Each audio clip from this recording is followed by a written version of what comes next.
Yo, yo, yo, what up, y'all? It's your boy Rob coming back at you once again with another live stream. So before we get started, you already know what to do. If you're not subscribed to the channel, make sure you hit the bell icon twice. Smash the like button, share this video out to all of your followers, and let's get it cracking, all right? I was about to give everybody a shout out, but I got to give my man TD Hip Hop Media a shout out, and that's crazy. Nah, I didn't hear about that. Man, that's wild, man. There was another Manosphere content creator that recently passed away, Roger Allen Curry, if I'm not mistaken. So when they say deaths come in threes, man, that's really for real. Kevin Samuels, Roger Allen Curry, and now Sinful to P. Man, pour out a little liquor, man. That's sad, man. I hate hearing about that. You know what I'm saying? So shout out to my man TD Hip Hop Media. We got Carla Lockhart in the building. Got my man James Hudson from the Moxie Mob in the building. What up with it, bro? Got my man Terrence Jackson in the house. We got Torian Rain in the building. What up with it, Torian? Got my brother from another mother, Carlton Way. You know what I'm saying? Because ain't no way like the Carlton Way. And we got my sister from another mister. Hey, Mr. Knickerbocker. Got my man Emmanuel Carey. Everybody drop Emmanuel Carey some congratulations on the birth of his daughter. You know what I'm saying? Congratulations. You know what I'm saying? So we're going to talk about this dude named George Santos, all right? And the question that we're going to repeatedly ask throughout this is George Santos still able to use a bank account? Does George Santos still have any endorsements? What is the official statement that the ADL has put out on George Santos? Now, if you ask me, right, silence speaks louder than words. Concurrently, while this George Santos situation is going on, we've got the usual suspects up in arms about another Berg, Whoopi Goldberg. They're upset because of some things that she said. Now, this is going to be a really in-depth live stream, and we're going to go into a lot of things. You know what I'm saying? We're going to talk about some of the things that Whoopi Goldberg said, and we're going to run the entire resume of George Santos. All right? So to get this popping off, let's check out a couple clips. Congressman-elect George Santos admitting that he lied about several key details in his experience and biography. So now let me ask you guys a question immediately, right off the bat. If you're lying about your background, if you're lying about your resume, if you're lying about your biography, if you're doing that now, what does that say that you're going to more than likely do in the future? Interview with the New York Post, Santos confessed to what he called embellishing his resume, but insists he will serve in the next Congress. Santos confessed he had never worked directly for Goldman Sachs and Citigroup, chalking that fib up to a, quote, poor choice of words. He also admitted... Chalking it up to a poor choice of words. Now, I mean, Goldman Sachs in them should stop him from being able to invest with them, right? I mean, where them big bad folks at? Because this guy is a Brazilian. Facts, Carlton. Super facts. Now, check this out. Do you guys see anything similar to George Santos and old boy over there in California that got into a fight with the black protester at the city council meeting? These people get in trouble with overwhelming evidence of things that they've done. And then they say, but I'm going to continue to serve. There's no apology. As a matter of fact, has anybody called for an apology for any of this? Are they whipping this guy till he needs to be down on his knees? Now, let me ask you guys a question. Who's in a bigger position of power? A basketball player, a rapper, or a congressperson? Shout out to my man Alonzo Griffin for checking out the C19 report. Yo, if you guys didn't get a chance to watch Blacklight Revelation C19 report today, make sure you guys go over there and check that bad boy out. All right. Yeah. So what I'm curious about is, where is the ADL? And let me ask you guys this question. Do you guys think that the reason that the spotlight is being put on Whoopi Goldberg as of right now is to take some of the heat off of this guy? That's the question. That he never graduated from any college, despite previously claiming to have received a degree from Baruch back in 2010. Quote, "I didn't graduate from any institution of higher learning. I'm embarrassed and sorry for having embellished my resume." Man, look, I just want everybody to take a look. All right. This is the American dream right here. This is the American dream. Throw some American flags in the chat. You know what I'm saying? Shout out to America. Living in America. You can lie about your college. You can lie about your ethnicity. Man, that's crazy. Shout out to Mr. Knock. What up with it, bro? This cat didn't go to college, and look where he's at. Look where he's at. Top of the food chain. Man. Hey, Tori, and I think him and your boy Brett Favre should collab. What you think? They should collab on some crime. I own up to that. We do stupid things in life.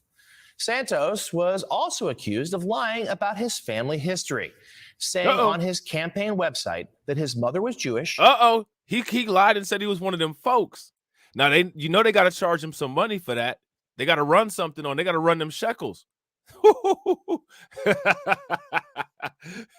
Oh, he lied and said that he was a samborito.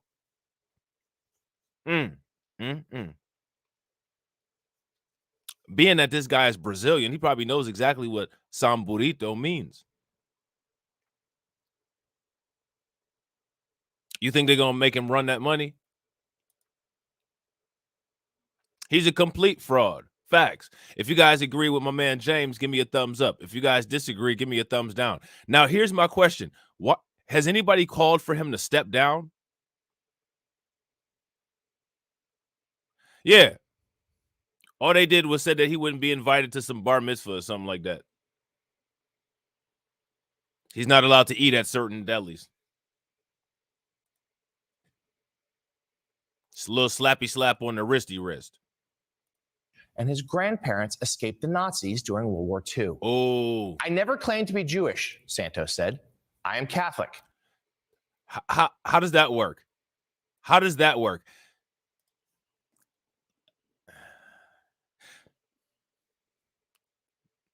I hate to be the one to bring this up, but I'm starting to sense a little anti-Semitism with this guy. Does anybody sense it? Concentrate, close your eyes, take your index finger, gently apply both of your index fingers to your temples and concentrate. Breathe deeply. Exhale, everybody. Can you feel it in the room? Can you feel it? I'm starting to feel it. I'm starting to feel a little bit of anti-Semitism. I'm starting to feel a little bit of anti-truth too. Was also accused of lying about his family history, saying on his campaign website that his mother was Jewish and his grandparents escaped the Nazis during World War II. "I never claimed to be Jewish," Santos said. "I am Catholic. Because I learned my maternal family had a Jewish background, I said I was Jew-ish." Shout out to Professor Black Truth, who did a video about this. At this point, Professor Black Truth said, yes, he actually said that. Let's do that again. Santos says that he's not Jewish, he's Jew-ish. Glad we cleared that up. Santos is Shout out to Moxie Approved, man. Where my man Moxie Approved at when I need him? Moxie Approved had the nice little edit with Kanye in right there every time they said that word. Shout out to my man, Kid Gravity. What up with it, bro? Resume was first called into question earlier this month when a New York Times article pointed out several inconsistencies in his official biography. At the time, Santos's lawyer called the Times piece defamatory. Santos flipped a blue district that helped deliver. Defamatory? That wouldn't happen to be the D in ADL, would it? Now, here's my question. Let me ask everybody in the comment section, what was so defamatory about it? The GOP the House majority. Republican leaders that backed him, including Kevin McCarthy and Elise Stefanik, have not yet commented on the controversy. But the Post also notes this. Senior House Republicans were apparently aware of the inaccuracies and embellishments in the representative-elect's resume, and that topic became a running joke. Multiple insiders close to the House GOP leadership told the paper over the weekend. Oh. NBC News has attempted to reach Santos for comment overnight, Facts. but did not Facts, immediately Torian. hear back. Elise Jordan joins the table now as well. Elise Jordan. I'm Jewish. Take it. I'm Jewish. Hey, why not? I think that's a great T-shirt. Now, here's the thing, right? Pay very close attention to how the news is handling this. You know, it's just it's a joke. It'll make a nice T-shirt. Man, nobody was smiling when it came to Kyrie and Kanye, were they? Nobody said anything about a T-shirt. As a matter of fact, the T-shirts that Kanye West had, they were telling everybody not to buy. Remember? Doing a lot of BDS, which is something that's illegal against, quote unquote, them folks. Facts, James. That's a great question. Why haven't any prominent Republicans spoke out about Santos? Crickets. And the reason why is because if you go back about 15 seconds in this particular clip, they all thought it was a joke. Hee hee, ha ha. It was funny.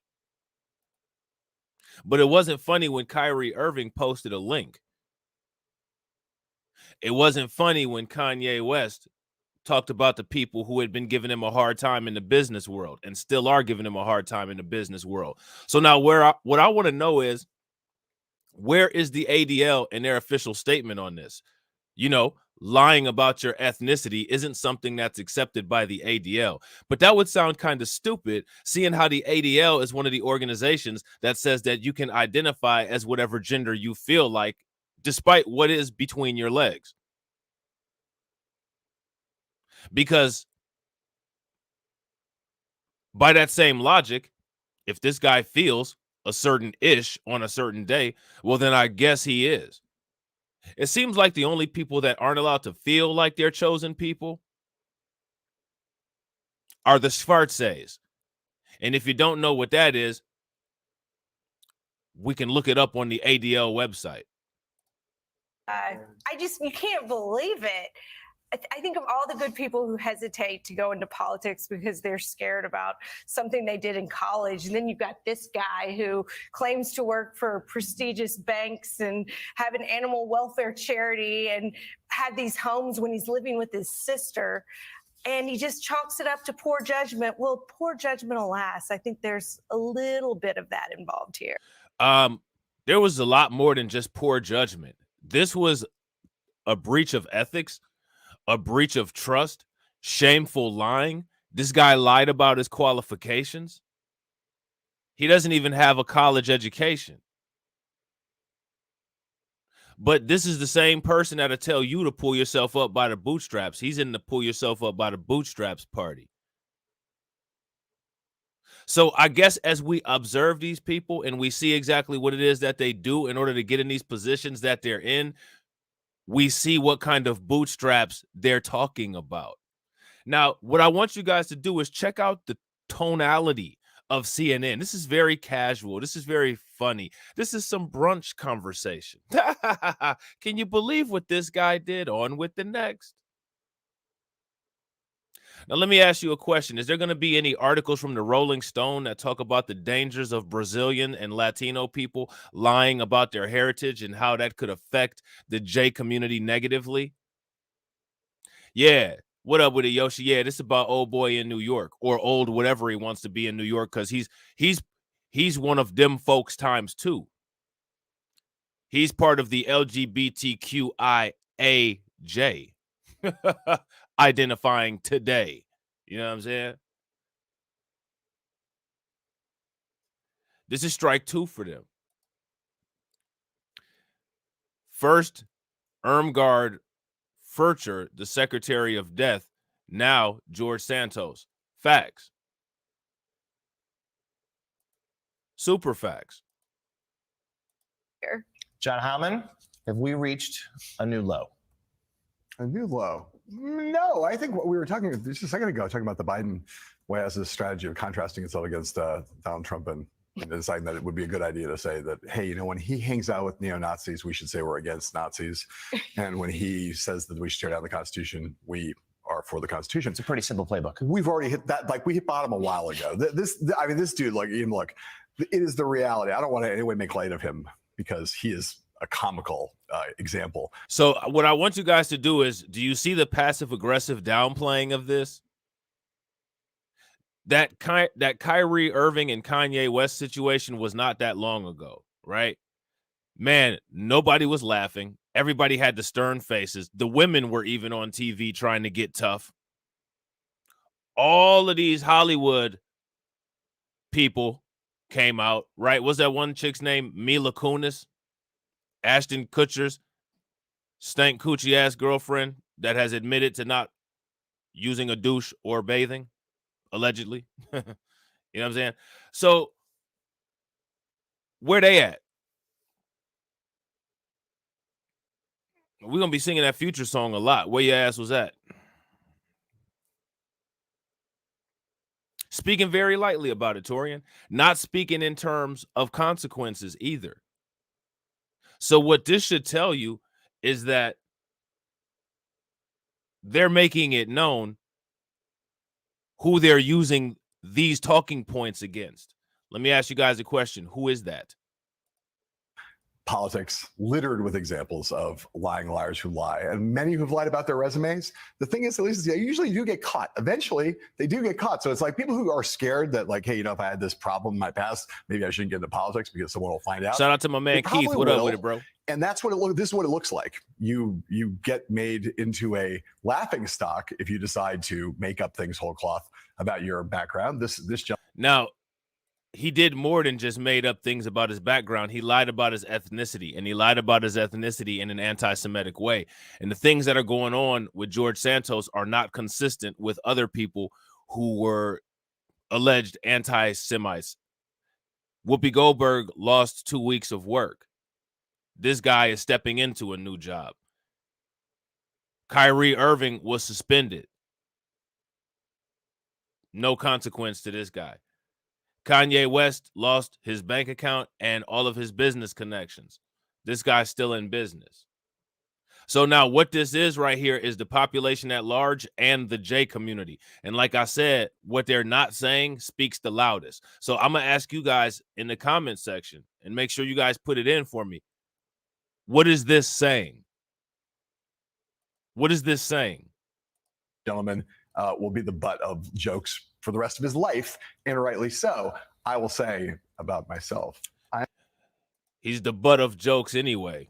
We all know how he lives, but I digress.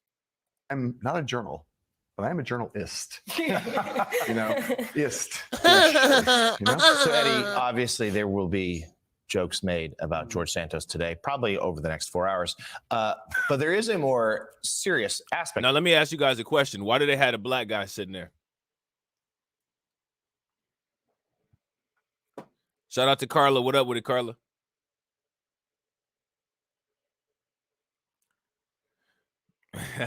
Yeah, the butt of jokes. Yeah. His butt is just like the butt of a cigarette, constantly getting lit up. But I digress. You know what I'm saying? Why they got that black dude sitting there? They got that black dude sitting there to specifically be on camera and not ask the questions about Kyrie, to not ask the questions about Kanye, to not ask the questions about Whoopi Goldberg, to basically silently give the idea, see, we got a black guy here.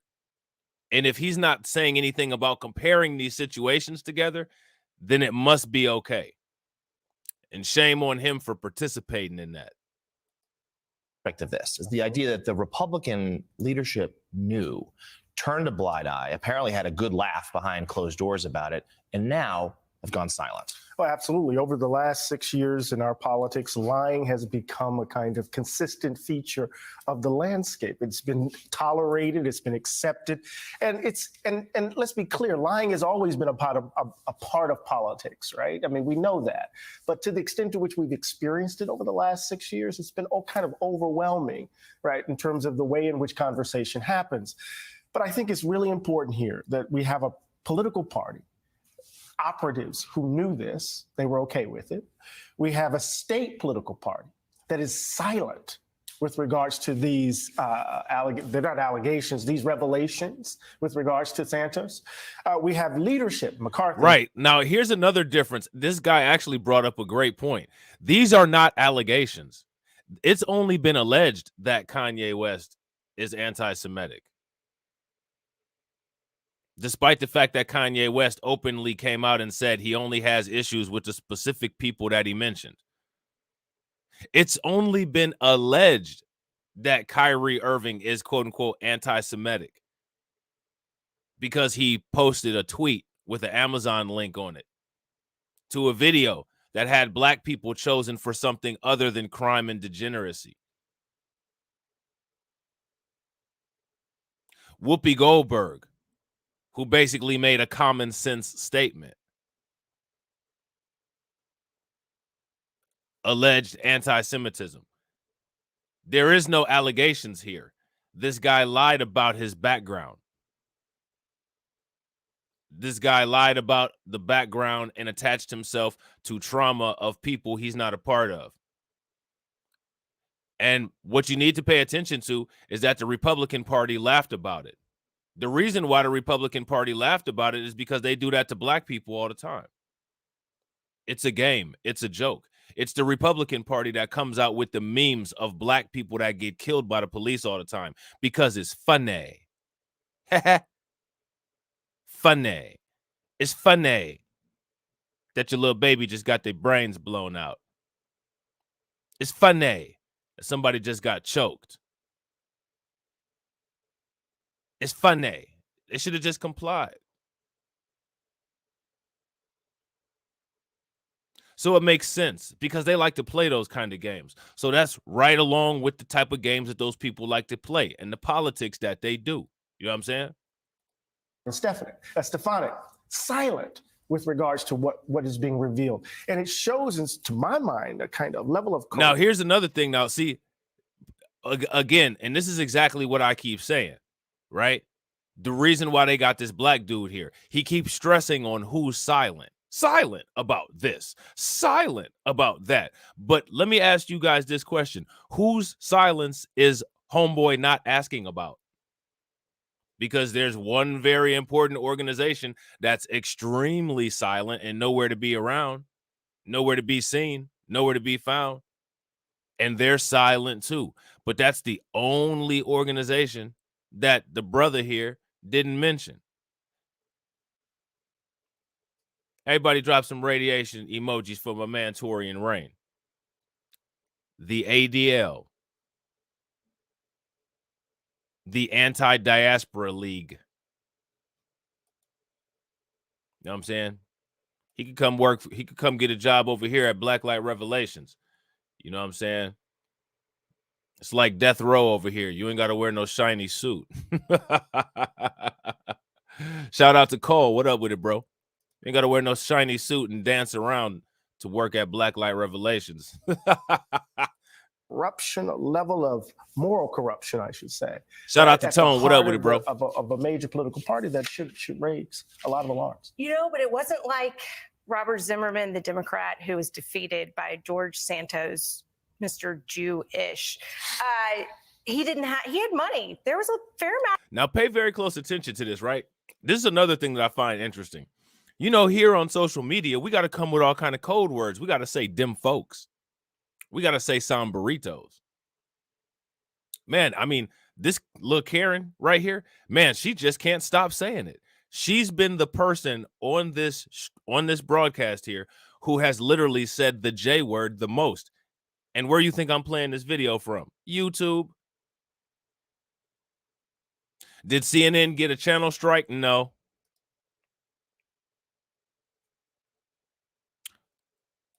So here's the question. How's that work? It's interesting what some people are allowed to do and get away with versus what other people are not. Isn't it? We'll get mad if we say it. Super facts. We'll get called anti-Semitic, anti-Semitism for simply mentioning it. No, we said the J word. You must be a Hitler supporter. Yeah. You know, because Hitler was so nice to black people. We support him. Sure. The only black people that I know that support Hitler are Kanye West and Candace Owens, which I don't even know if we can really call them black people. You know what I'm saying? But sure, anything to make your head more smooth. You know what I'm saying? Yeah, facts. She definitely has the affirmative action starter package. You know what I'm saying? Don't she? She got the affirmative starter package going on there. Of outside spending at least over $1 million in outside spending, and yet not one opposition researcher or firm was enlisted to do a dossier on this guy, or even just to run a credit check. Or it's such malpractice. It also speaks to the corruption of money in politics, where all this money is being spent yet not for any purpose that actually serves the candidate. A failure of democratic opposition research, a failure of journalism not to catch it initially, but obviously most of all a failure of Republicans. Yeah, who runs the media? I think Kanye West talked about that. So that's interesting. That's quite interesting. So was it that they didn't catch it, or was it that they tried not to catch it? Facts, Mike. Candace Owens is a skinwalker. The Rev 2 Niners. Where my man We Woke Now at? If y'all ain't subscribed to We Woke Now, go check his channel out. You know what I'm saying? Everybody drop some radiation emojis for Torian. We got Torian fired up this morning. We might inspire a petty Pendergrass from Torian Rain about this lame George Santos. That'd be nice. You know what I'm saying? That'd be in my playlist. You know what I'm saying? The editorial board of the New York Daily News is calling for Santos to step aside after these revelations. It writes in part this: the man we know as George Santos, if that is indeed his name, is a work of fiction. When Santos takes the oath of office on January 3rd, there's no reason to think it will be worth anything. After all, the trust of his constituents meant nothing to him. Not that he should take any such oath if Santos has any shred. Now, here's the question, and this is a question I want to ask you guys. Quote unquote, the trust of his constituents, right? I don't really hear many quote unquote constituents in arms about this. CNN, of course, is going to act fake outraged because they're Democrat media, they're liberal media, right? So, of course, they're going to have to act fake outraged because they're playing the game. But what about people out here on the ground? What about people in New York City? Do they really care about this? Everybody's always willing to give everybody else a pass and let everybody else slide on something. Nobody's even talking about this. If the news wasn't talking about it, no one would be talking about it except maybe us. Professor Black Truth did a video about it. Moxie Approved did a video about it. If this guy was not a Republican, nobody would care. Except for us. And the reason why we care is because we're waiting for the cause of anti-Semitism. But pay very close attention. We've almost watched this entire video, and there's been one phrase that hasn't been used to describe him. What phrase is that? There's one thing that they haven't said about him. They've called him a liar. They've called him dishonest. They've said he has questionable ethics, but there's one particular thing that they haven't said about him. What is that thing that they haven't said? Decency, he'll step aside now that his con has been exposed, even as some of Everybody his voters dropped are some more standing behind. radiation emoji from a man, Torian Rain. He got it immediately. The one thing that they have not called him is anti-Semitic. Now, how is he not anti-Semitic when he lied about his ethnicity to attach himself to the trauma of other people? Where's the ADL and that particular community to call that out? You see, there's certain things that that particular community will give a pass to, and there's other things that that community will try to put on blast and under a microscope. Torian getting the gold star tonight. You know what I'm saying? He getting the gold star. Shout out to Alonzo. What up with it, bro? That's a great point. They also didn't say he's speaking violence, which he actually is.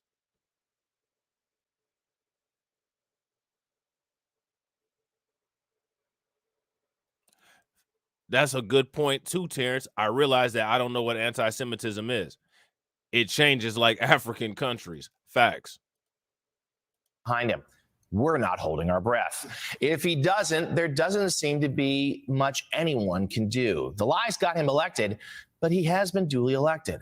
All that's left is for his future colleagues to box him out and investigate him themselves and wait for the error to be corrected by the voters in 2 years' time. Hannah, just very briefly on this. I mean, first of all, there's the further. So pay very close attention to how they wrote that. The only thing that can be done is have him wait. Really? I mean, this guy just basically lied about his resume, and we have to accept him.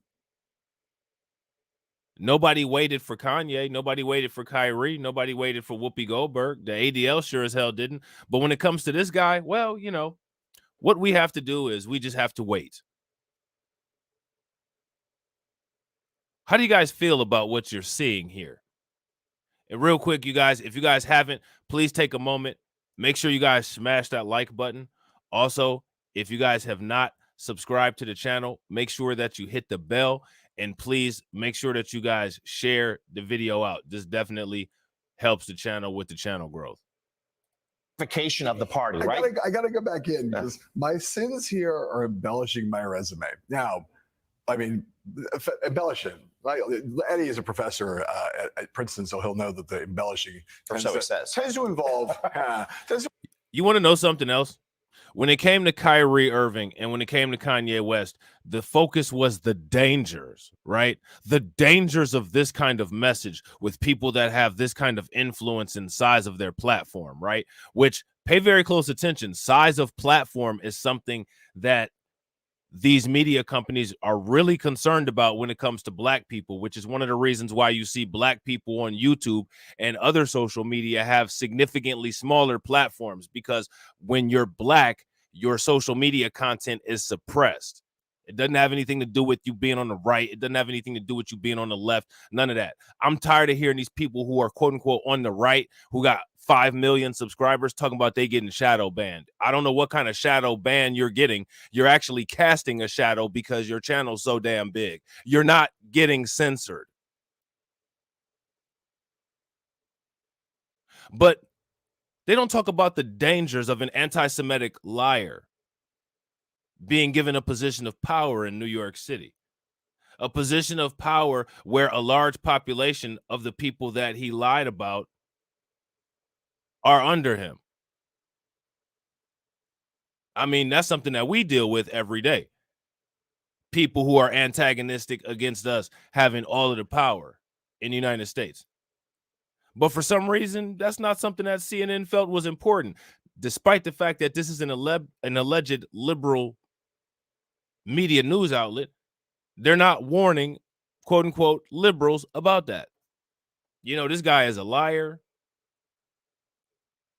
You know what I'm saying? This guy lies about his ethnicity. And he's part of a political party who some people say is associated with violence and radical ideology. And now he has precedence over your district. We're concerned about the potential harm he might cause. Nobody's concerned about the potential harm he might cause.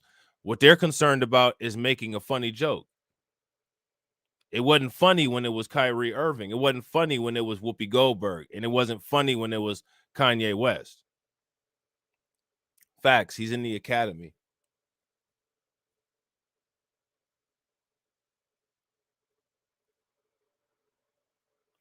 I think that how people are talking about not voting, I think people need to just completely stop dealing with the news. I don't understand why people still watch the news. Let me ask you guys this question. Is the news part of the reason why some people are still on the Democrat train? Some of the people still think, quote unquote, well, the Democrats are a party that helps black people because of the news, listening to the propaganda, listening to the nonsense, listening to the lies.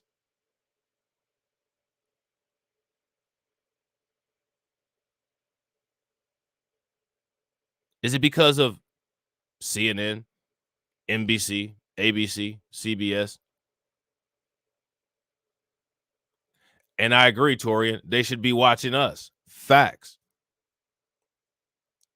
As long as people are continuously having their eyes glued on this kind of nonsense, this right here is a distraction and a deterrent, and people will never be able to get their minds right. Shout out to Deneen. What up with it, Deneen? So one thing, in my opinion, that we need to do is we need to get people's eyes off of the fake news. We need to get people watching the real news. The real news will ask questions. Why is this guy being treated different than Kanye West, Kyrie Irving, and Whoopi Goldberg? And another thing that people should pay very close attention to is pay very close attention to the good American population. The good American population who just wants peace, justice, and liberty for all. Man, they sure as hell are silent about that, aren't they? But they noticed when Brittany Griner came home and old boy ended up staying in Russia. They noticed that, but they don't notice this. Like I said, silence speaks louder than words. Action speaks the loudest, but silence speaks louder than words. So we've all taking something that's, a fact and buffing it up a little bit, making it seem a little bigger than it is. The man claimed, he said he worked for Goldman Sachs. He now says, okay, that was a poor choice of words. So I said I worked for Goldman Sachs. What I meant was I worked for a company called Linkbridge that did business with Goldman Sachs. Now, that basically means that everybody who's ever worked at a Starbucks can say that they work for Goldman Sachs because, every Starbucks has had a Goldman Sachs banker walk through at some point and buy a cup of coffee. When you get into this kind of trouble, I can't help it. It's just, it takes you to places that are. Right. Right. They say they don't see color. Well, you got to ask yourself a question. Did another eye mutation happen? Because back in the 1960s and prior to that, and even currently now, people were seeing color. It's one of the reasons why they made those laws. If they didn't see color, what was going on back then? You know what I'm saying? Well, I don't see color. I see color. You know what I'm saying? If you don't see color, how'd you choose your vehicle? If you don't see color, how'd you decide what clothes you were going to wear? I mean, I'm not trying to be funny, but a lot of them dress like they actually can't see color. But that's when it comes to clothes. You know what I'm saying? The guy obviously has no moral core whatsoever. But it puts you in a position where you have to tell lies like this that are even in some ways better than the original lie because they're much more outlandish. You should just be like, yeah, I made it all up and you suckers bought it. You didn't catch me. And now I'm an elected member of Congress and I have 2 years to prove my worth. Come and get me. So, I mean, that's what he should do, right? So, like, Kyrie Irving should just be like, you know what? I tweeted Ronald Dalton's documentary, Hebrews to Negroes. Read it and prove it wrong or shut the hell up. I'll see you next game when I drop 30 points. Right? I think it's a pretty serious offense if you lie about your ethnicity. I don't think that there's any glory in that. And I find it fascinating how the liberal media It's just, you know, it's just funny. You know, it just happened. It's nothing to see here, folks. Congressman-elect George Santos admitting to embellishing parts of his resume. He also claimed his grandparents survived the Holocaust and he was Jewish, but then he turned. Let me ask you something. From $5 Indians to white Latinos lying about being Holocaust survivors. For these people that claim to be so proud of their heritage, whether it's Spanish or Anglo-Saxon, why do they always try to assume other people's identities?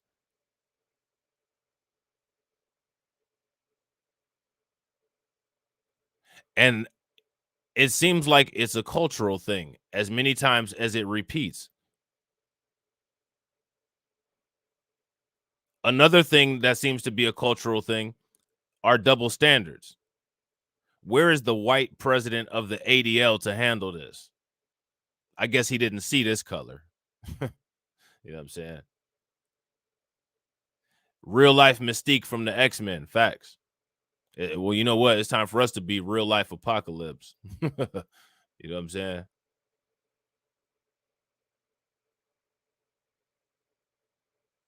And what I find fascinating is that this investigative media, the journalism, these people that are supposed to bring you the truth every night to your dinner table, they never do. They never reveal anything. As a matter of fact, I think it's the goal of the media to leave you more confused about a situation after you've watched what they put out than you were before you saw the news report.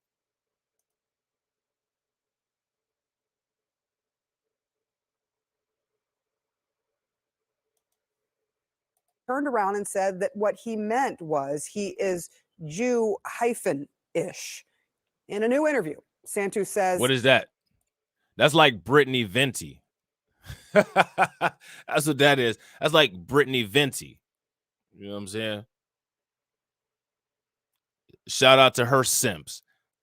Her mom is black, so she's black. I thought you didn't see color. that what he meant was he is Jew-ish. In a new interview, Santos says he has not committed any crimes and can still effectively serve in Congress. That's interesting because in some situations, especially being a public servant, lying to your constituents is actually a crime. Lying on a resume is fraudulent. Now, the reason why he hasn't been convicted of any crimes is because nobody's brought any charges against him. And nobody's going to bring any charges against him because this is the games that we play.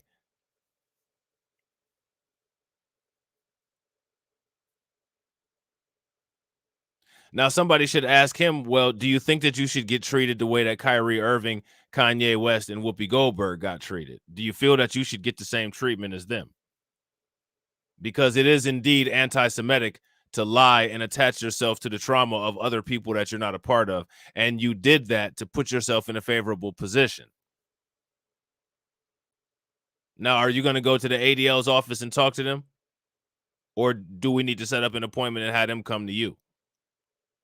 Because honestly, the ADL should be saying he shouldn't be able to step into office until he sat down and had a meeting with leaders in that community to educate him about the lies of lying about your ethnicity.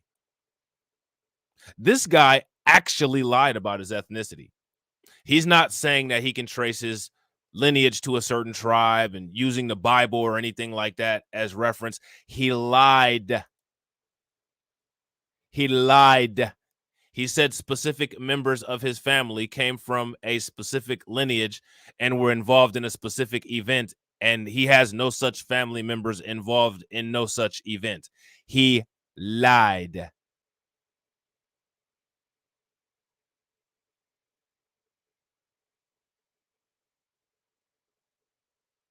Silence. The silence is deafening. I didn't outright lie about my work experience? Yeah, you did.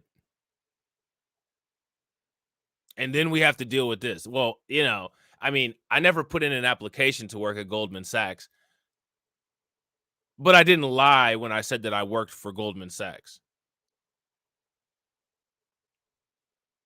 And was now here's my question. What do you think is funny? What do you think is more funny? See, I think that the population at large in this particular community is trolling us, right? He knows he's not going to get in trouble. They know that they got him on everything, but they're purposely not letting him be under the scrutiny the way that he should be under the scrutiny, just to stick the knife in our backs even more and say, see, this is what you can get away with if you're one of us. Like I said, the silence is deafening. You got to peek in between the coding. And in between the coding, Santos, the Democrats, the Republicans, and the majority population at large are all on the same drumbeat with this.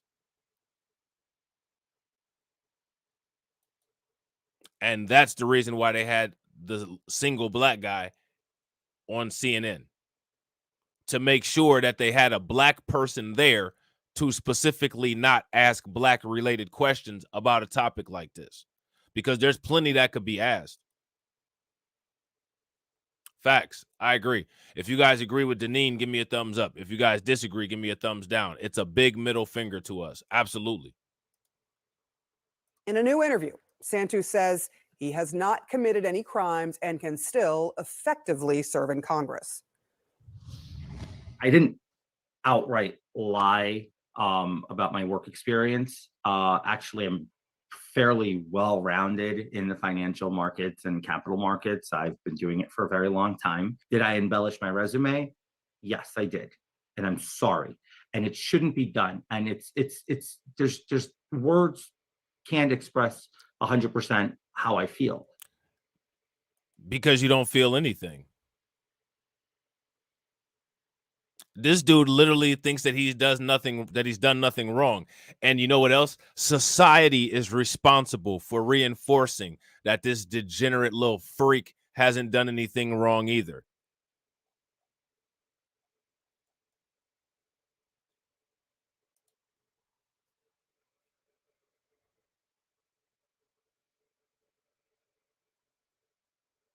This degenerate walking mishap is being reinforced and gaslit by the political parties of the United States, the uniparty, which is the Democrats and the Republicans, as well as the third party of the United States, which is the majority population at large, that you didn't do anything wrong. You're safe if you do something like this. The only people that will have a punishment if they do something like this is those people like Kyrie Irving, those people like Kanye West, those people like Whoopi Goldberg. Reinforcing genetic immunity from law, since the genetics aren't strong enough to provide immunity from things like C19 and osteoporosis. But I'm still the same guy. I'm not a fraud. This will not deter me from being an effective member of the United States Congress in the 118th session. CNN's Eva McKend is following this story. I cannot help but have to ask you, what is this ish we're talking about? How many lies did he tell about his resume alone? Well, Sarah, there are now notice how they keep dancing around the what is this ish, but they won't call it anti-Semitic. So what that tells me is that the ADL has a particular guideline for who can be called anti-Semitic and why.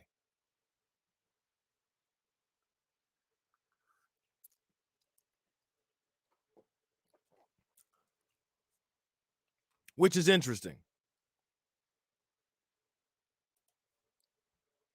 Countless lies. It's hard to keep count. He's characterizing his many false claims as embellishments, but this goes beyond that. He's boasted of working for investment banks, for instance, Citigroup and Goldman Sachs. He now admits he did not. The congressman-elect claimed he received degrees from both NYU and Baruch College. He now says he did not. He said he... Let me ask you guys a question.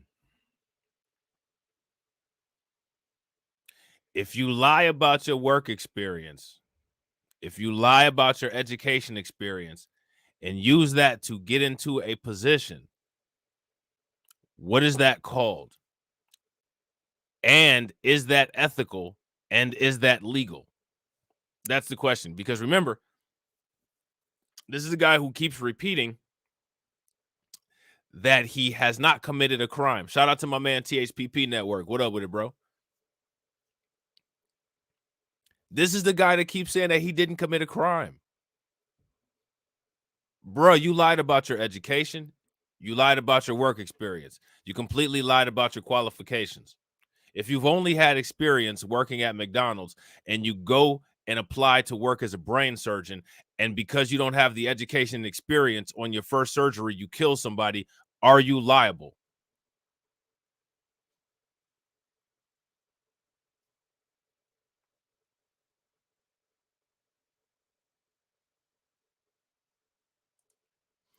Facts. Facts, THPP.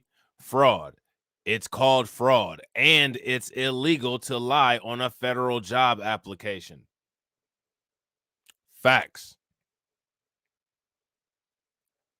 Deneen brings up a good point. She says, I'm trying to imagine if a black person lying about their background after winning a congressional seat, what do you think would have happened? Especially lying in the fashion that he did, the ADL would have been all over it, demanding money. Now, here's my question. This guy, you know, he claims he worked for Goldman Sachs, right? He worked for Citigroup. He should have a lot of money. Here's my question. How much money is the ADL going to charge him for using false claims of their heritage? It cost Kyrie Irving, what, a couple games and about $500,000? Cost Kyrie, or it costed Kanye a couple billions probably in business deals. How much is lying about Jay heritage gonna cost George Santos? And who's he gonna have to sit down with to discuss the dangers of lying about your heritage? Who's he gonna have to talk to about that? Owned 13 different properties, another lie. But he maintains he's not a criminal and still intends to serve in Congress. So, as I've said many times, and I think you've heard me say this, Look at this. I mean, like, look at this, you guys. Look at this. They are lying. Look at her smile. You know what I'm saying? That is not the I'm disappointed in you smile. That's the we finna meet up after this smile. Look at this. And he's like, wow. What actually happened was I really wanted this job. And so even though there was a bunch of things about me that weren't true, I figured I'd say them anyway, just so I could win. The only problem is that I got caught.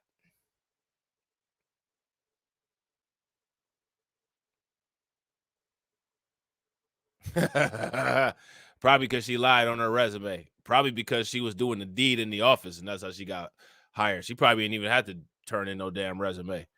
You know what I'm saying? I don't have any talent. You know what I'm saying? When it comes to the news. Whatever 80-year-old hiring manager was there, you know what I'm saying? He was probably like, whatever. You know what I'm saying? I got one foot in the grave and one foot out of it. What can you do? You know what I'm saying? And the rest is history. So, as I've said many times, and I think you've heard me say this, Like that many times. I'm Catholic, but I'm also Jew-ish, as in ish. And I've made that. See, she thinks that's funny. How does that work? How does that work? See, actually, I'm a Satanist, but I'm Christian-ish. What? Yeah. On my mother's side. What?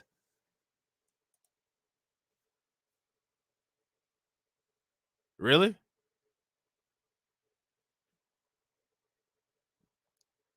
Hell no. That's a good question, though, Tone. Tone says, I wonder if Whoopi and Kanye West are going to bring this up and compare the differences. If you guys think that they're going to bring this up and compare the differences, give me a thumbs up. If not, give me a thumbs down. I don't think so. If anything, I think Kanye West will support this guy. And Kanye West to try to spin it into some kind of diluted pro-black, we're all in this together as friends insanity. Kanye West to be like, I respect George. Matter of fact, I was so impressed by George. And see, this is the problem. See, this is the problem, because you see, those people targeted George. George should be allowed to say whatever you want to say. I could say that I'm a woman and it's okay. So why can't George say what he wanted to say? That's what Kanye would say. And then he would somehow spin that into somehow he needs to teach black people something because, you know, it's us that came out of caves and used to walk on all fours. And we commit all the crimes. You know what I'm saying?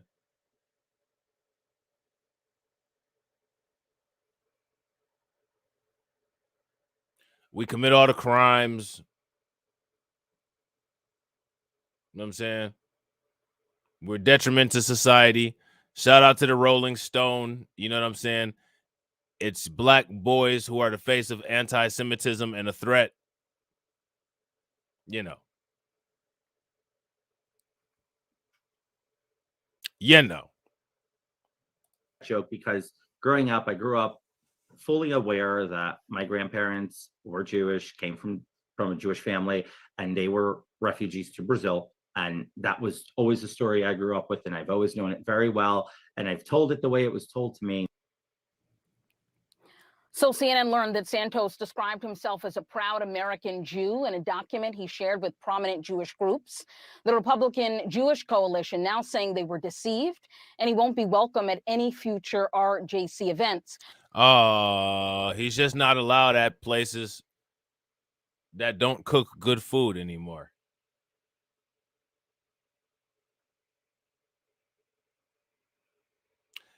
He's not allowed to go to the half-cooked barbecue anymore.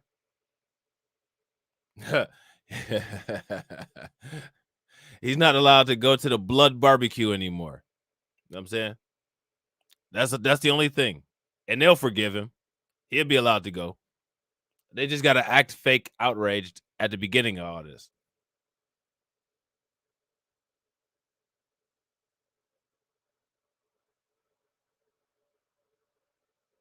Yeah, no matzo balls for you.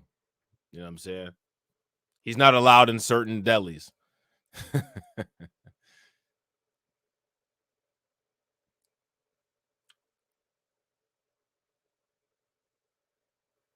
know what I'm saying? But they aren't calling for him to step down, and neither is Republican leader Kevin McCarthy, who we haven't heard from, Sarah, since this scandal broke. Now, isn't that interesting? They're not calling for any kind of punishment. Republicans are more concerned with people who aren't making laws, who identify the particular people that they're talking about, than they are with liars representing them and using false accolades to get into seats of power. What does that tell you about that political party?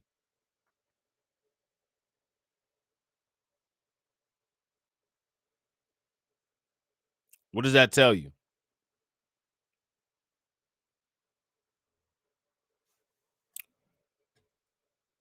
Yeah, see, that's the difference between anti-Semitism and anti-black racism. We will show and prove that anytime white people try to allege that there's no such thing as racism, that it's wrong. Anti-Semitic, on the other hand, they can't and don't do that.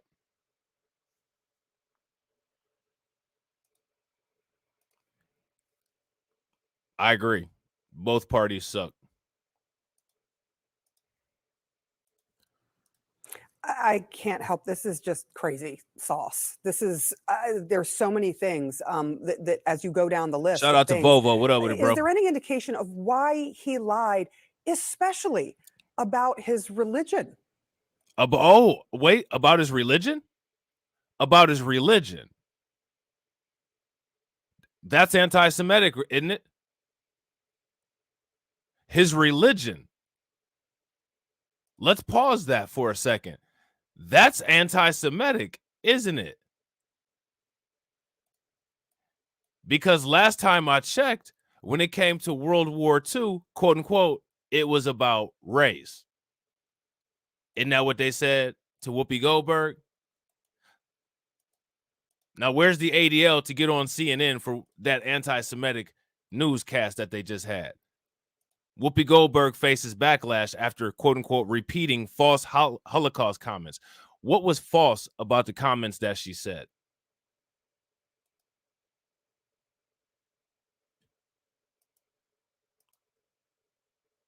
Do you guys remember when me and TD Hip Hop Media did that live stream? And I told people, I know people ain't really big fans of Whoopi Goldberg, but I would pay attention to how you move on this.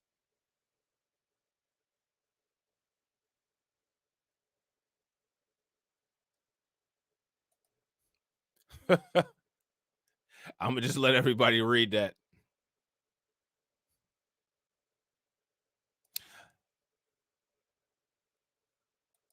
So let's listen to this. It says, after Goldberg said the Holocaust wasn't, quote unquote, originally about race in an interview published Saturday, J leaders condemned the remarks as historically inaccurate and offensive, but they don't find any offense in somebody lying about saying that they were a J. There's nothing wrong with that. Now, on the CNN interview that we just watched, this woman literally just said that being a J is, quote unquote, somebody lying about their religion. So which one is it? Why are we asking this question when we all know the answer? Is Republican leader Kevin McCarthy, who we haven't heard from, Sarah, since this scandal broke. I can't help. This is just crazy sauce. This is, there's so many things that as you go down the list of things. Is there any indication of why he lied, especially about his religion? Oh, his religion. But Whoopi Goldberg got in trouble for saying that it was about race. But this guy's not in trouble at all. You know what I'm saying? He's not in trouble at all. Let's take a listen to this. Controversy surrounding Whoopi Goldberg. It's spilling over from comments she made almost a year ago saying the Holocaust was not about race. She was widely condemned then and apologized, but she just made similar comments again in a new interview. NBC's Nayela Charles has the story. Because why are you trying to sit up there and tell us that two groups of white people aren't white people?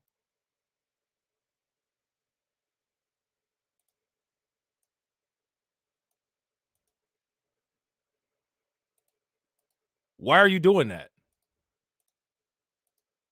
What's this say right here? Nobody's surprised by this.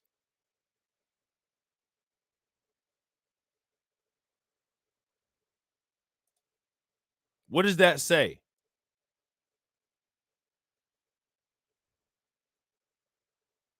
Genetically European. What are Europeans? What are we really doing here? You're not black and you're not Asian. The origin of them folks who come most recently from Europe has largely been shrouded in mystery. No, it hasn't been shrouded in mystery. It's been shrouded in disinformation and lies. What are we talking about here? We got a scientific journal right here. But a new study suggests that at least their maternal lineage may derive largely from Europe. Now, remember, when it comes to this particular quote unquote culture, religion, whatever you want to call it, their lineage is based on maternal lineage. So if your maternal lineage comes from Europe, How are you a J?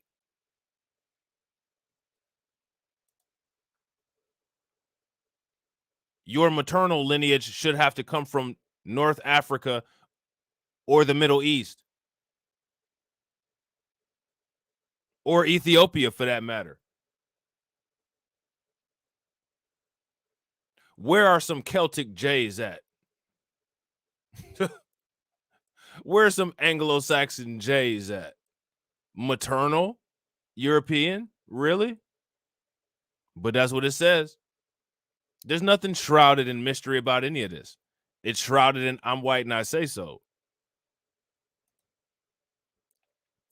Though the finding may seem intuitive, it contradicts the notion that European Jays mostly descend from people who left Israel and the Middle East around 2,000 years ago.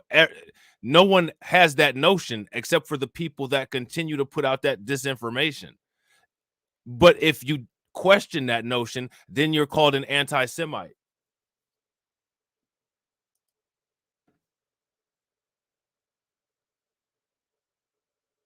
Nobody thought that. I never thought that no Irish person came out of Israel. I never thought that no Irish person came out of Palestine. I never thought no Irish person came out of Pakistan. That is only something that these idiots who call anything other than white Cleopatra woke. That's something that they think. And those are other Europeans who think that.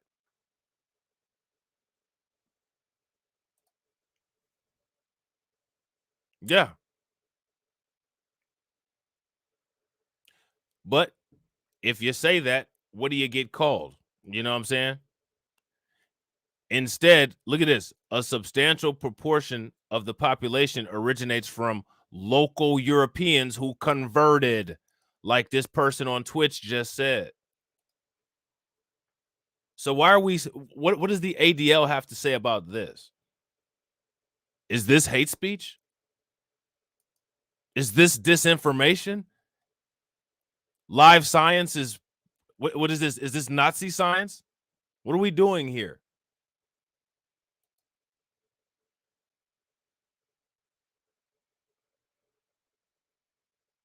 What are we doing here?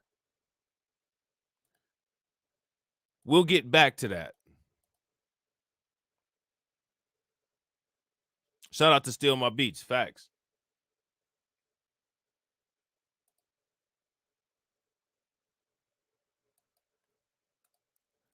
These people never have to answer for the nonsense. Ever. Real quick, ladies and gentlemen, also, if you guys haven't smashed the like button, please make sure you guys take a moment, smash that like button. Also, make sure you guys hit the bell if you're not subscribed, and please share the video to your social media. Yeah, I think that the questions remain there. You know, I know that CNN, we want to speak with him. I think it'll be interesting once he sits before a less sort of friendly media outlet. He's only spoken to conservative press in the wake of this scandal. But truly, no, he has. Now, see, pay very close attention, right? Because what she's doing is she's setting the stage for the Tulsi Gabbard interview. Because, you know, they're trying to position Tulsi Gabbard as this, she's just a beacon of ethics and light. You know what I'm saying? So this is the Democrats, the Democrat media playing hand in hand with the conservative media. Keep that in mind. It's not really detailed the why. I think he's sort of maybe leaving an opening to say that this was sort of the family history that was told to him. That seems to be what he's suggesting. T-Bird says, I am 100% white, though, just to let you know. So me talking like this always gets me labeled as a Nazi. I honestly stopped caring, though. The only thing that'll get you labeled as a Nazi here is if you say that white people are superior to everybody on the planet.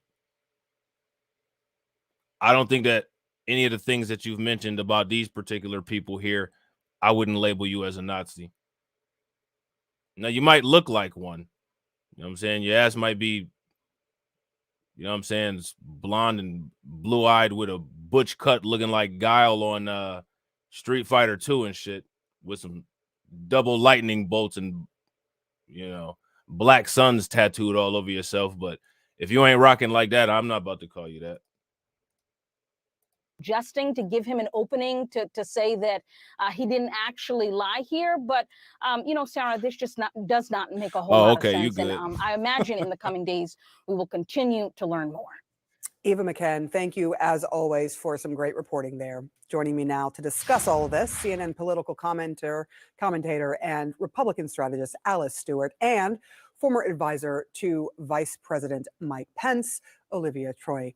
All right, and Alice, I'll start with you. Santos described those lies as shout out to MC Fact. What's up with it, bro? You tweeted that his lies are a problem. That seems like an understatement. What is most worrisome to you? Well, so here's my question, right? If his lies are a problem, what's being done about them? What's being done about them? Shout out to my man Tarek. What up with it, bro? They keep talking about how much of a problem his lies are. Okay, well, usually if there's a problem, right? Because they said that Kanye West, quote unquote, being anti-Semitic on his platform was a quote unquote problem. And they definitely did something about it. They said that Kyrie Irving being anti-Semitic, quote unquote, on his platform was a problem. They did something about it. I mean, all we're doing about this guy is making news reports and saying, well, we'll just have to vote him out at the end of his term. I mean, they're not even suggesting that this guy not serve because he ran on false pretenses. Pay very close attention to how this is handled. And he has proven to be someone who is devoid of speaking the truth. Look, he has repeatedly lied to the people that elected him to serve in Congress. And if so, how can he be trusted to be a member of Congress? How can he be sworn in and trusted with national security issues and issues that are so critical to our country? Those are valid questions. Sarah, he says he's not a fraud. Look at the definition. Real quick, ladies and gentlemen, make sure you guys show some love for Yoshi Mori, always holding it down with the $4.99 super chat so we can stream another day. Show some love, drop some radiation emoji for Yoshi holding it down as always. You know what I'm saying? T-Bird says, oh, that's a problem, but Epstein could keep his account, right? Epstein, Weinstein. What was that? Gloria Steinem. You know what I'm saying? All of them. You know? Definition of fraud is a person who knowingly deceives others by overinflating their accomplishments and their qualities. That's what he's done time and time again. The definition of fraud. So now, again, he used those fraudulent positions. He used those fraudulent lies to get into a position of power. He keeps saying how he didn't break the law. Maybe if he keeps saying it, somehow it'll change. Maybe it'll be like Star Wars. These aren't the droids you're looking for. You know what I'm saying? He's trying to use some Jedi tricks. You know what I'm saying? So maybe if I just keep repeating, I didn't break the law, nobody will say you broke the law. Bruh, you were fraudulent.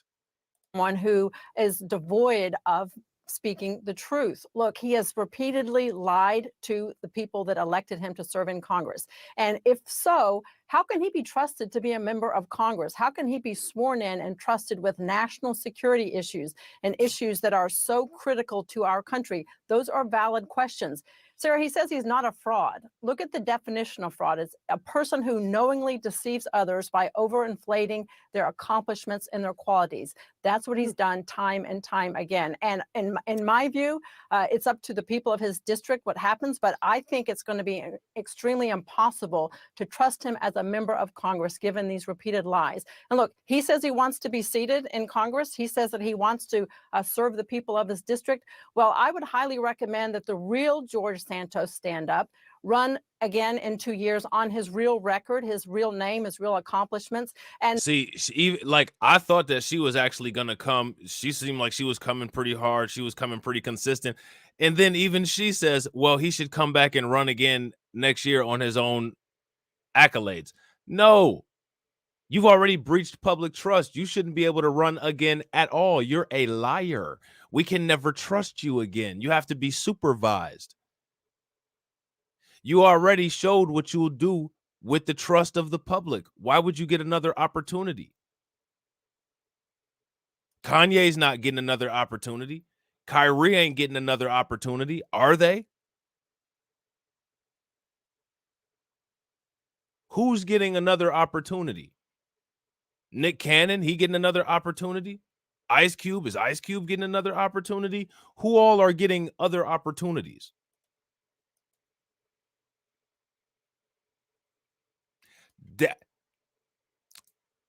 That's the, there it is. Exactly, Deneen. Have we heard nothing from the voters that put him in office? Nothing.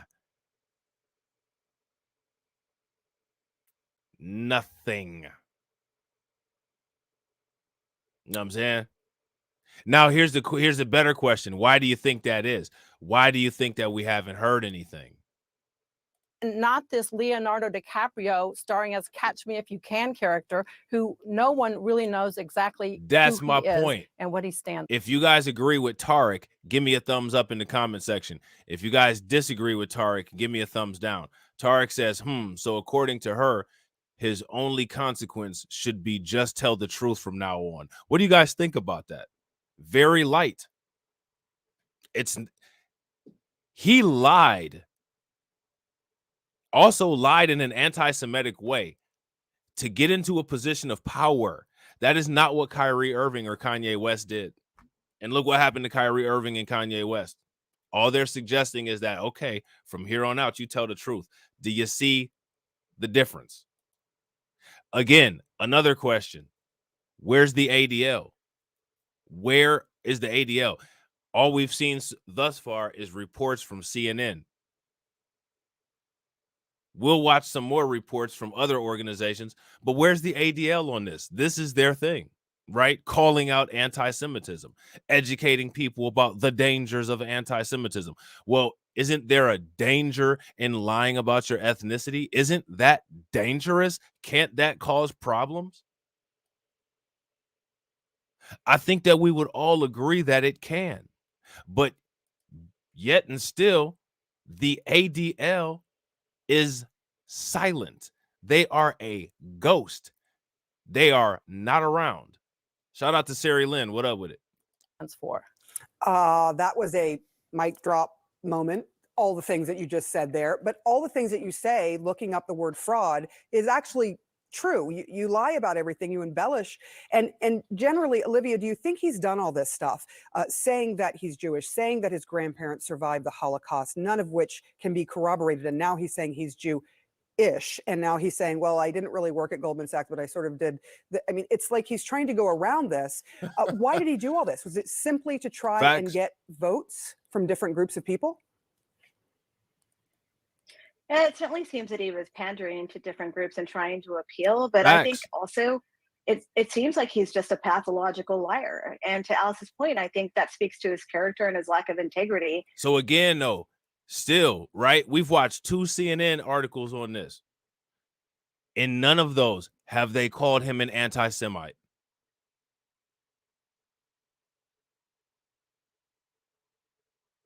He used lies about his heritage. And in none of these reports about him has he been called an anti-Semite. Now, that's the question that I want to know you guys' opinion on in the comment section. Why is it that the mainstream media is not calling him an anti-Semite when he clearly lied in an anti-Semitic way to get his way and to help boost his voting to get him into office? He clearly did that. Not to mention, he lied about the companies that he worked for, which were also Jay-owned companies.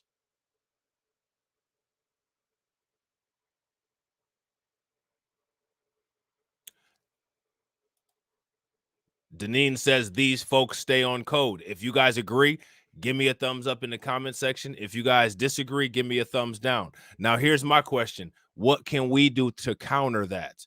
Because that definitely needs to be countered. It's because that title is for Black people. the consequences are for black people too, because sometimes they'll call people anti-Semitic, like Nick Fuentes, but they don't get the Kanye treatment. They don't get the Kyrie Irving treatment. Again, where's the ADL to discuss with this man the dangers of lying about your heritage? They must be taking a day off. They must have missed it all. I didn't see that. I mean, I heard about it, but I didn't see it. You know how they always will make something where it sounds like they're acknowledging something, but they're really not. They're insulting your intelligence. I heard about it, but I didn't really see anything about it. Like, okay. And it actually calls into question what's he going to do once he's in Congress. And look, there's questions about what happened in his campaign in terms of the campaign finance, what really went on there. I think those are questions that he will need to answer to and account for. But the reality is, this is just facts, sick. Sari. I also Facts. Where is the cancel culture? Where is it? The cancel culture that they speak of. You know what I'm saying? So I still can't get over the fact that he lied about having employees in that Pulse nightclub shooting. I just think that's so heinous to use personal tragedy. Oh, yeah. So not only did he associate himself with the Holocaust, did you guys know about that? He said that he had some friends that got killed at the Pulse nightclub. You guys remember that LGBTQ nightclub that got shot up? I think it was in Orlando. Somebody correct me if I'm wrong. He also said that he knew people there. Like, this cat is a straight up liar, man.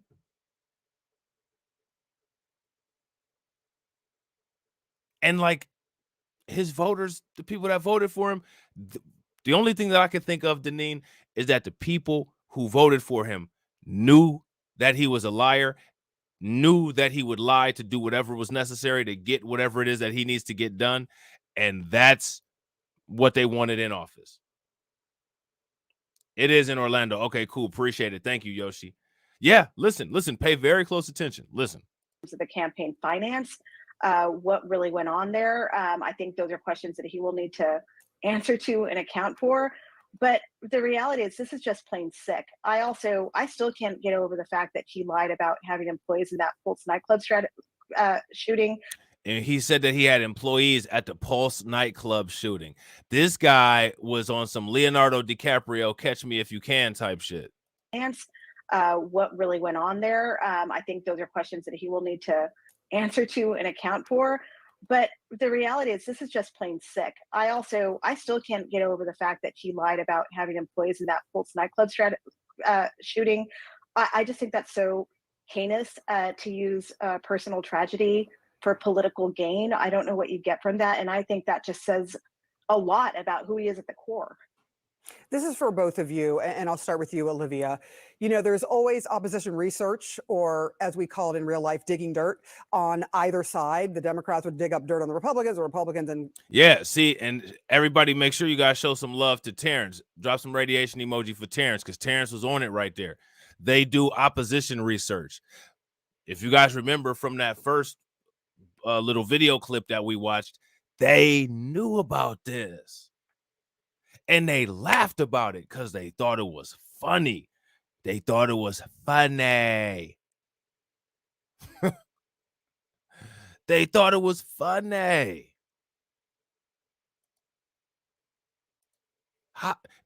And still voted for him. Man, that's crazy. Real quick, ladies and gentlemen, if you guys have not smashed that like button, take a moment, smash that like button. If you're not subscribed to the channel, hit that bell icon. And also, please make sure you guys share the video out. If you guys know anybody that's interested in these kind of topics, send the link through a text message, send it on Messenger, tell them that we're talking about George Santos, and this is some stuff that they need to see. Would dig up dirt on the Democrats in any race. How did Democrats miss this one as he was campaigning? Yeah, I actually have been wondering that. I don't know how you don't double check these things and back check them. This was a very overtly done thing, apparently. So yeah, I mean, they really dropped the ball on this one. But you know, I mean, I don't necessarily blame them. There's a lot going on when you're trying to track all these other sort of corrupt GOP people running for office, election deniers, and all of that.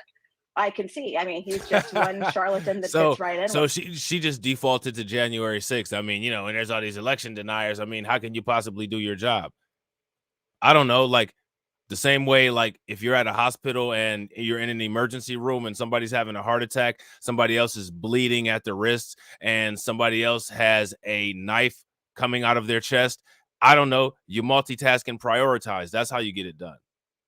And at the levels of media and at the amounts of money that these people are getting paid, that's what people expect.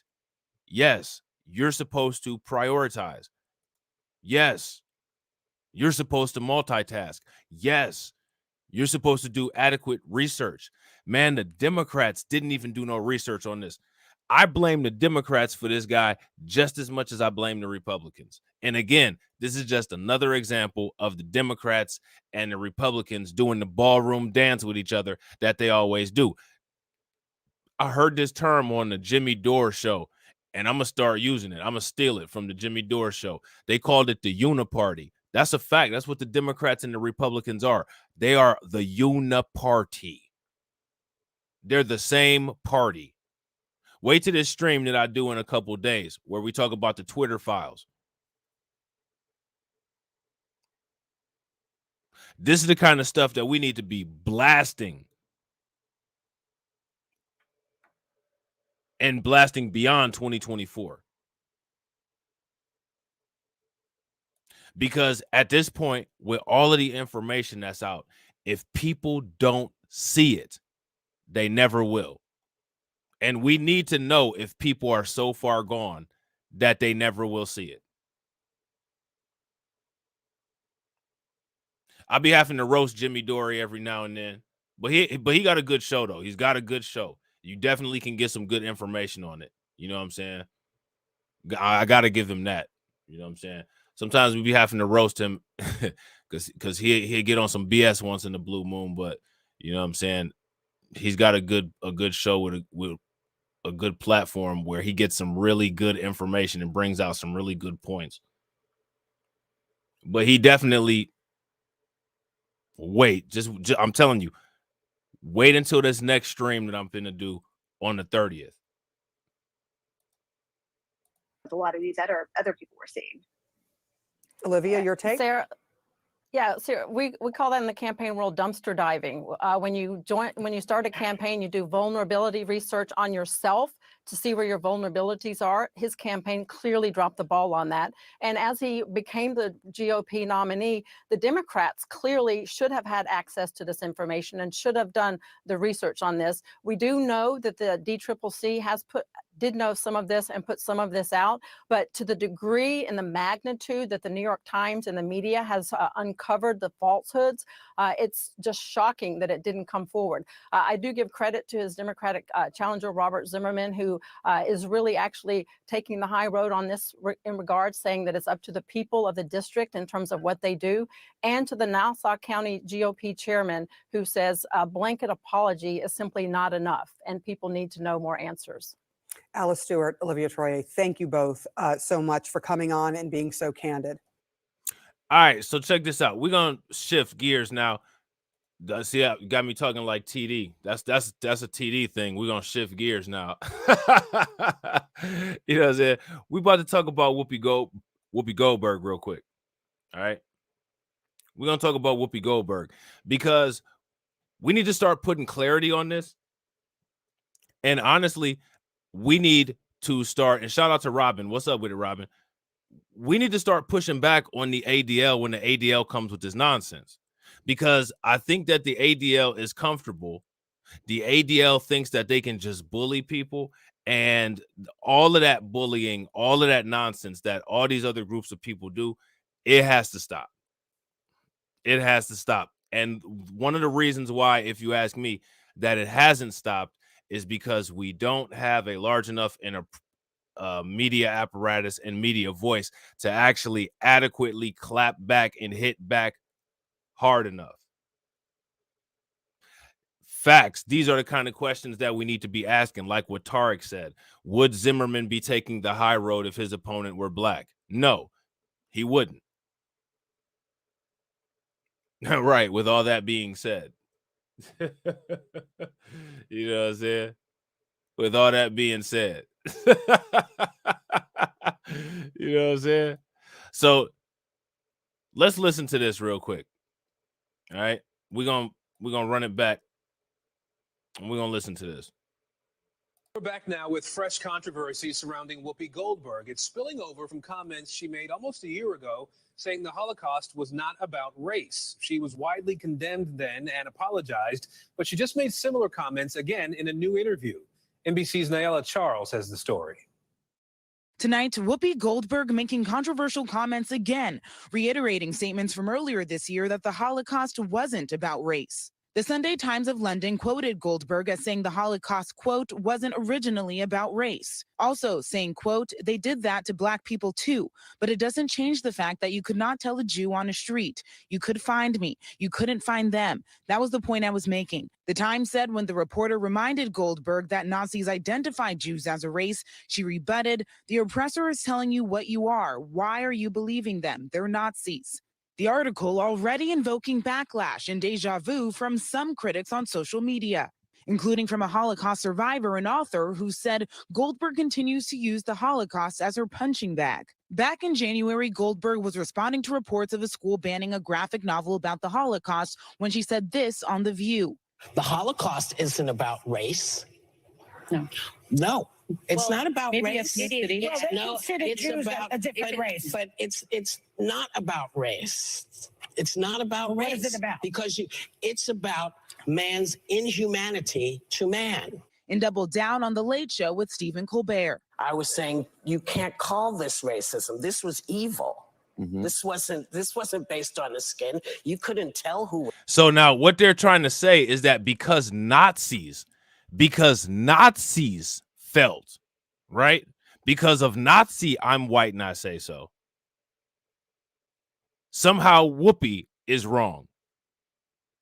When we just sat here and looked at a report that proved what Whoopi Goldberg said was right.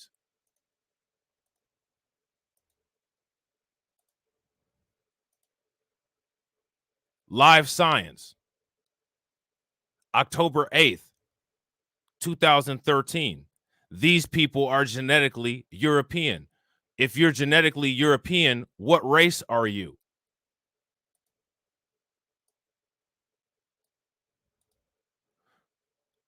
Let me know in the comment section. If you're genetically European, what race are you? So where is what's wrong with what Whoopi Goldberg said? It's just a matter of, well, just don't say it because we said not to say it. Controversial view. We're living in a time where facts are controversial. Was Jewish. After public pressure, she apologized. But it is indeed about race because Hitler and the Nazis considered Jews to be an inferior race. The View had the Anti-Defamation League. So if Hitler and the Nazis were doing what they were doing off of a false pretense, it was a false pretense. It doesn't make it correct. That is a white man on the screen. Are you serious? If he was alive when my dad was a child, he'd have been able to drink at a different water fountain that my dad wasn't allowed to drink at. What are you talking about?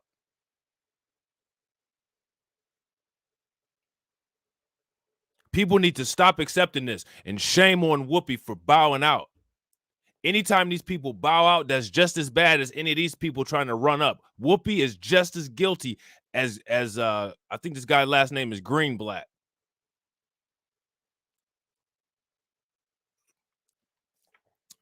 Facts, Terrence.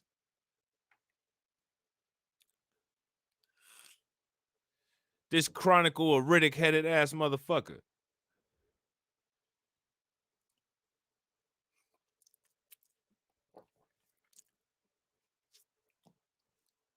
Yeah, if you looked at this guy, you can't tell.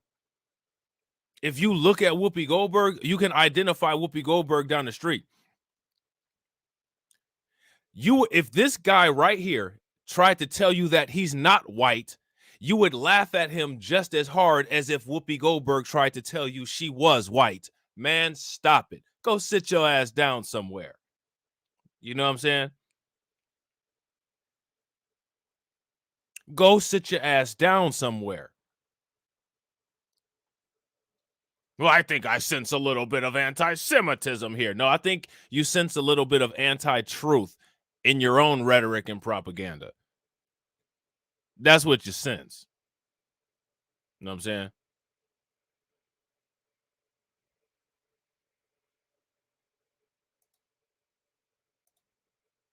That is what you sense. On the show to explain the history of persecution the Jewish people have faced. But the Anti-Defamation League did not call for Goldberg to be canceled. I don't believe in cancel culture. They don't. That's interesting. He didn't believe in cancel culture, but they believed in Kanye canceling Kyrie. Did you hear this, liar? I don't believe in cancel culture. We just believe that the people that we think should be able to talk should be able to talk.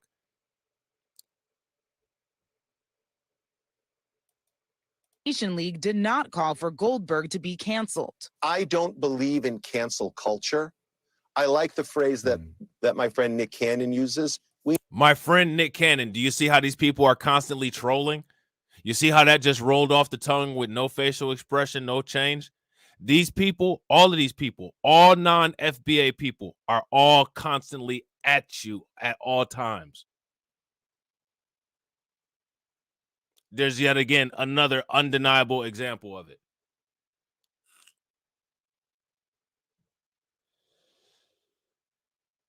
FBA is a hate group. What do you call that? My friend Nick Cannon. I like the phrase that my friend Nick Cannon uses. Your friend Kanye West. Your friend Kyrie Irving. Your friend Whoopi Goldberg. Your friend Martin Luther King. Your friend Louis Farrakhan. Your friend Malcolm X.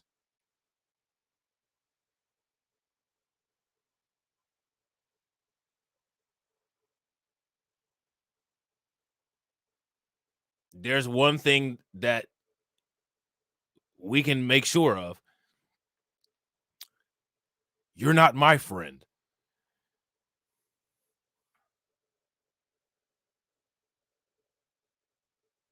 He made his friend Nick Cannon sit down and get educated. Right. So let me guess. Is George Santos your friend? Somebody get Greenblatt on the phone. Drop this StreamYard link. You know what I'm saying? And get his shea butter headed ass in here.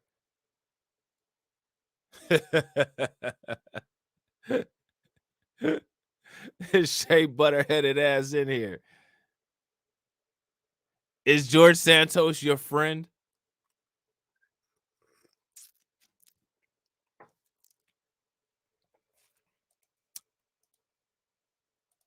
We need council culture. You know, in the Jewish faith, we need we have a council concept culture. called Listen, we need council culture. And what you need to realize is that you people are not chosen for anything except for crime, degeneracy, and persecution. As long as you understand that, well, then you got the culture. You know what I'm saying? Real quick, ladies and gentlemen, if you guys have not smashed that like button, please take a moment. Make sure you guys smash that like button. Also, if you're not subscribed to the channel, go ahead and make sure that you hit that bell icon twice. And remember, the YouTube algorithm does not share the content, so I'm dependent on you guys to share it. So please, if you guys haven't, please share it to your social media. tshuva. And tshuva means redemption. It means all of us have the power to admit when we do wrong and to commit to doing better. But ABC still suspended her for 2 weeks. Now ABC. Now, it's funny that they talk about admitting when they do wrong. They still haven't admitted anything about this live science report that I keep putting up on the screen. So I guess the live science report misinformation or disinformation? What about this? Let me tell you about this. I want to show you guys this because, like I said, this is going to be a long stream, and I apologize in advance, but there's a lot to go over here. Let me ask you guys something. Have you guys seen this headline here? This is a headline that came out from the Times of Israel. How many Hebrew Israelites are there? And how worried should Jays be? I mean, is this not fear-mongering? Now, let me ask you, with George Santos lying, did they say how many cultural appropriators are there and how worried should Jays be? What about how many members of the LGBTQ community are lying about their ethnicity? How worried should the Jays be?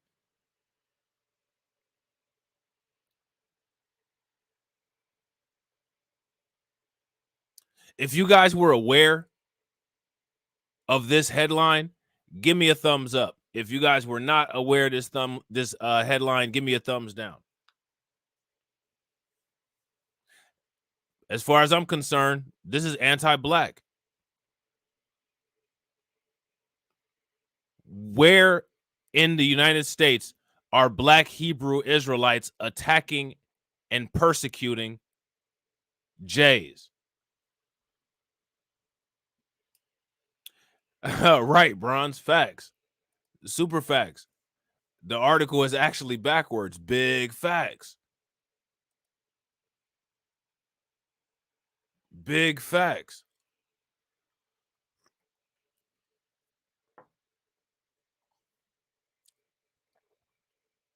Big facts. But they're putting out articles like that.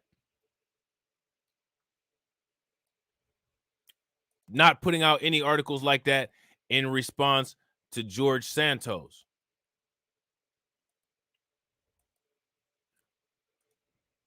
Now, we got to ask the question why. George Santos is in the government. He has access to influence military decisions. But should we be worried about Israel united in Christ? If that doesn't show you, I don't know what else will. His next move is unclear after these latest comments published on Christmas Eve. The company has yet to respond for comment. Tonight, Stand With Us, an Israel education organization calling on Goldberg to educate herself and others. So again, there's a call for Goldberg to educate herself and others. No calls to do anything for George Santos. So these people are really showing their hands. Facts. White people have perpetrated violence against the Jays, right?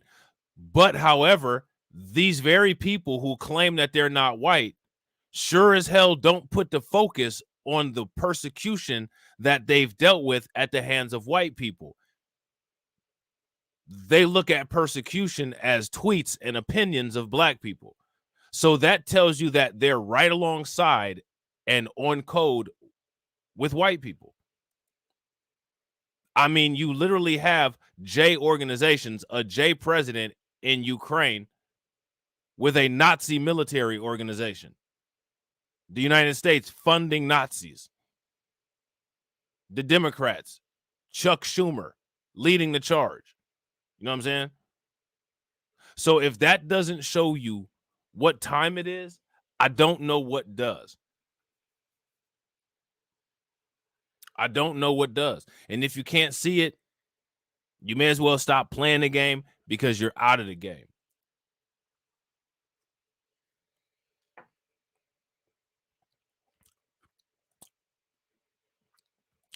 Why is it that these people think they should always educate a Black person about a Black person's opinion? To me, that's one of the reasons why I would never, if I was one of those Black people from way back in the day, I would never accept missionary education. Why people would sit there and listen to missionaries is beyond me. But that's all this is. It's no different. Well, we need to educate them. We need to indoctrinate them. This isn't education. This is indoctrination. I'm a daughter of Holocaust survivors, so I'm very sensitive to all this. This is like George Santos, right? So if you're sensitive to all this, then I know you got to be offended by George Santos lying and saying that he's a descendant of that as well, right? But you just happen to miss that though because you concentrate on Whoopi Goldberg.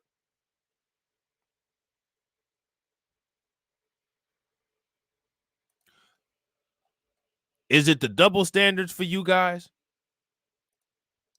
Or maybe I'm just tripping. If you see a double standard give me a thumbs up. If you don't see a double standard, give me a thumbs down. And now, my question is, when will the ADL answer for their double standards? Well, I'm a daughter of Holocaust survivors, so I'm very sensitive to all this. This is about understanding what anti-Semitism today looks like and how dangerous it really is and how it's escalating around the country and around the world. Whoopi Goldberg, ladies and gentlemen, what this woman is saying here, what this Karen is saying, is that Whoopi Goldberg is what anti-Semitism looks like. How do you feel about that?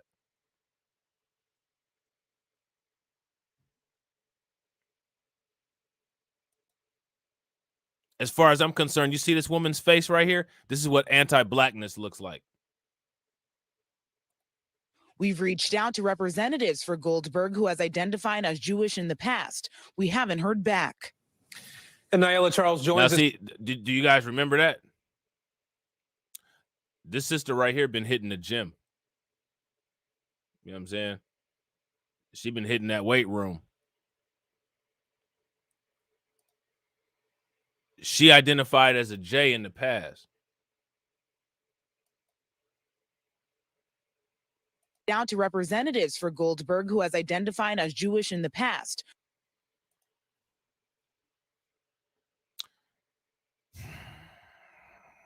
Man, Whoopi getting her wake-up call, ain't she? They slapping her all kinds of around. We haven't heard back. And Nyla Charles joins us now from Los Angeles. Nyla, there's been a lot of anti-Semitism in the headlines lately. How does this... Why do they have 2 black people reporting on this?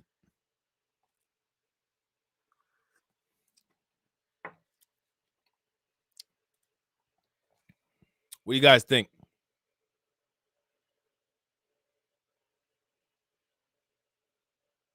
Why do they have 2 black people as the leads for this story?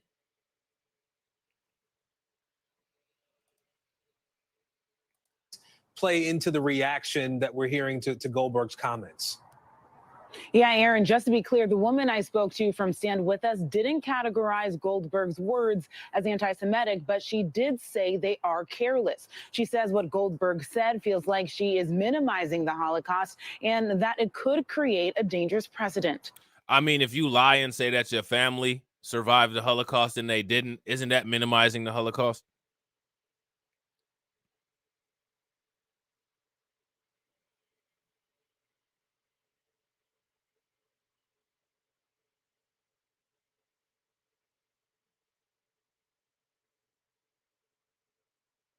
So now here's my question, right? Why do people sign on to this?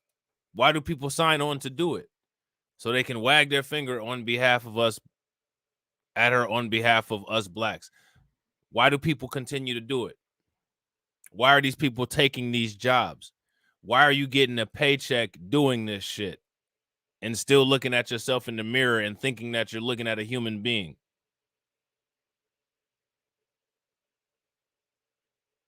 You know what I'm saying? So now here it says Whoopi Goldberg faces a fresh round of backlash after her latest, quote unquote, historically inaccurate statement about the Holocaust. Now, let me ask you, everybody in the comment section, I need everybody in the comment section to answer this question for me. Shout out to my man Desmond. What up with it? What was inaccurate about what Whoopi Goldberg said? What was inaccurate about it? Which she claimed wasn't originally about race. It was about a Nazi worldview, and the Nazis' worldview was a misconstrued worldview on race. Because let's not get it twisted. 2 groups of Europeans are not 2 different races. Damn. We're not doing this stupid ass shit.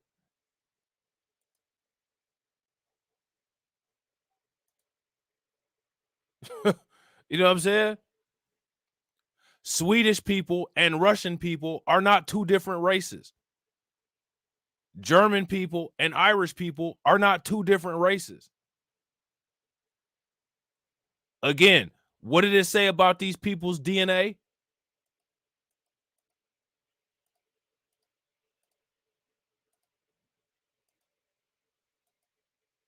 This is what it says.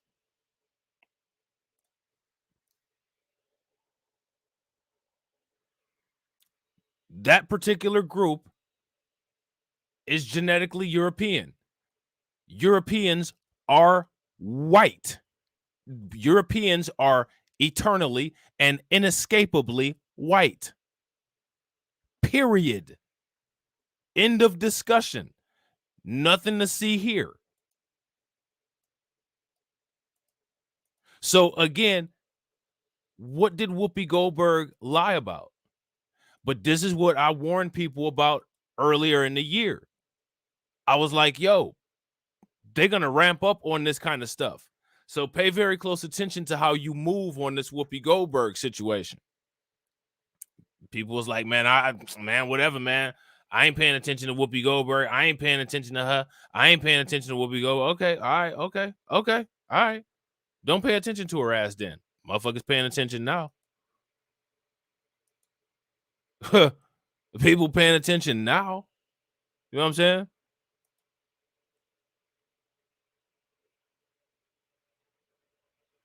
So now here it says the controversy marks the second time this year that Goldberg, who is 67, has come under fire for what J leaders and Holocaust experts say are inaccurate and offensive comments about Nazis. Nazi-sponsored mass murder of 6 million European Jays. If they're European Jays, I mean, it says in the beginning they're European. You know what I'm saying? But it's okay to say that Irish people and black people were the same kind of slaves in the United States. Somebody needs to sit down with the Jays and talk to them about that. You can't even mention the J involvement because, you know, white people were selling black people in the transatlantic slave trade and making the ancillary businesses. You can't even mention that. Oh, that's anti-Semitic. Why? It's anti-Semitic to show your community's degeneracy? I don't think so.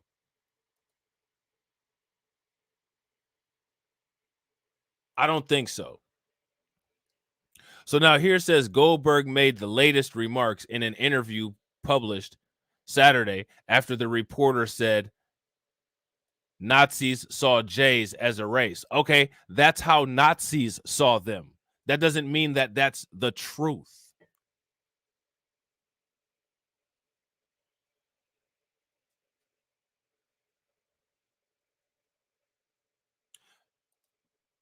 That's a good question. Who got the answer for this question? Speaking of slavery, why was the slave markets in the Caribbean closed on the Sabbath? Well, they would be closed on the Sabbath because the people who ran those markets would be celebrating the Sabbath. What kind of people celebrate the Sabbath? But again, that's anti-Semitism. You know what I'm saying? So now here it says Goldberg made the latest remarks in an interview published Saturday after the reporter said Nazis saw the Jays as a race, referring to Goldberg's comments in January when she claimed Holocaust was not about race. It was about the white race. It was about I'm white and I say so.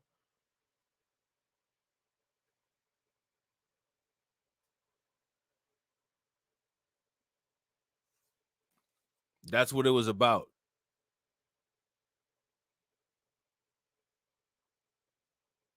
Groups of Europeans. They persecuted other people in the Holocaust as well. They persecuted the Roma people, who were also a group of Europeans.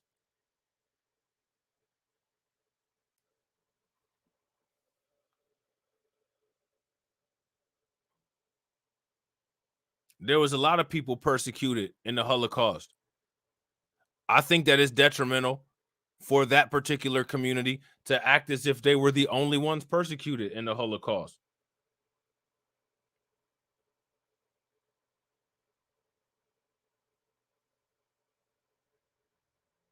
Facts. Facts, Deneen.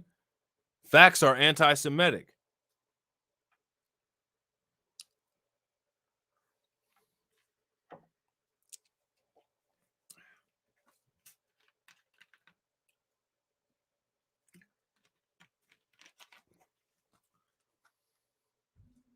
Facts are anti-Semitic. Yes, but that's the killer, isn't it? Goldberg told the Sunday Times reporter. The oppressor is telling you what you are. Why are you believing them? They're Nazis. Why are you believing what they're saying? Again, what's wrong with what Whoopi Goldberg is saying? She's right.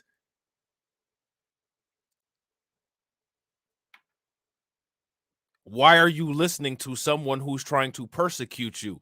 People who persecute you put out propaganda and lies about you. So again, the Nazis are putting out propaganda and lies. Why are you believing that? Why are we running with that as if it's the truth? She's asking that question. Here's my question to you guys. What's wrong with that question?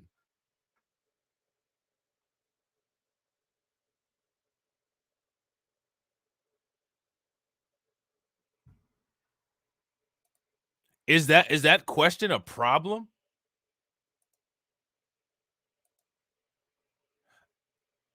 Should she not ask a question like that? If you guys agree with Val, give me a thumbs up. White on white crimes.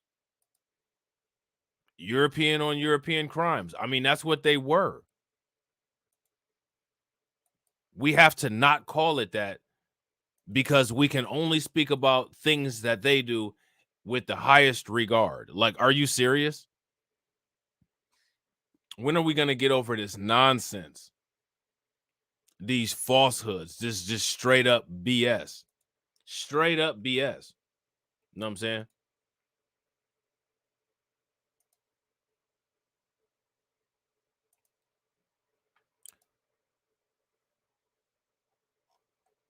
Straight up and down BS. What's crazy about this entire situation is how the world just doesn't question it. The world doesn't question it. People only talk about this stuff in the shadows. One of the reasons people only talk about this stuff in the shadows is because, I mean, it's so difficult to talk about it on social media. You will lose your social media platform for simply questioning narratives.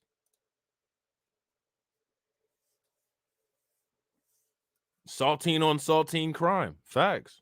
You know what I'm saying?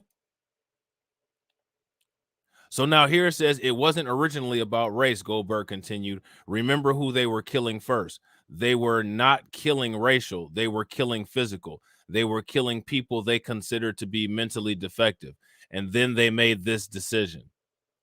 The reporter told Goldberg that the Nazis measured the heads and noses of the Jays to prove that they were a distinct race. Since when has race been based on head and nose? Again, going back to Whoopi Goldberg's original comment, she said, why are you listening to your oppressor? She's right. So now pay very close attention, right? When a black person basically says, stop using a victim narrative, it's a problem. We need to be educated. Because that's basically what Whoopi Goldberg said is she said, stop being a victim. Stop listening to your oppressor. I mean, we get told that all the time. People love to tell black people, well, stop being a victim, right? Whoopi Goldberg basically said that for all intents and purposes to them. Stop being a victim. Why are you listening to your oppressor? Oh, now it's a problem, though. Now you got to be educated in sensitivity. Why? No one has to be educated in sensitivity when they tell us stop being victims.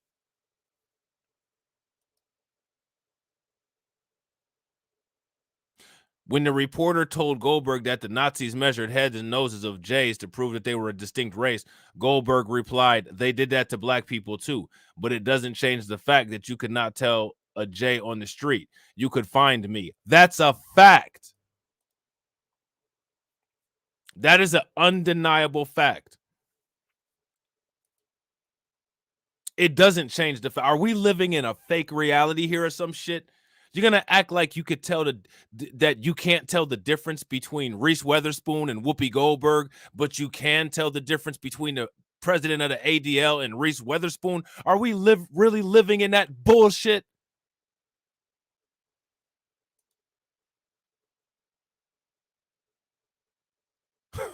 Like, this is insane.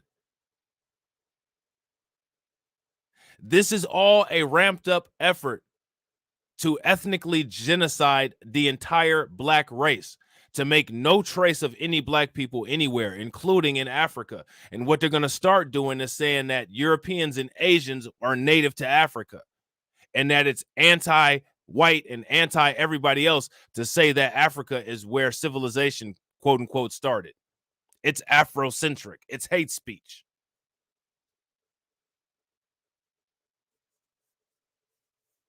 Somebody was Afrocentric. Whoever engineered the planet was Afrocentric because he put all the damn resources necessary for the world to function in Africa.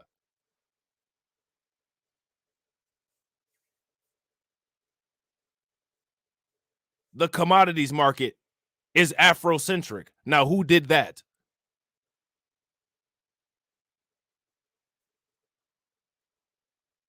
Yeah, Amy Schumer and Whoopi Goldberg.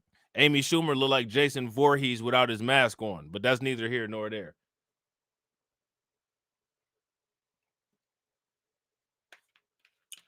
Amy Schumer looked like Jason Voorhees with a blonde wig on and no hockey mask.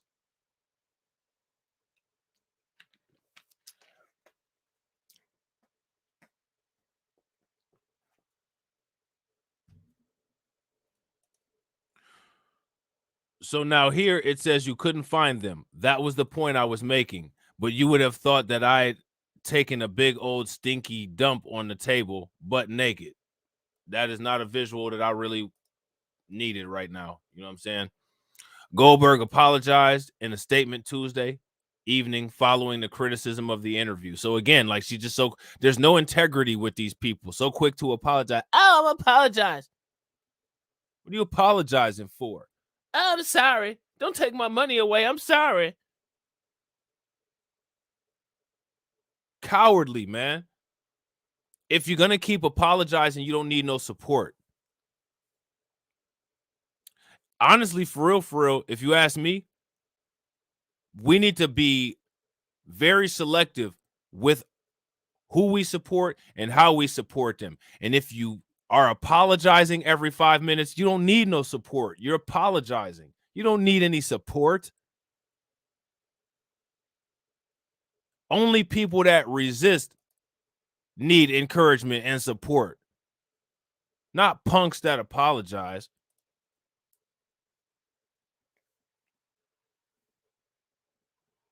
You don't need no support system if you apologize, and you already apologize, and you're going to be okay. And people that stand their ground are the ones that need support.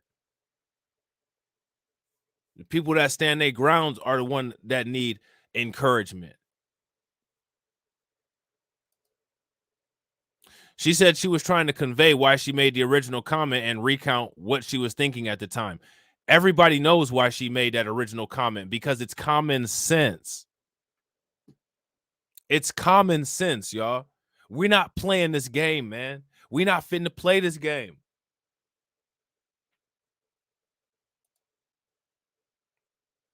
I'm still learning a lot, and believe me, I heard everything everyone said. Now, pay very close attention. Why is it such a priority that we always have to know these people's history as if their history is ours, but nobody ever has to care, know, or be considerate about our history? Well, I mean, you know, everybody was a slave. No, everybody wasn't a slave. Well, I mean, everybody was discriminated against. No, everybody wasn't discriminated against.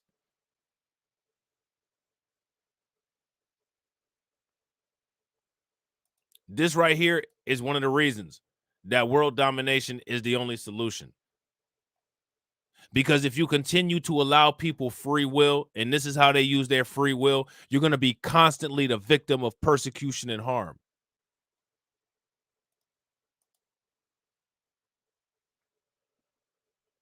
When people can't stop attempting to abuse you, you forcefully take away their ability to do it. Until we wake up and realize that, There's going to be content for days for future YouTube content creators to talk about what somebody did to a group of black people. I'd rather start making content about what we did to somebody. Every time I have to do a live stream or a video like this, I get sick to my stomach. Because I just ask myself, when is life on repeat gonna stop? And when is a new paradigm gonna begin? Oh, yeah. Oh, Rob, remember, it's your own people who enslaved you, right? Our own people enslaved us here in the United States. This is the United States that we're talking about. It's amazing how when it comes to our history, international politics comes into play, right? But everybody else's has to be very specific. What's up with that? What's up with that? Make that make sense. It doesn't. It doesn't have to. It's not required to. When you have power, you don't have to make sense. You can just do whatever you want to. And that's what these people have been doing, and that's what we've been dealing with. And it's time for us to be in that position of us doing whatever we want to, and somebody else picking up the pieces for once.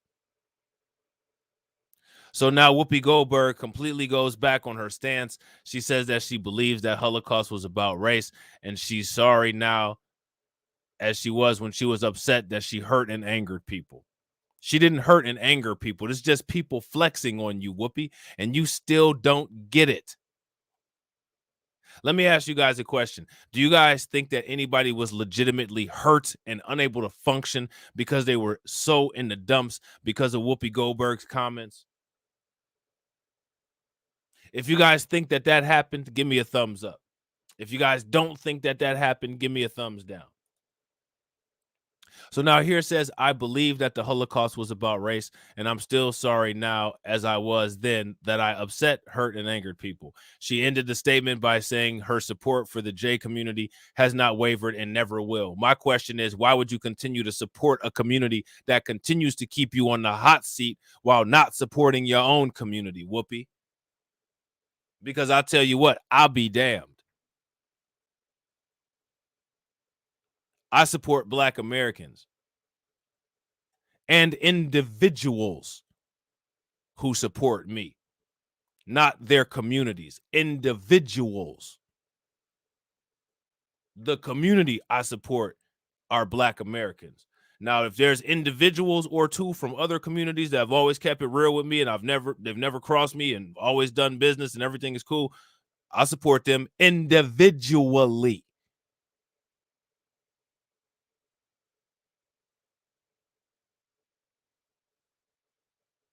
So why Whoopi Goldberg is sit here and say, I support this community? When is the last time they get anybody to come out and say, well, we support the Black community? Never. As a matter of fact, when we say that we support the Black community, all the other communities are sitting there saying, well, that's anti-white, that's anti-Asian, that's anti-Latino. Are you serious? Seriously? And what we do as the American population, as the population at large, is we will just ignore the status quo and act as if nothing happened. Because why act as if anything happened when we can just act as if nothing happened and keep it moving? Right? So now here it says the Auschwitz-Birkenau Memorial and Museum on Monday tweeted a passage from a letter Adolf Hitler wrote in 1919, 14 years before he was appointed Chancellor of Germany, and opened the first concentration camp, stating that Jays are definitely a race. So again, all right, so basically what they're doing here, right, is they're saying what Hitler said, we're going to turn that into fact, right? So white people say that Black people are subhuman. So should we believe that as fact? You know what I'm saying? Like, where does this logic work ever? How does this work? And real quick, ladies and gentlemen, if you guys haven't smashed the like button, please make sure that you guys take a moment and smash that like button. All right. Also, if you're not subscribed to the channel, go ahead and take a moment, hit that bell icon. We got a goal by the end of 2023. Your boy is trying to have 10K subs on each of my channels. So make sure if you're not subscribed to this channel, you hit the bell. And also make sure you guys check out my backup channels. Hit the bell over there as well. As Jack Nicholson said, you can't handle the truth. Facts. They clearly can't. They clearly can't. And look at this. And they call J people an alien race, unable and unwilling to sacrifice its racial distinctiveness. This text is one of the first major statements made by Hitler with regards to the J question. Read the Auschwitz Memorial tweet accompanying the excerpt. Now, again, these are Hitler's perceptions. So why are we running with Hitler's perceptions as if Hitler's perceptions are accurate and fact? Right. That's exactly, Val. That's what I keep asking. Facts. Super facts. Does that make any sense whatsoever? Any sense whatsoever? It doesn't. It doesn't make a lick of sense. It doesn't make a lick of sense. So now here it says, while the Auschwitz Memorial tweet did not mention Goldberg by name, several other J leaders used it to call out the inaccuracy in Goldberg's comments. And again, is there any inaccuracy in her comments? And if there is inaccuracy in her comments, where is it? Where is the inaccuracy? So now here it says David Harris, a former president of the American J Committee, an advocacy organization, retweeted the Hitler passage and addressed Goldberg, writing, "Stop claiming the Holocaust wasn't about race. It was all about race." Again, it was all about the white race. It was all about the Aryan race. That's what it was about. That's what Hitler said. All Europeans were not considered Aryans.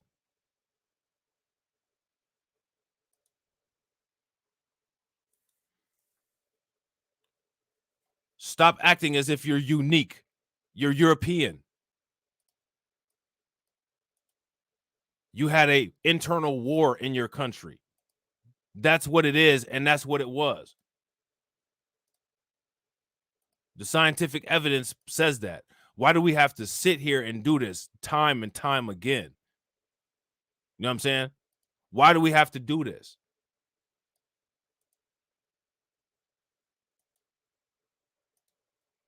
Like, this is absurd. It's like a silly game with these people. You know what I'm saying?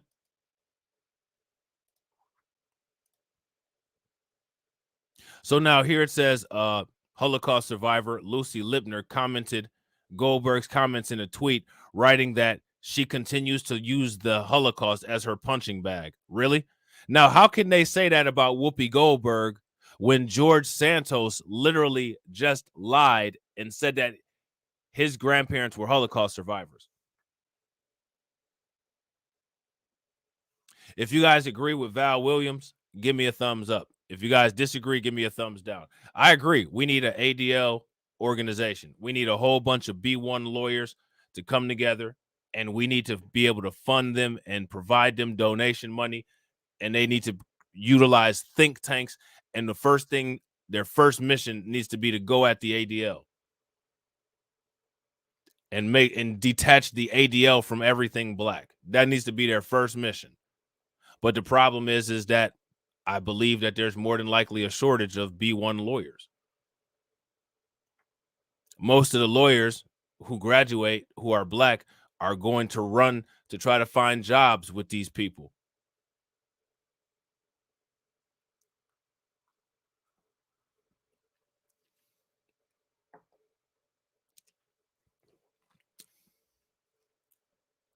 So that would be a long-term goal. Had to make sure that they don't. You know what I'm saying? Saying somebody will infiltrate, it's not a reason to not do something. If you see a threat, you have to make sure that that threat doesn't realize itself. If that's a threat, then we have to make sure that that threat doesn't happen. You know what I'm saying? So now here it says we told her that her comments harm us and she simply doesn't care. Lipner wrote, referring to Goldberg's comments on The View in January. First of all, I'm sorry, but treating people a certain way, treating people nice and treating people humane does not equal we have to have some kind of dedication and allegiance to your heritage. It's not our heritage, it's yours.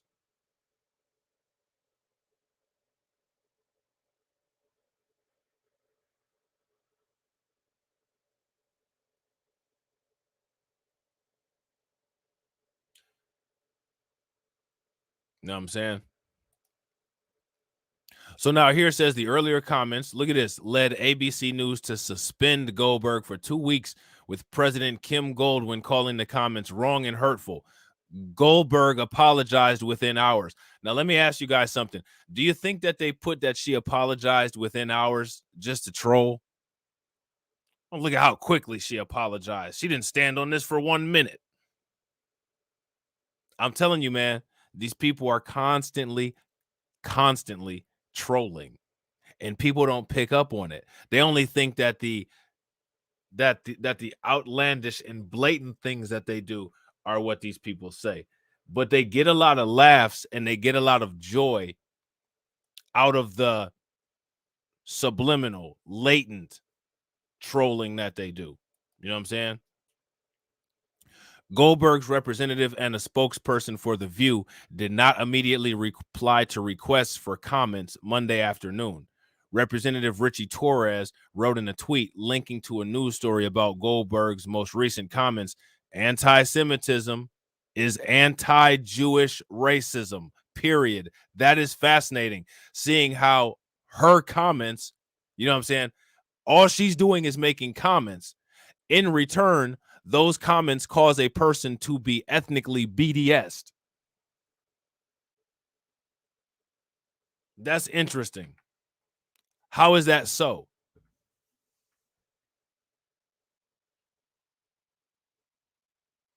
Somebody make that make sense. Claiming that the Holocaust had nothing to do with racism is historical revisionism as its worst. Again, this was between Europeans. That's an undeniable fact. You're not a race. You're not unique. You're white. That's just like me. If I said that there was some tribe in Africa that was attacking me. Okay? We're the same race, though.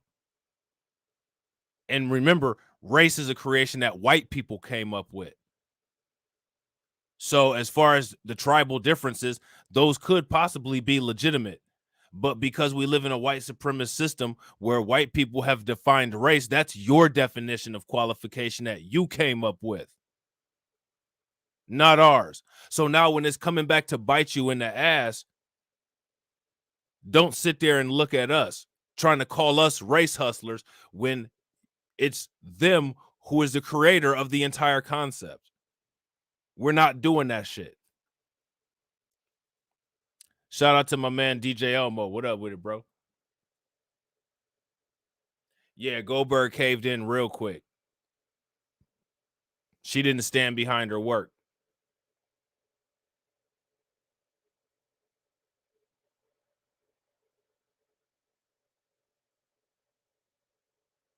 Yeah, I agree. T Thunderbird. You know what I'm saying?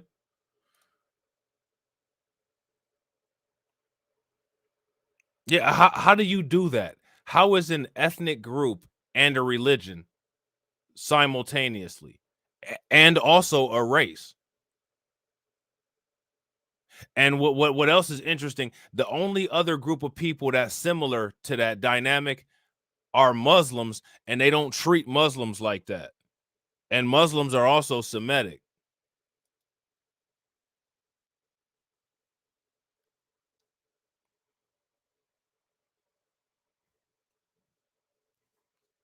But we just can't question some shit because Rosenblatt or Greenblatt or whatever his name is said not to. You know what I'm saying? So now again, we've seen the criticism of Whoopi Goldberg. And the interesting thing about the criticism of Whoopi Goldberg is how different it looks. How different it looks from George Santos. Because honestly, I wouldn't call what's going on with George Santos, I wouldn't call that criticism at all. Would you guys call that criticism? Let me ask you guys this. What would you call what's going on with George Santos? In our politics lead, Republican Congressman-elect George Santos of New York is now admitting to lying about his background and falsifying key parts of his resume. But he's insisting he's not a criminal and says he will take his seat in the next Congress, despite growing calls for his resignation. But as CNN's Eva McKen reports, many questions remain about that's history he's owning up to right now. An admission. Did I embellish my resume? Yes, I did. And an apology. And I'm sorry. And it shouldn't be done. After a week of controversy, Congressman-elect... Man, what's crazy is that this dude got his way. He won the election. And he's like, yeah, I shouldn't have done it. I'm sorry. No punishment. I'm going to go back to doing what I'm doing, which is working this position that I got through my lies. How does that work?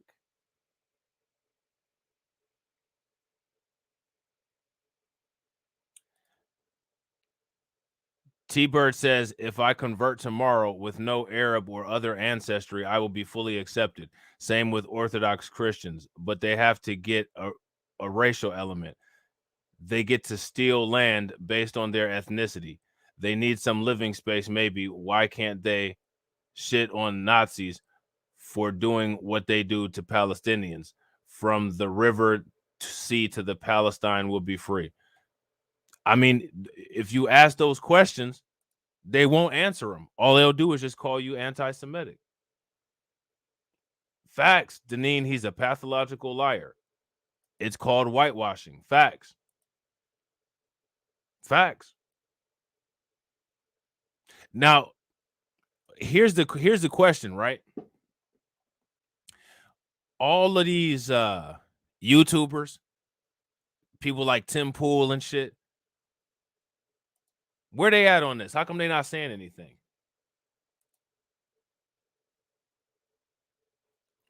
DJ Elmo says, how can the J claim to be the only authentic ones when the land they claim to be theirs is the second highest cancer rate in the world?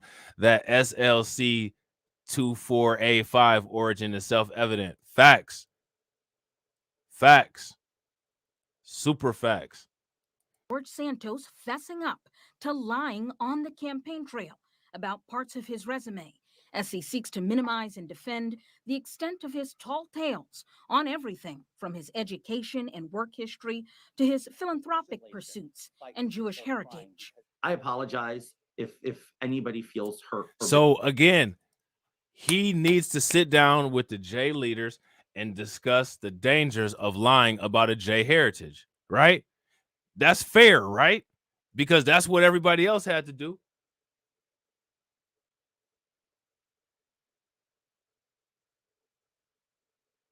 Right?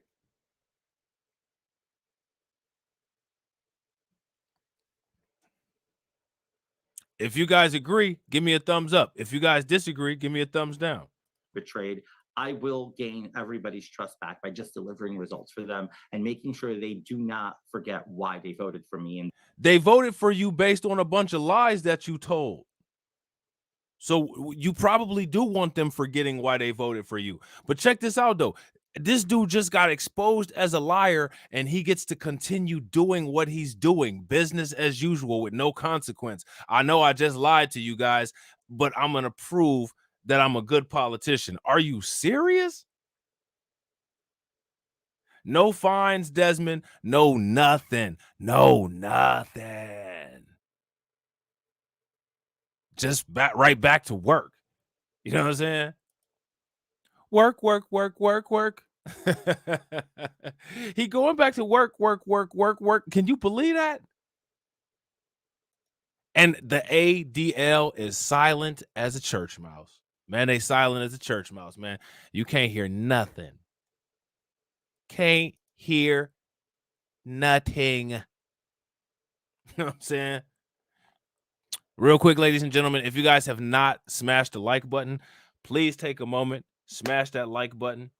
If you're not subscribed to the channel, make sure you hit the bell icon twice, subscribe. Like I said, we got that goal. We're going to get there. Share the video out. You know what I'm saying?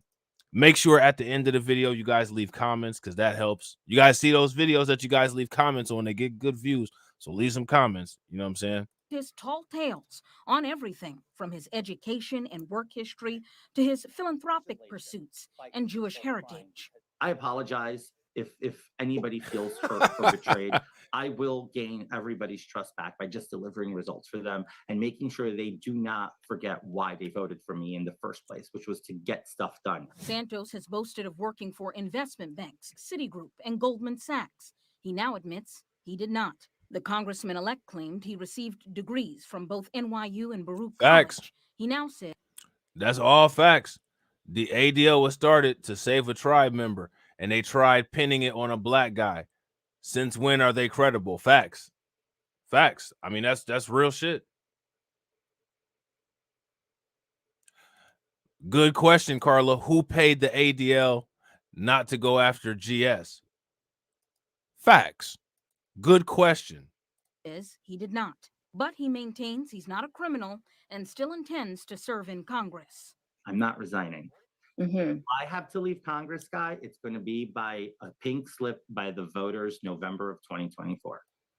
I mean, like, look at how these people just double down.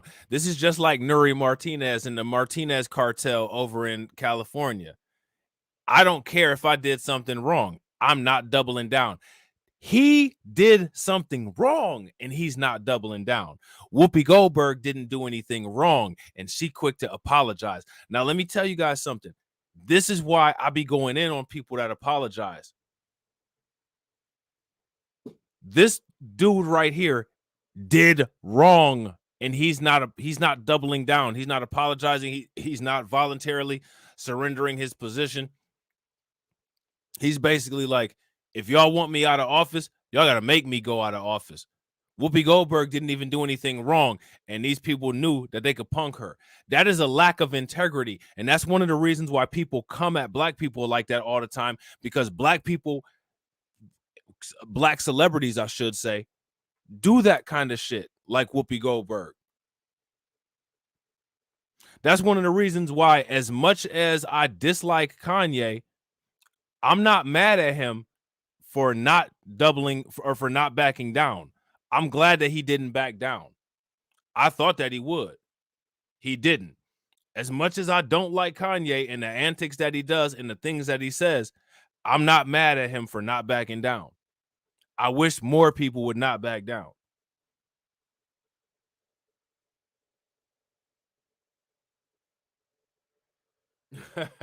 You couldn't hear a mouse piss on cotton. Facts. You know what I'm saying? DJ Elmo says there are many that fake the funk. In Germany, a man called Wolfgang Sober pretended to be a J, milking the benefit and exposed. Begs the question, how many imposters are there? All these, everybody can imposter everybody except us. This dude is a Latino. He is a Latino. The only people that you can identify are us. Everybody else can just, they can play games. This guy could play Asian. This guy could play white.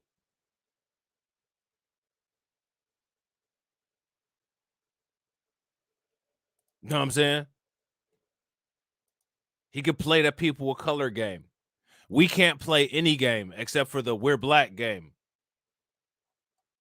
which is the one that the world set up and rigged to be a losing one, which is why we got to change it.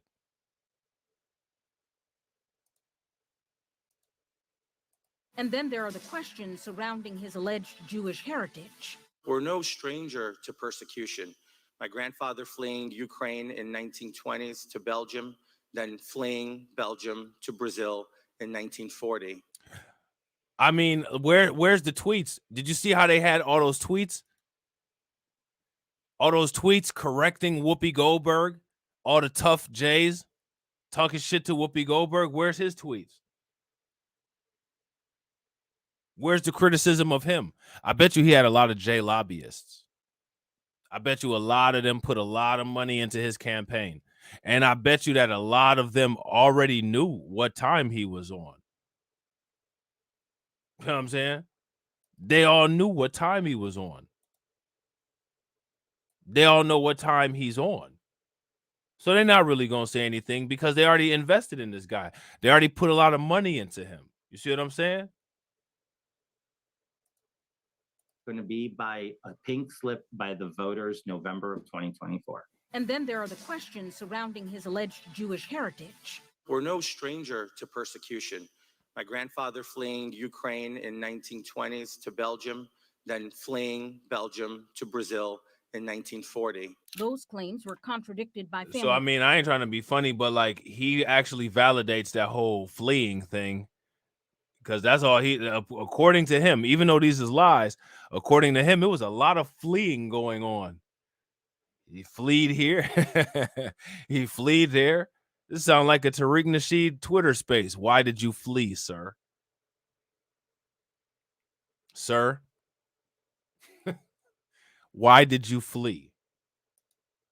You know what I'm saying? I have to leave Congress, guy. It's going to be by a pink slip by the voters November of 2024. And then there are the questions surrounding his alleged Jewish heritage. We're no stranger to persecution. My grandfather fleeing Ukraine in 1920s to Belgium, then fleeing Belgium to Brazil in 1940. Those claims were I mean, did y'all have a house or did y'all put up a tent? Because all that fleeing that you was doing, it wouldn't even made sense to build anything. They was just fleeing all over the place. We fleed here, fleed there, fleed everywhere.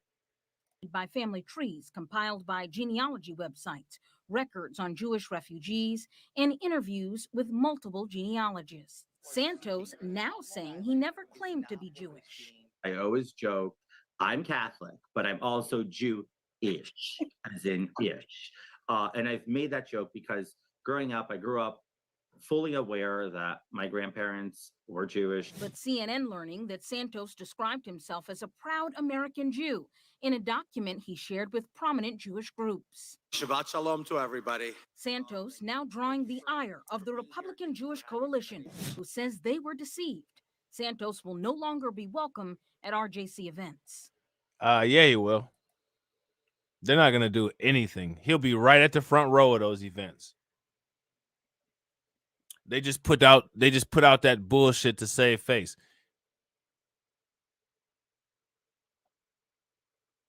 He'll be right at the front row of those events. Make no mistake. You know what I'm saying?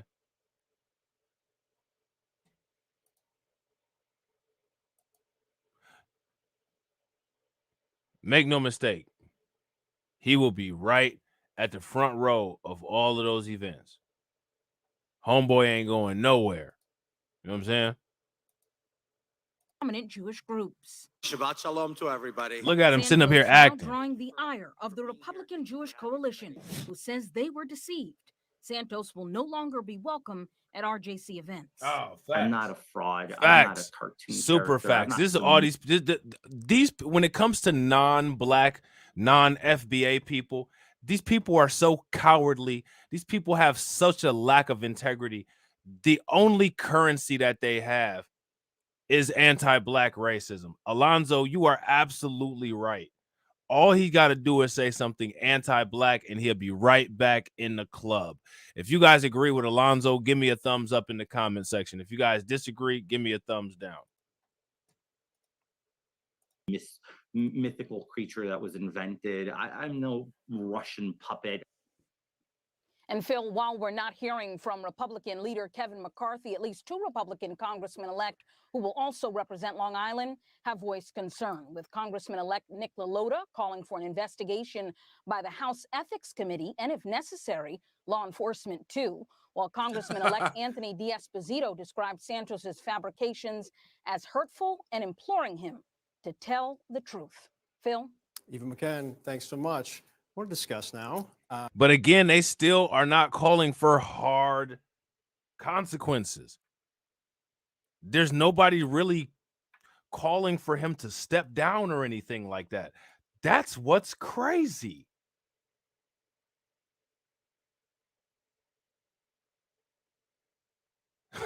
Like, that's what's crazy, y'all. You know what I'm saying?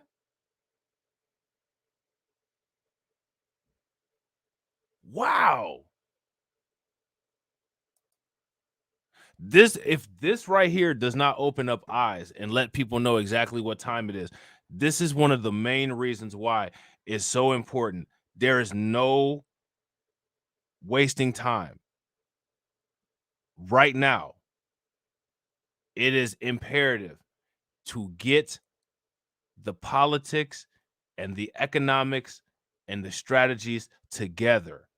Literally, all these other groups of people are on code at war with us. If people don't see it, I don't know how to get them to see it. You know what I'm saying? And real quick, ladies and gentlemen, if you guys have not smashed the like button, please make sure that you guys take a moment, smash the like button, okay? Also, if you're not subscribed, go ahead and subscribe, hit the bell icon twice, and also please share the video out because that definitely helps with spreading the message. Remember, got that goal, we're going to get there. I'm not pausing for emphasis. I'm pausing because like the idea of him being a mythical creature is kind of what he created to some degree. Alex, I want to start with you. He admits to lying, but his defense and reasoning for not resigning is that he did not commit any crimes. Do you believe that is an argument that is sustainable over time? Well, I mean, as a legal matter, as a procedural matter in the House, yeah, it probably is sustainable that if he didn't commit any crimes, then he's probably got a 2-year term ahead of him. Republicans are going to control the House of Representatives. We've seen nothing from leadership or from his colleagues so far to suggest that they wouldn't be willing to seat him or that they'd boot him out of Congress for being, yes, a fraud. But if this starts to become a legal investigation, there are legitimate questions about his personal finances, about his campaign finances. If this starts to look like a public integrity issue, then yeah, I think that could look substantially different. But Phil, I mean, how does it not already look like a public integrity issue? There's clearly issues with integrity with this whole entire thing. I agree. Everyone is so lighthearted about this. It's just like, oh, you know, it was just an accident. Like, you know, I mean, you know, he'll learn from it. He'll be okay. Man, this is not a laughing matter. This dude just straight up lied about every damn thing. And on top of it, in addition to his lies, what else needs to be called out is the inconsistencies of the ADL. The ADL is an anti-Black organization that operates as a hate group, period. They attach themselves to anything that they can while also weaponizing their power and influence. The ADL has harmed more Black people than it has helped. The only time Black people benefit from the ADL is when the ADL can latch onto something like they did with Charlottesville. The ADL always does that. Like they can latch onto Buffalo. Well, this was racism and anti-Semitism.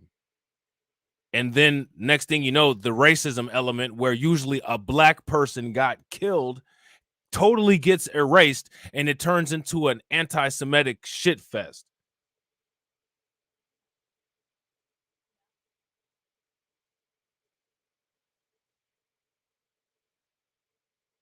Last time I checked, in Charlottesville, it was a Black person who was killed. ADL all over it. Last time I checked in Buffalo, it was Black people that got killed. ADL all over it.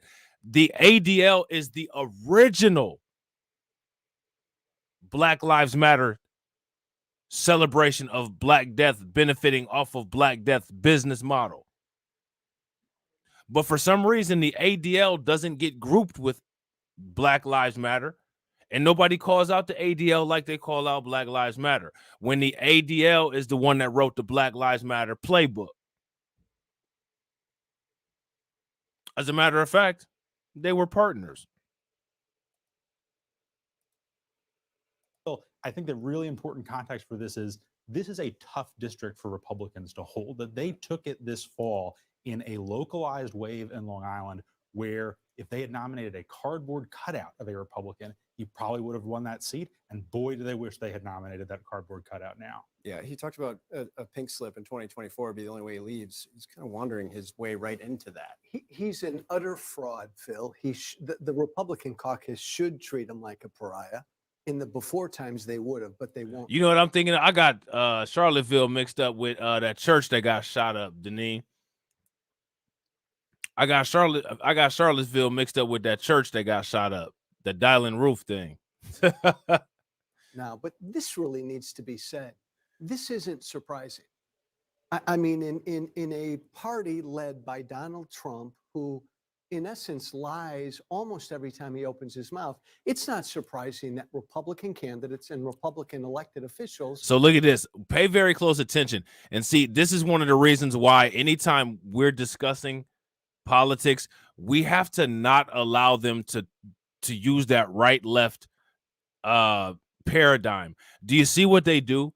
Like the issue here is that this guy lied about a bunch of stuff. And what we're going to do is we're going to take personal accountability off of him and we're going to turn it into a right-left thing. Well, this is what Republicans do. No, we're not doing that.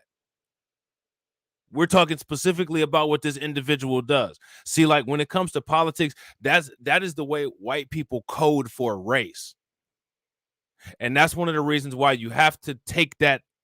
You have to take that out. You have to not allow them to use that. Never fall into that trap. You know what I'm saying? I don't understand why so many black people nowadays identify, like they try to identify with these political groups. That is a trap.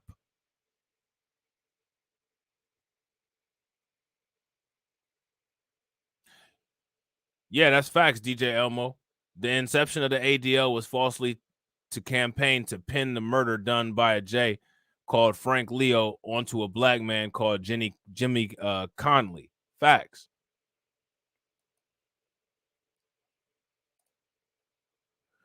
We shouldn't be surprised.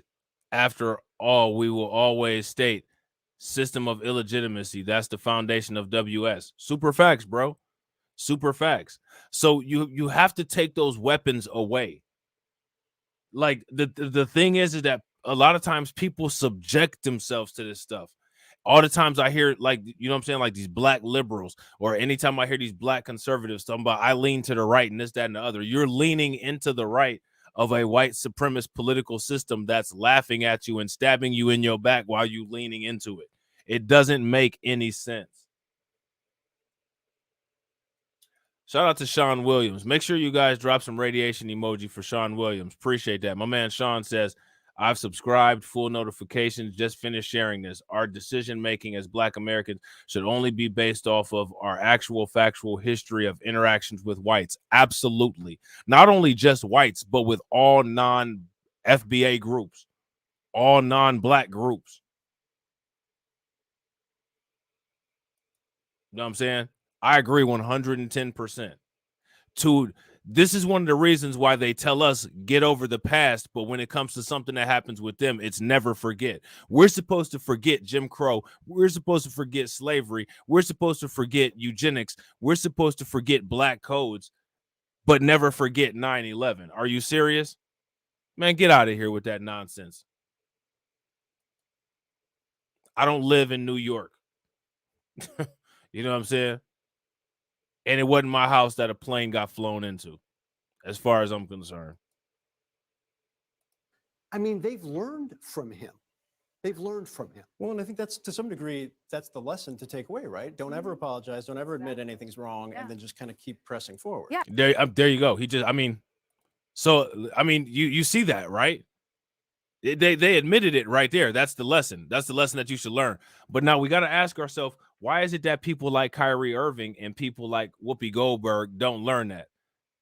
The lesson is don't apologize. Just keep on going and just push forward.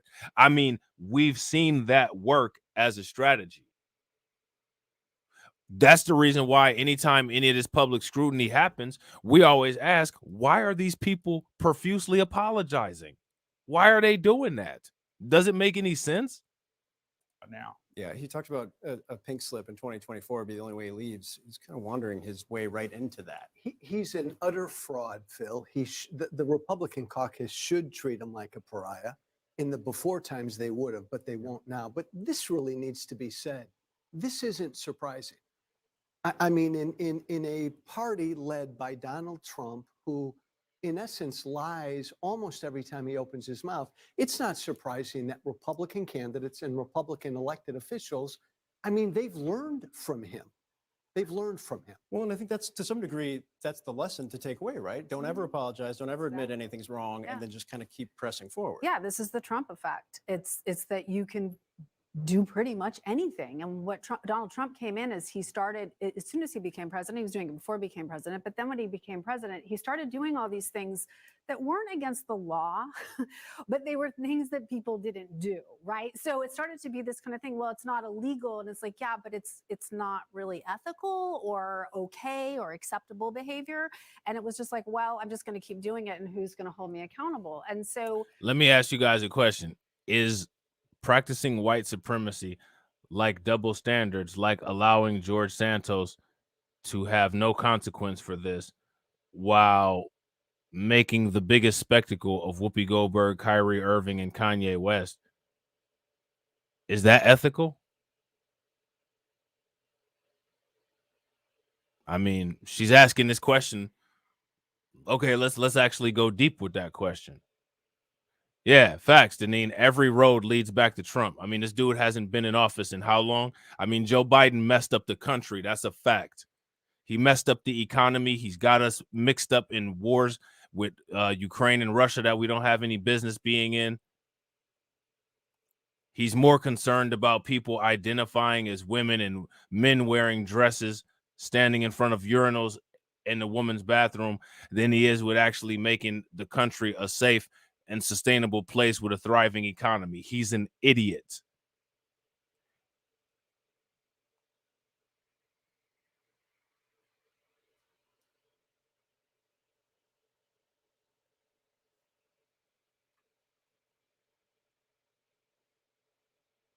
Facts. Sean says, notice how the old white man says they learned from Trump, as if whites have not been lying to anyone and anything moving for centuries. This is how they keep our people going for that bait of quote unquote change. Facts. And it's not us that needs to change. The only thing that we need to change is we need to change with not forgiving people. We need to change by embracing villainy.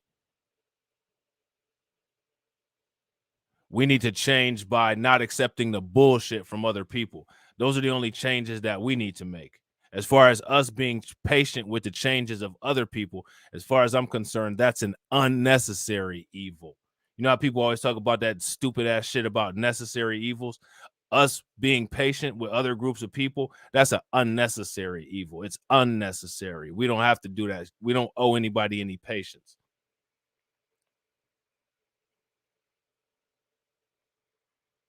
You know what I'm saying?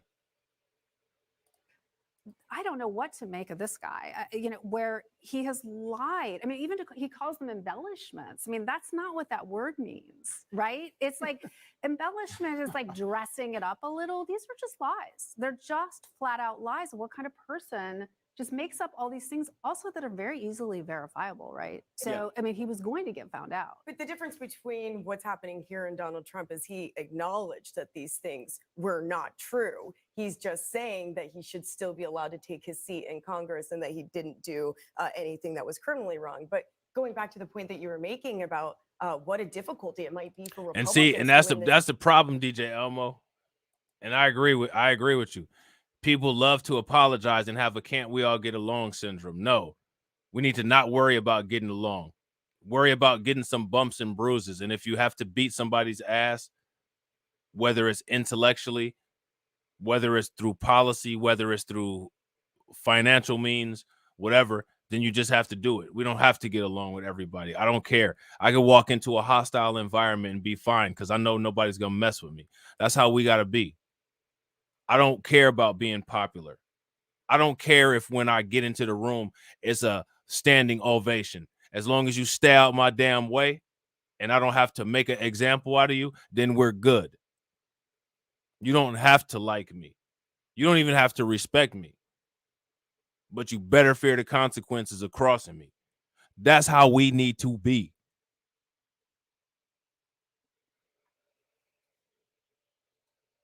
You know what I'm saying? Sean says you are 100% correct. Meanwhile, look at this white man talking. He lied, and then she makes it seem cute and harmless, further showing that we cannot leave our future to whites in any way. Super facts. Our future is only our future to determine and live out. There should be no outside influence in our destiny other than our own. And what it is that the world that we live in wants it to be where everybody else controls our destiny for their benefit to live out their destiny. And people are complicit with it.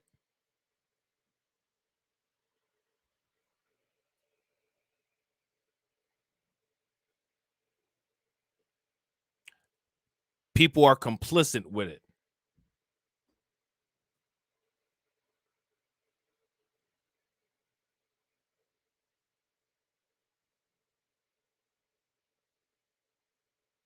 And you see it right here.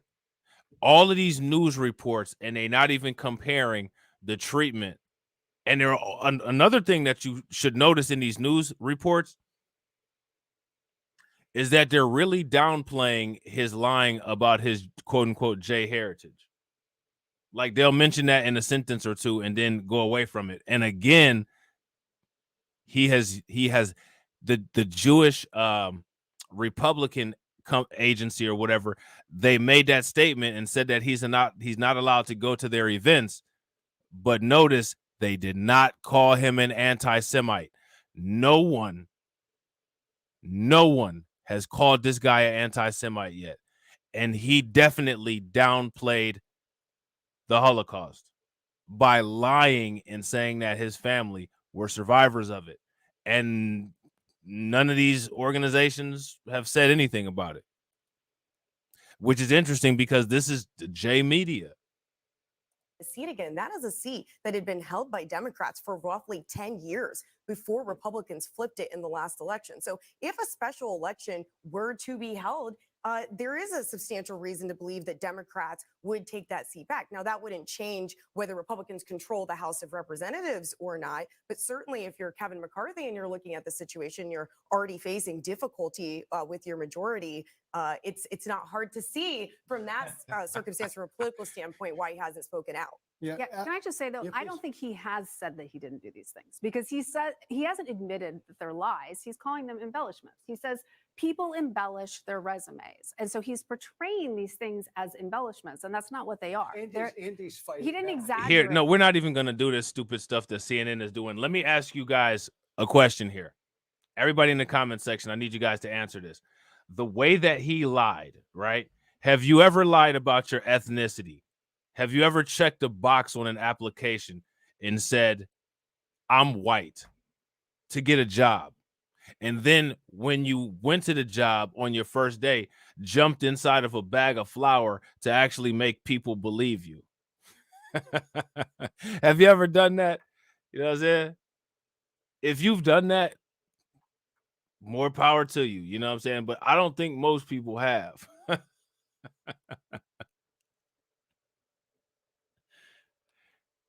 Have you ever lied about your education?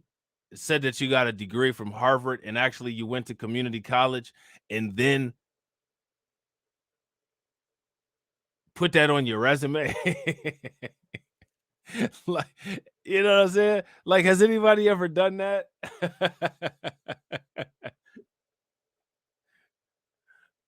I've never done it. You know what I'm saying? This is not something that is casual. This is some serious shit. And it's just tea time over here on CNN. You know what I'm saying? great. Like I was a really good student or something at this school. He's Like pushing back like Trump taught them how to do. And Look at again, this. remember the And, context. and like Sean says, this guy is just stuck on Trump. He's like, bruh, this dude has to stand in the face of his own idiocy by doing this. Stop mentioning Trump. What are you talking about? Like, do you see this? This dude keeps mentioning Trump. The former president is still lying about the 2020 election. Most of the party still believes that lie.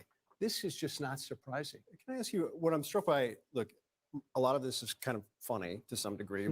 More of it is completely absurd. Look at this. Do you see again? The We're again, pay very close attention. This is CNN. This is CNN transitioning into their conservative niche. Because remember, that's something that they're gonna do. That's one of the reasons why they moved Don Lemon, right? This is more funny than anything. Really? It's funny that a guy lied and people voted him in based on those lies, and literally no one is talking about a consequence. That's funny. Didn't I tell you? Remember, it's kind of funny. Really? Really? Still believes that lie. This is just not surprising. Can I ask you what I'm struck by? Look, a lot of this is kind of funny to some degree. More of it is completely absurd.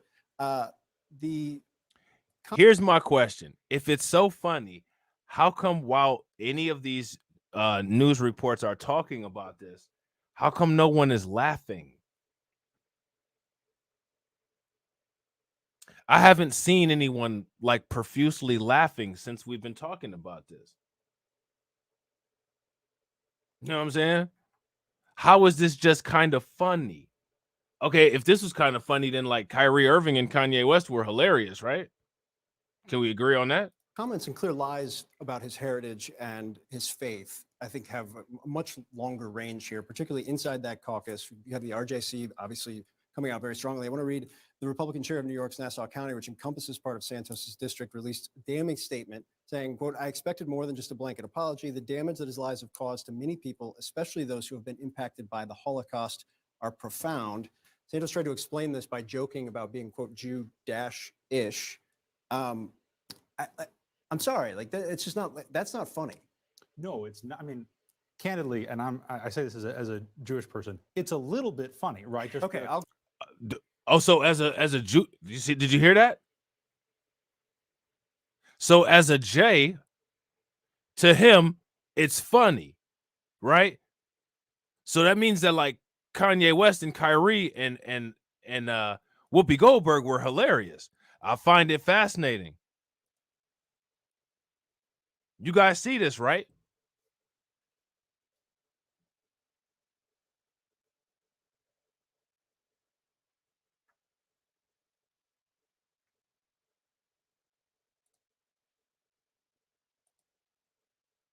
And clear lies about his heritage and his faith, I think, have a much longer range here, particularly inside that caucus. You have the RJC obviously coming out very strongly. I want to read the Republican chair of New York's Nassau County, which encompasses part of Santos's district, released a damning statement saying, quote, "I expected more than just a blanket apology. The damage that his lies have caused to many people, especially those who have been impacted by the Holocaust, are profound." Santos tried to explain this by joking about being, quote, Jew-ish. I'm sorry, like it's just not, that's not funny. No, it's not. I mean, candidly, and I say this as a Jewish person, it's a little bit funny, right? Just okay, I'll grant you that. But more broadly, the fig leaf that he's giving himself here, I'm not Jewish, I'm Jewish. Like that's, I mean, you can't write this stuff, right? Except apparently somebody did. And I think a lot of Republicans were sort of waiting. You know, he said last week, I'm going to sort of have more to say on this soon. And I think a lot of Republicans expected it to be more than like, you know what, you got me. I made it all up, right? That there would be some kind of sort of a tearing of the shirt to explain what on earth happened here. But the reason, look, Eva explained this in her report, the reason why you have these other Republicans on Long Island speaking out right now is that what Republicans accomplish there in this election is not sustainable in a world where they start to be seen as this party that trivializes these lies about Jewish heritage that are very, very close to home to a lot of people who live up and down that stretch of New York State. And if I were to point to one part of this story, part of the reason why he could hang on here, right, is that there's nothing in here that is a sort of red card offense in the vein of ruling war or something. What?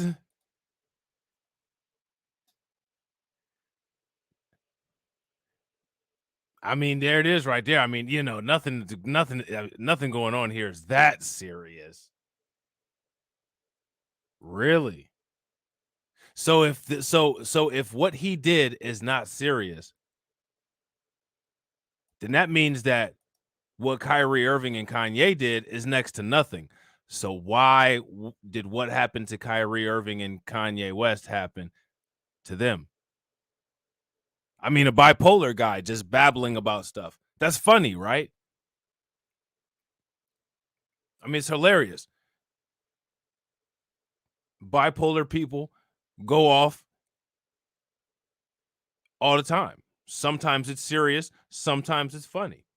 Kanye didn't hurt anybody. It's funny, right? It's hilarious. What Kanye said, he didn't use that to get into a position of power, did he?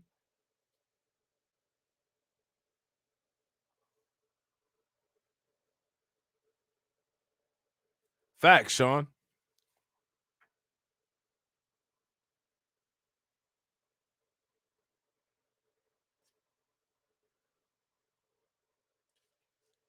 But for in this case here, hey, ha ha ha ha ha ha ha ha ha ha ha. Says, ha ha. As this party that trivializes these lies about Jewish heritage that are very, very close to home to a lot of people who live up and down that stretch of New York State. And if I were to point to one part of this story, part of the reason why he could hang on here, right, is that there's nothing in here that is a sort of red card offense in the vein of ruling war or something like that, right? Just totally indefensible. How could you possibly let this person serve in public office yet?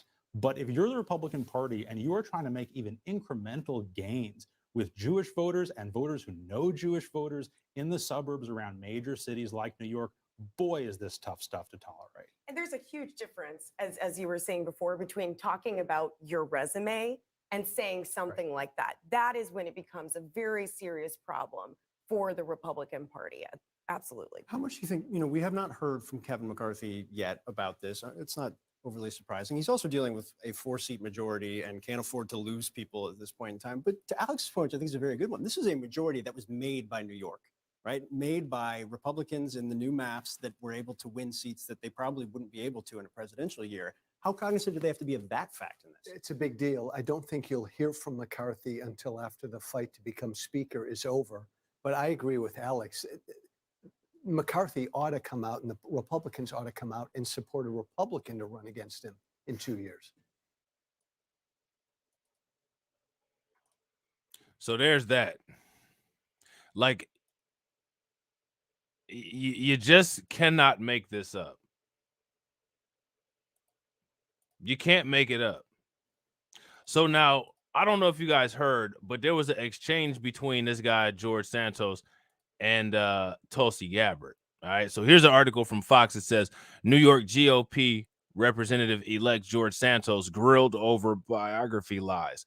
Do you have no shame? Santos said on Tucker Carlson tonight, Democrats seem to have no issue with President Biden's past purported fabrications. So now check this out. And of course, what I'm saying, Tucker Carlson's girlfriend, Tulsi Gabbard, was on there. Let's see. Hold on real quick.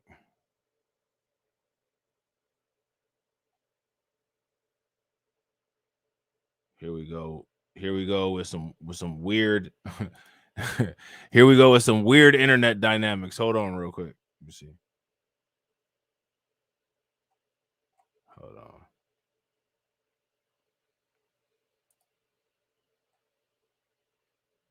Look at that. Y'all see that? Man, that's crazy. Hold on real quick.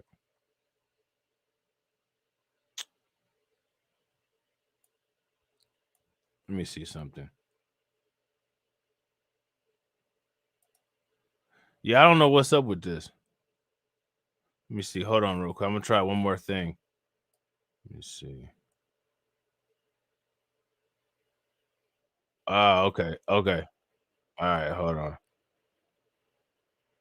Hold on.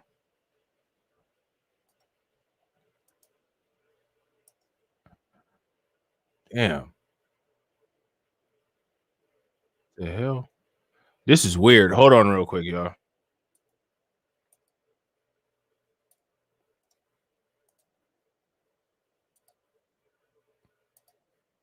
Surprised that the All right, here American we go. people don't trust Hold these on. politicians. They've got no faith that those in Washington are actually working for the people when they're so clearly working for themselves. Now, there are new accusations that George Santos, who was just elected to represent New York in Congress in this past election, has actually been lying extensively about his own past. Now, he admits to some of these deceptions. For example, Santos acknowledges that he, quote, embellished his resume by saying that he graduated from Baruch College, but he didn't. Now, Santos has also admitted This dude never lied actually about worked for everything. Citigroup and Goldman Sachs, even though his website suggested that he did.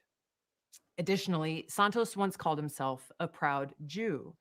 But in an interview with the New York Post, Santos now says, quote, I am Catholic because I learned my maternal family had a Jewish background.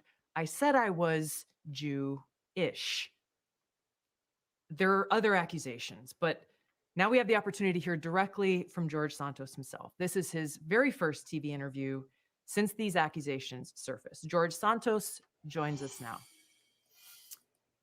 Congressman-elect Santos, thank you for joining us today.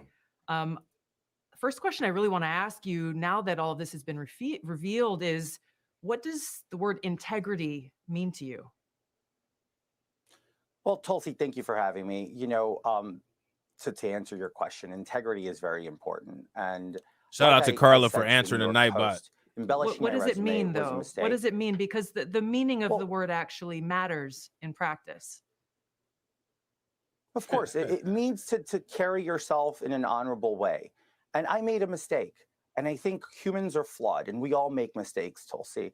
I think we can all look at ourselves in the mirror and admit that once in our life we made a mistake. I'm having to admit this in national television for the whole country to see. And I have the courage to do so because I believe that in order to move past this and move forward and be an effective member of Congress, I have to face my mistakes, and I'm facing them.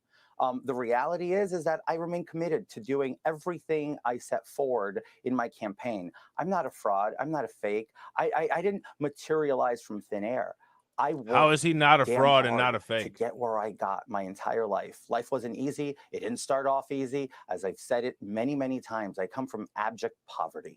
I made some mistakes and I own up to them. And now I want to put this past me so I can deliver for the American people.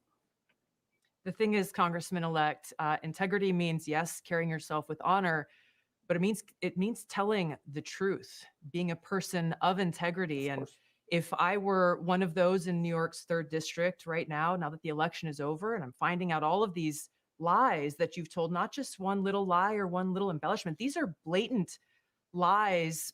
My question is, do you have no shame? Do you have no shame in the people who are now you're asking to trust you to go and be their voice for them, their families, and their kids in Washington? Tulsi, I can say the same thing about the Democrats and the party. Look at Joe Biden. Joe Biden's been lying to the American people for 40 years. He's the president of the United States. Democrats resoundingly support him. Do they have no shame? Look, I've made this very clear. This is not about the Democratic Party, though. This is about your No, I understand. relationship, frankly, with the people who've entrusted you to go and fight for them. And I think one of the questions that really probably hits home to a lot of people is are you Jewish? We've got a letter that your campaign sent out earlier this year, which reads as follows. As a proud American Jew, I've been to Israel numerous times for educational, business, and leisurely trips. You said there in that letter that you are, quote, a proud American Jew. How do you explain that?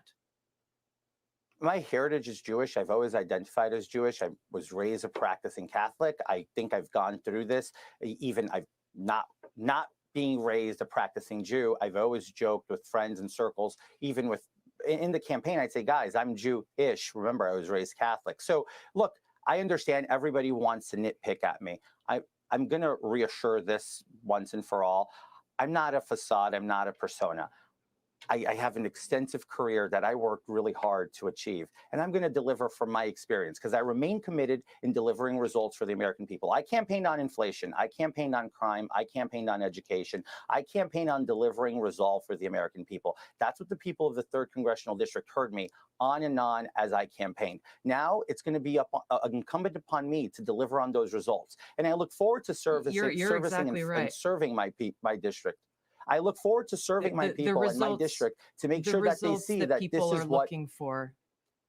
The results that people are looking for are called into question when you tell blatant lies, not embellishments. And this is, I think, one of the biggest concerns, Congressman-elect, is that you don't really seem to be taking this seriously. You've apologized. You said you've made mistakes, but you've outright lied. A lie is not an embellishment on a resume. You said you worked at Goldman Sachs and Citigroup, but they've said, we've got no record of this guy working for us. You've said you've gone to and graduated from these universities, but they've said, well, we've got no record of that. These are blatant lies, and it calls into question how your constituents and the American people can believe anything that you may say when you are standing on the floor of the House of Representatives, supposedly fighting for them. That's the real issue here.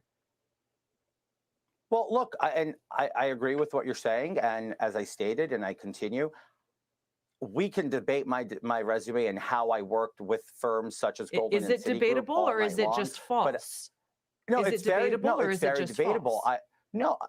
No, it's not false at all. It's debatable. I can sit down and explain to you what you can do in private equity, in capital intro, via servicing limited partners and general partners. And we can have this discussion that's going to go way above the American people's head. But that's not what I campaigned on. I campaigned on delivering results for the American people. It's not going to go way above the American inflation. people's I head. can sit down, and if you want to have that discussion, I'd be glad to, Tulsi, to explain that to you and make sure that we settle the score.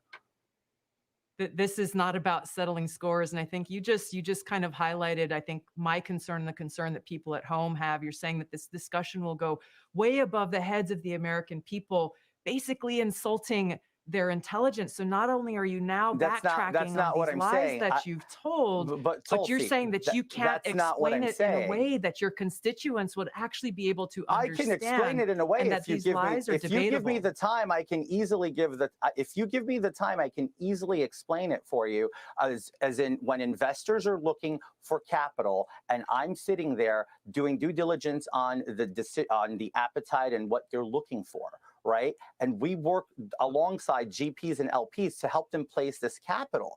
This is what I was doing. And that's when I worked extensively with these firms and many other firms at my time as I was vice president of Linkbridge Investors. So this isn't a made up narrative, but I feel like nobody really wants to sit down and talk about it. Everybody just wants to push me and call me a liar. Look, he's playing the victim. Santos. I did. Congressman-elect Santos, we've given you a lot of time. I think the time that is owed is to the people of New York's 3rd. It's hard to imagine how they could possibly trust your explanations when you're not really even willing to admit the depth of your deception to them. Thank you so much. Man, that was bad.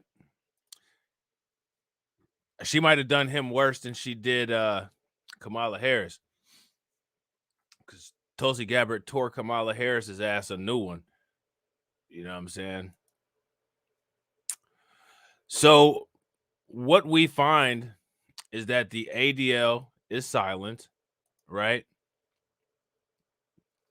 George Santos is a liar about every single thing.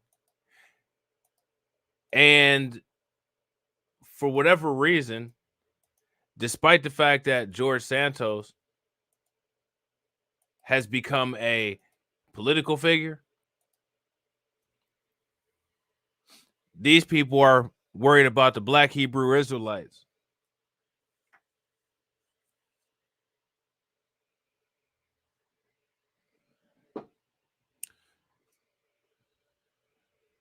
How many synagogues have the Black Hebrew Israelites attacked? Right, Deneen, people are calling you a liar because you're a liar.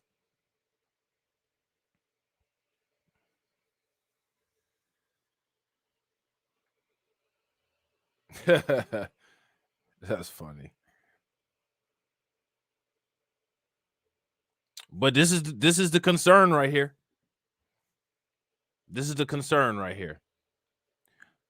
Recent militant posturing of Israel United in Christ, followers of Hebrew Israelite spiritual movement, has alarmed many already on edge from recent attacks, rise in anti-Semitism. Recent militant posturing. Are we talking about Israel United in Christ marching around the Barclays Center? That's a military posturing? If that's a military posturing, then what do you call it when a white Republican family poses with their 10 kids, all with AR-15s in front of a Christmas tree with a bunch of Confederate flags in the background? What is that?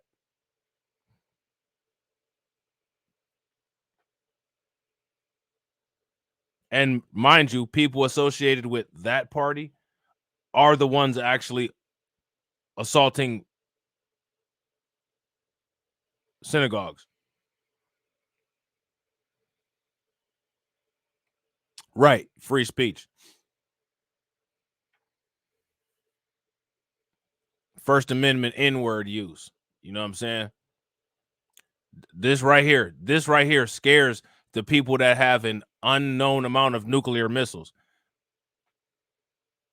Some brothers in a fancy purple and gold robe is striking fear in the hearts of people that assassinate nuclear scientists of rival countries at will. Okay, sure.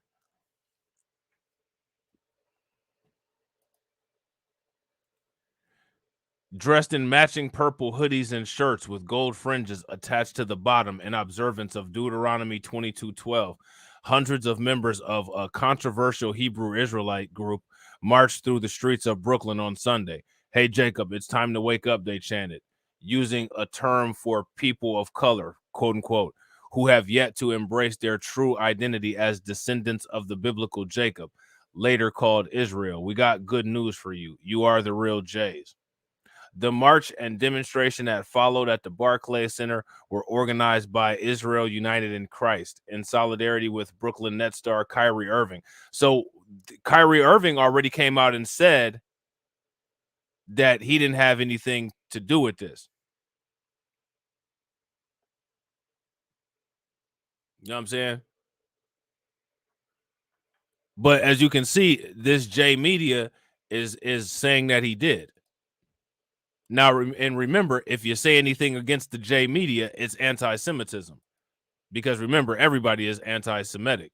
All you got to do is just call somebody anti-Semitic, and of course, you're anti-Semitic. Duh. You know what I'm saying?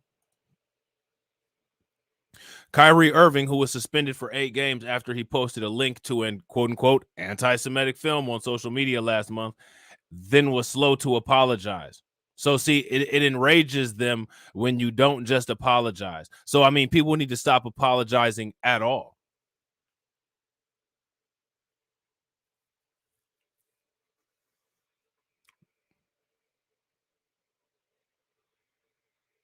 At all. You know what I'm saying? So now here it says, but IUIC has also used the controversy to promote its incendiary ideology. Which, what is the incendiary ideology? The incendiary ideology that's offensive to this particular group of people is that Black people can be chosen for anything other than degeneracy and crime.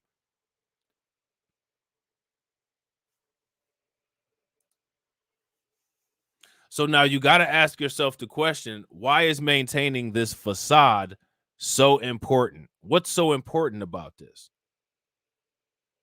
What's so important about this, y'all? It's extremely important to maintain this facade. But the question is why? Why is it so important? Why is it so important? So now here it says, after the demonstration, the second, which was held by IUIC outside of the Brooklyn Arena this month, the group's founder posted a message on his Twitter account. "We are not here for violence," Bishop Nathaniel Ben Israel wrote. "We are here for the spiritual war," which, I mean, again, they didn't commit any violence. They didn't do any violent acts, right? There was no violent acts that took place at the Barclays Center when IUIC went there, was there? But by IUIC doing what they did, that has people shook all the way overseas. Come on, man. Really? What this shows is that when it comes to quote unquote anti-Semitism, these people handle anti-Semitism very different, and it seems like there's a color code associated with it. Do you guys notice that? If you guys notice that, give me a thumbs up. If you guys don't notice that, give me a thumbs down, because that's definitely what it seems like.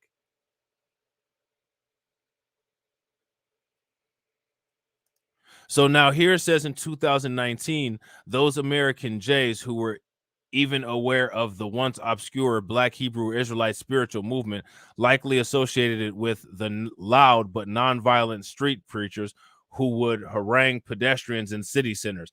Loud, nonviolent street preachers who would harangue pedestrians in city centers.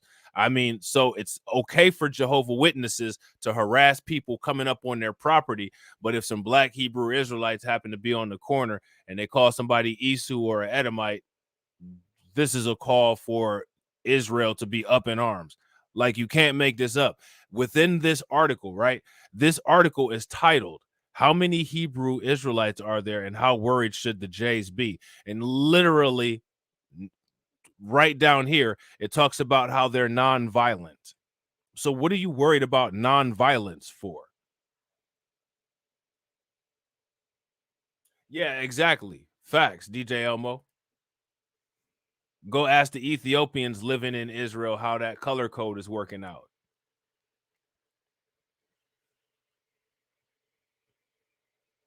Facts, Tone. The Mormons. You know what I'm saying? So now here it says in December of that year, however, extremists professing Israelite beliefs attacked a kosher grocery store in Jersey City, New Jersey, and a Hanukkah party in Monsey, New York. 2 Jays were killed in Jersey City, and a 72-year-old rabbi was stabbed in the head in Monsey and died from his injuries 3 months later. With the memory of those attacks still fresh, and against the backdrop of a surge this fall in public expressions of anti-Semitism combined with threats of violence against the J communities emanating from other extremist corners, the militant posturing of IUIC has alarmed many Jays already on edge. The militant posturing. So them marching around the Barclays Center, that scared the group of people that has an unknown and uncounted amount of nuclear weapons, as well as a personal military to come and attack anybody that attacks you. If you expect me to believe that, you're out of your damn mind. I don't care what kind of anti-what you want to call me. I don't believe it.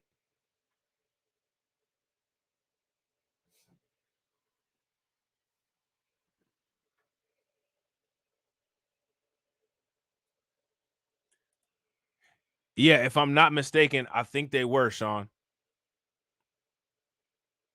There was a guy, and I can't think of his name. One of them's name was Robert Maher, right? And Christopher Brown. How many of you guys know about Robert Maher and Christopher Brown?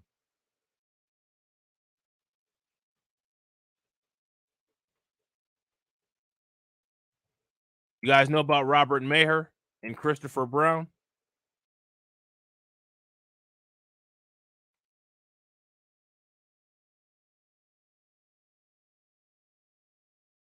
You guys know about Robert Maher and Christopher Brown, give me a thumbs up. If you guys don't know, give me a thumbs down. We're going to take a brief break from that, and we're going to look at Robert Maher and Christopher Brown. All right, so the man who allegedly threatened the New York City synagogue is a J, kin of a Holocaust survivor. But those people who wrote that article aren't worried about that. Man who allegedly threatens New York City synagogue is a J. Because this is what people do. Just like, you know what I'm saying, a lot of SS scientists. We're not going to say anything about this because why would we say anything about this? Hell, saying anything about this would be anti-Semitic, right?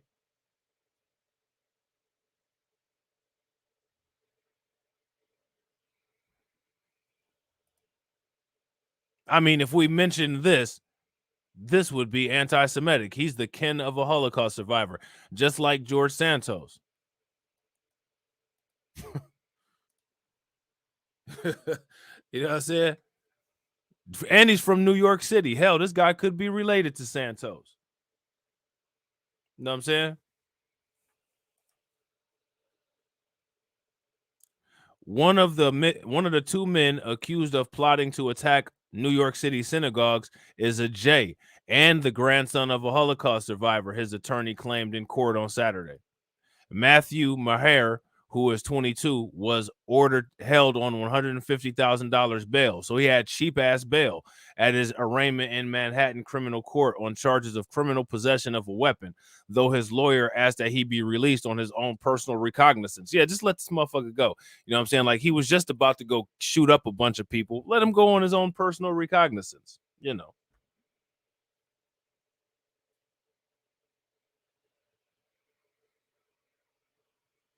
You know what I mean? Let him go on his own personal recognizance. It says here, there's a lot of questions here. Defense attorney Brendan Friesen said of Maher, who had allegedly been diagnosed, look at this, he'd been diagnosed with autism, bipolar disorder, anxiety, and ADHD. You know what I'm saying? My client is of J heritage. He resides with his parents. His grandfather is actually a 93-year-old Holocaust survivor. And my client is his part-time caretaker. It sounds to me like his grandfather was in a lot of danger. You know what I'm saying?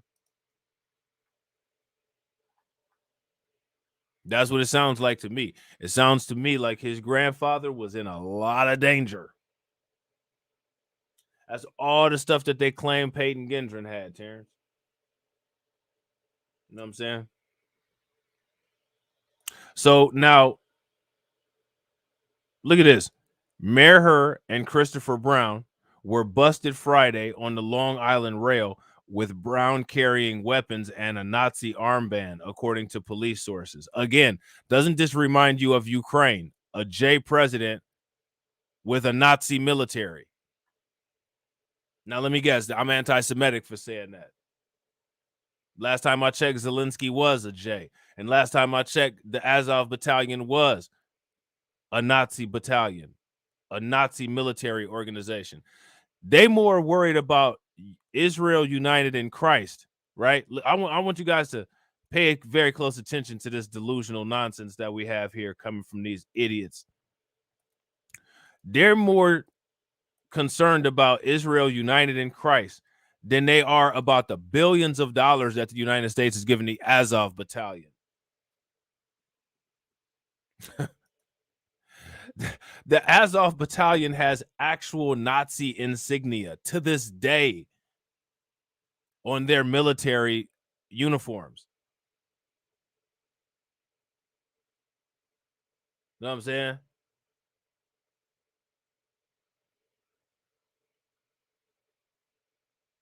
Right. Fact, Sean. And you know what? What's that dude's name? Ari Emanuel said that bipolar is not an excuse for Kanye to have made the statements that he said. So it definitely ain't it's definitely not an excuse for that carrot top looking dude to be walking around with all kind of guns to go shoot up a synagogue, right? But if we criticize the way that those people handle their business, it's anti-Semitic because, you know, God forbid you criticize those people. You're not allowed to criticize those people. That's the theme. You can't criticize those people. They are beyond critique because they're chosen.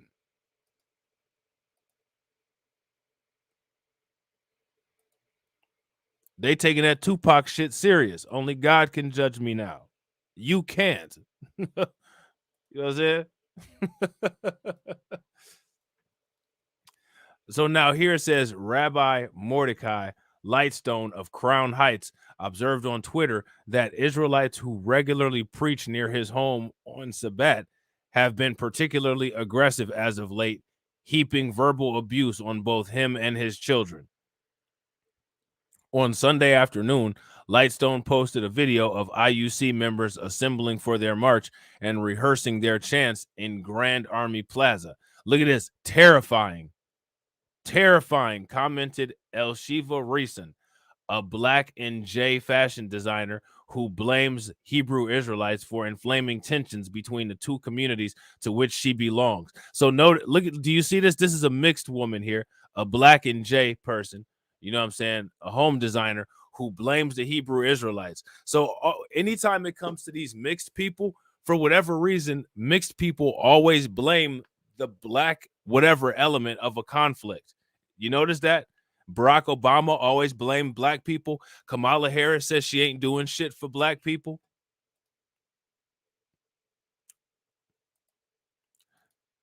Which is crazy because a lot of people reject people, but it used to be back in the day. It used to be back in the day. Oh, well, your mama Black. Your daddy Black. You got a Black parent. Oh, you Black. People ain't doing that no more.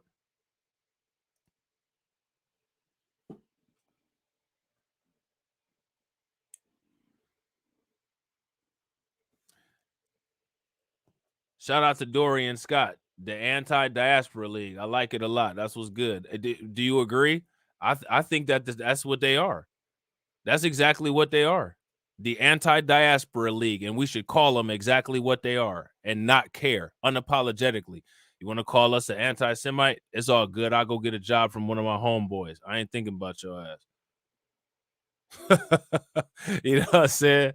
I don't care. Call me whatever you want to. Just don't call me late for my dinner, which is not anything kosher. You know what I'm saying? It's collard greens and ribs. You know what I'm saying? So now here it says a few Twitter users compared the march to the 2017. Now this is what they do. They compared the march to the far right rally in Charlottesville, at which participants chanted, "Jays will not replace us."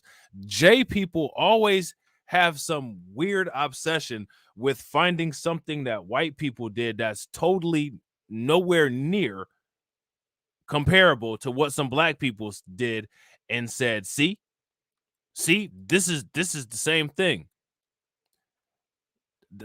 Israel United in Christ marching outside the Barclays Center was nothing like Charlottesville. For one, nobody died outside the Barclays Center.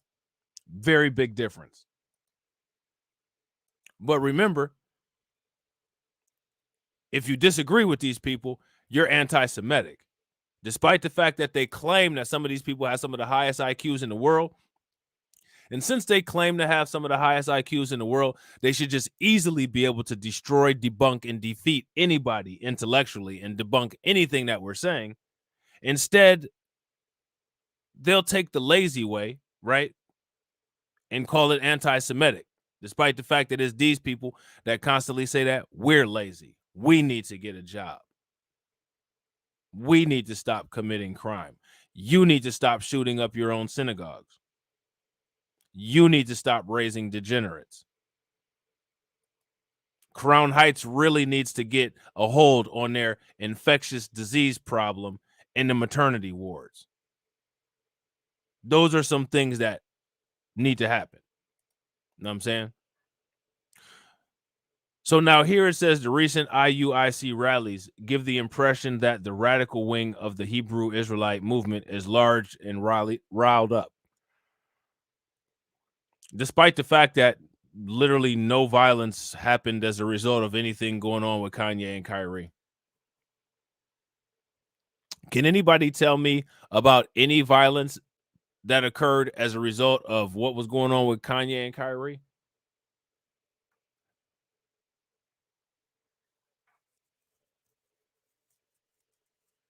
That's exactly what I'm talking about. What do they call it? Mitzvah or something like that? A bris. But if you only they can criticize that within their own community. If you say something about it, you're anti-Semitic. You know what I'm saying? How dare you? You know what I'm saying?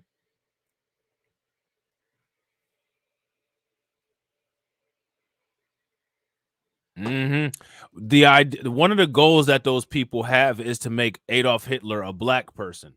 That is one of the major goals of all of the J book owning organizations, all of the J lawmakers, all of the J lobby groups like the ADL. And shout out to Tia for answering the Nightbot. One long-term goal that the Jays have is to position themselves as the victims of the transatlantic slave trade, as well as to replace the white image of Adolf Hitler with a black image, the same way they did with Jesus and Caesar Borgia. You know what I'm saying? They have no shame whatsoever, no integrity. These people are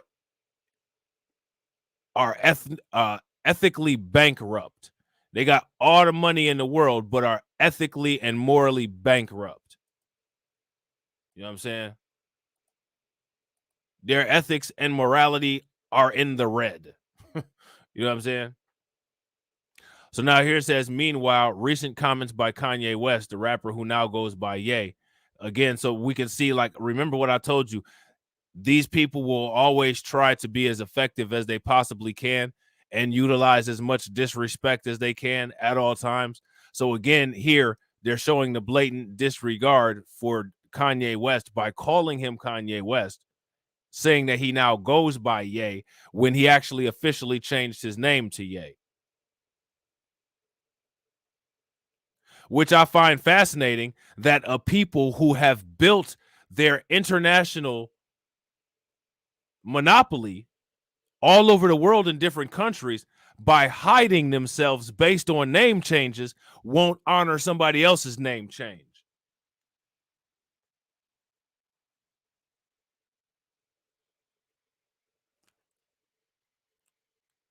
These people who have met, who have created an entire legacy across the world, camouflage in and out of different cultures and hiding their names, changing their names, won't honor the name change of somebody who changed their name. Well, my last name is Smith. Your grandparents' last name was Smithstein. Yeah, well, that was the name that they had when they were in the old country before they came to the United States. You cowards who change your name and change your DNA all over the place won't even honor somebody else who changed his name. And he didn't change his name to hide from anybody. He didn't change his name because he got kicked out of a whole bunch of countries.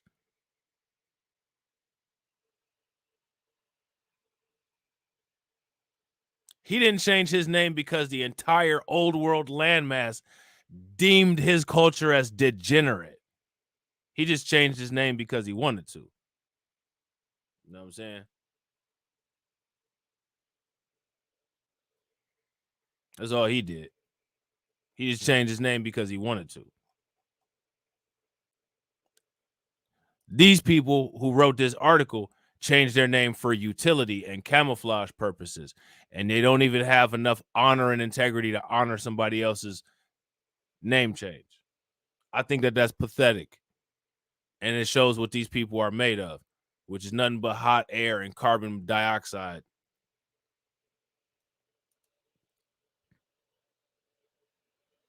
So now here it says the rapper who now goes by Ye and Irving that align with elements of the Hebrew Israelite doctrine. And what elements do they align with? So this is just, again, some more I'm white and I say so. We're just going to say that they align with elements of the Hebrew doctrine. Kanye West has repeatedly said that he's a Christian. Now, if we really want to talk about some aligning, we should ask some of these people what they think about Christ and say it to a Christian. Yo, go tell a Christian what you think about Christ.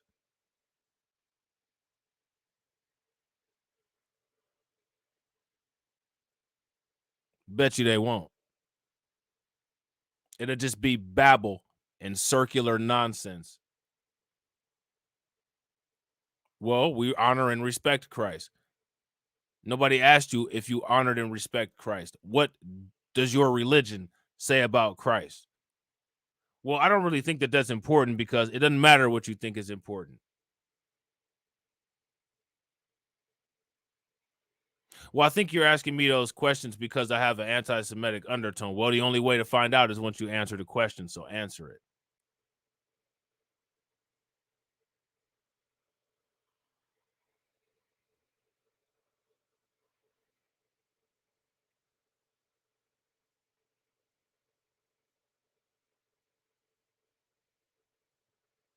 Yeah, ask them about that.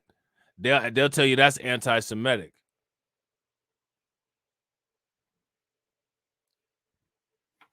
They'll tell you that it's anti-Semitic.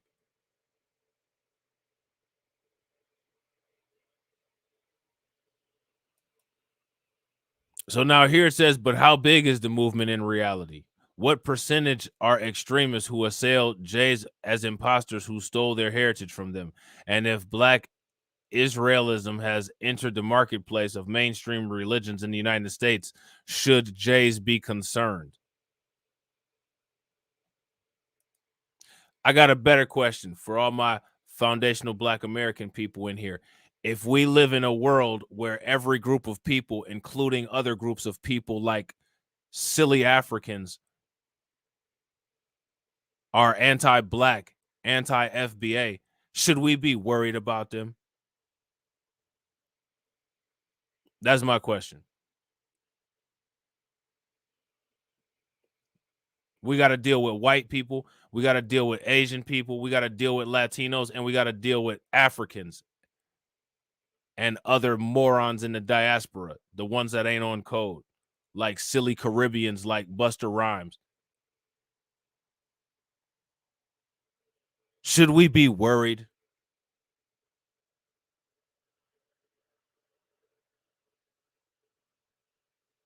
If you have a right of return and you can go back home to your country that has one of the strongest militaries in the world, I don't really care about if you're worried or not.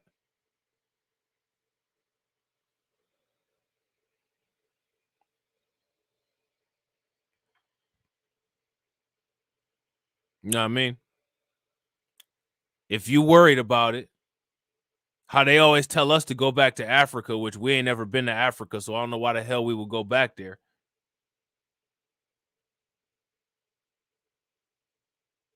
If you're worried about it, then go where you're protected.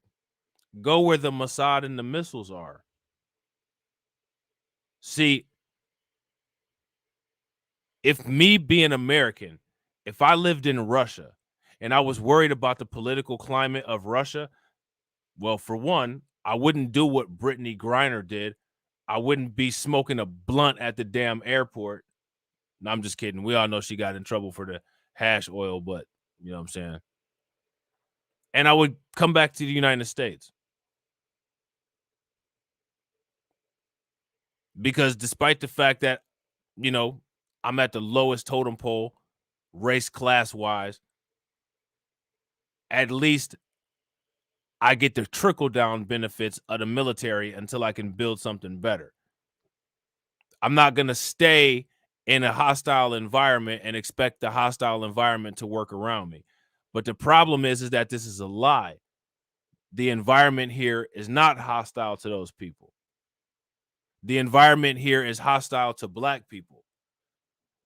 Black people had the highest increase and the highest incident of hate crimes that occur. Yet other groups of people like the AAPI community and this community get the focus of being the victims of hate crimes, despite the fact that our hate crimes are much higher than theirs. If you guys haven't seen the video on that, you can check out TD Hip Hop Media's video that he made that breaks down those tables.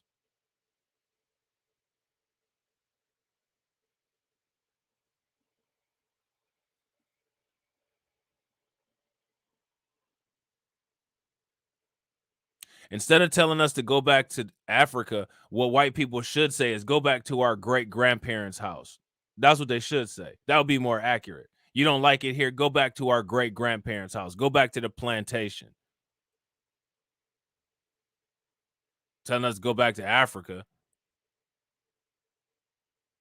A lot of us didn't come from Africa. A lot of us are related to some dude in your family 2 or 3 generations back that went black and didn't never go back, and his wife was bored the rest of the time, so she got herself a damn slave. So stop telling motherfuckers to go back to Africa. And start embracing your culture. You know what I'm saying? Start embracing your culture. These people live in a false reality. Yeah, that's it. That's it. That's what it's called, DJ Elmo. Mamitza Bepe. If you guys go and check out Blacklight Revelation C19 report, there's actually a video on there where we talked about that. So they actually did an entire profile of the Black Hebrew Israelites. This is like an intelligence briefing here. You know what I'm saying? A fear-mongering intelligence briefing propaganda piece to get people really upset and worried. The Black Hebrew Israelites should sue the Times of Israel. It says the only available statistics on Israelite identification in the United States were collected as part of a small national survey conducted by an evangelical Christian research firm in 2019.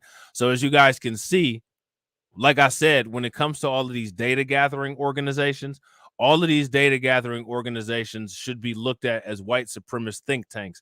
Because as you can see, this evangelical Christian research firm gathered this information about the Black Hebrew Israelites and then provided it to J Media.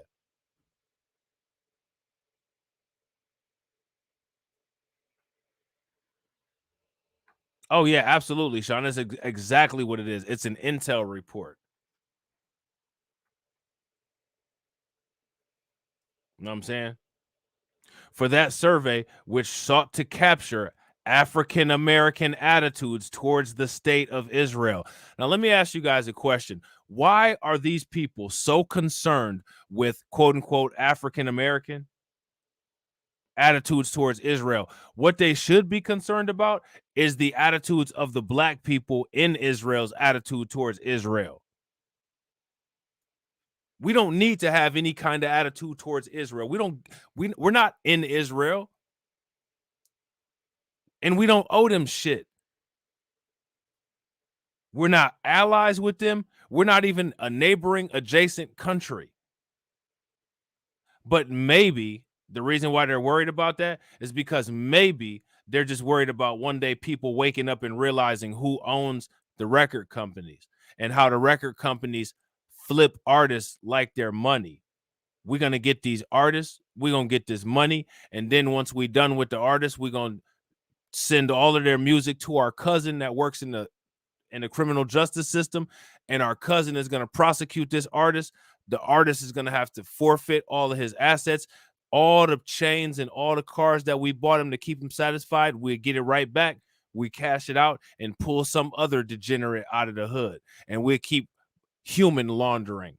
You know what I'm saying? Because that's what this culture of people does, is human laundering. They human launder. You know what I'm saying? They use people like money. They use rappers like money. They use the hood like the ATM machine. You need some money? Go find you an athlete. You need some money? Go find you a rapper. Maybe they worry that people might wake up. Maybe they might figure out that, you know, these mothers might wake up and see that they're thinking that they're raising their kids to be good all-American athletes when they just raising them to be cattle.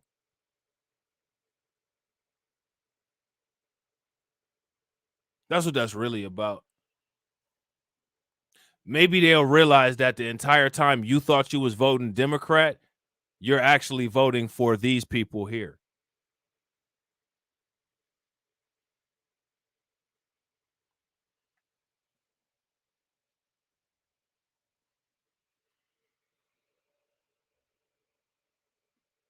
Because right here, this is the Democrats.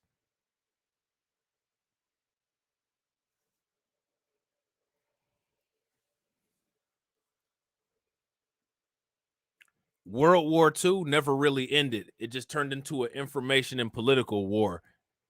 And what you have is you have the SS Reich, which is the Republican Party, versus the modern day other party.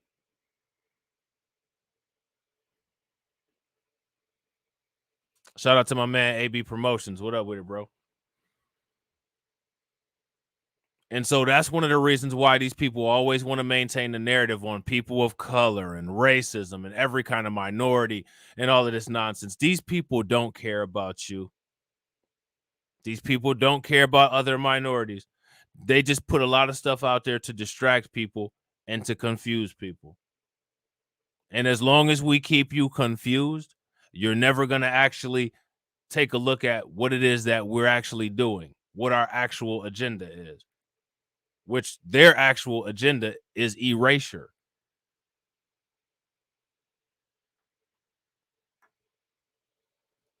Erasure and control.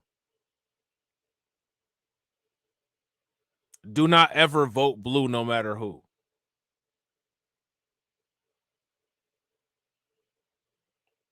If you actually for real want to separate yourself from the civil rights era, because the civil rights era, when people criticize the civil rights era, they don't criticize the civil rights era hard enough. One of the main detrimental mistakes that people made in the civil rights era is getting in bed with this particular community.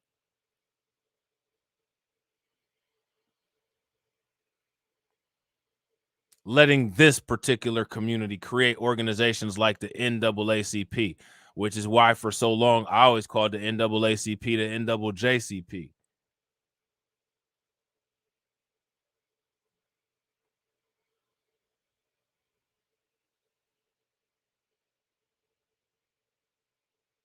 You know what I'm saying?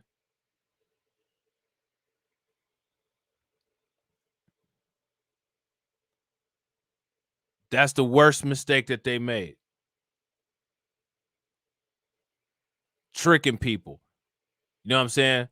People think that black fist is a black power symbol, man. That is a cult symbol from the Socialist Party that was given to people to make them feel good, make them feel like you're empowering something. Look up the symbols of socialism. You got the hammer and the sickle, you got the stars, and you got your fist for the Labor Party. And people think that's something unique, but it's not. Look at the Rainbow Coalition. They was creating that rainbow narrative back then for today. What is the rainbow now? All them sellouts, you know what I'm saying? Al Sharpton, Jesse Jackson, they all been in bed with the same people.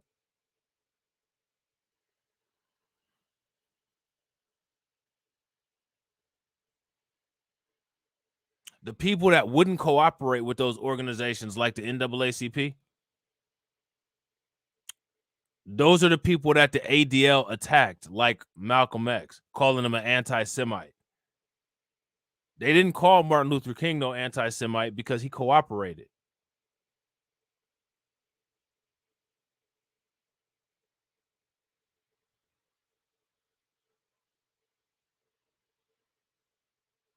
You know what I'm saying? Read the Freudian psychology and how nasty and degenerate it is. The disgusting things that it talks about. Look up into the definitions and look up into the biology or into the biography of Freud and Maslow and Piaget and all of these different psychologists, what their ethnicity is. Read the psychosexual stages of human development by Freud. It's nasty. It's not realistic. But pay very close attention, though, to the reason why certain people study the mind. They study the mind so that they can control the mind.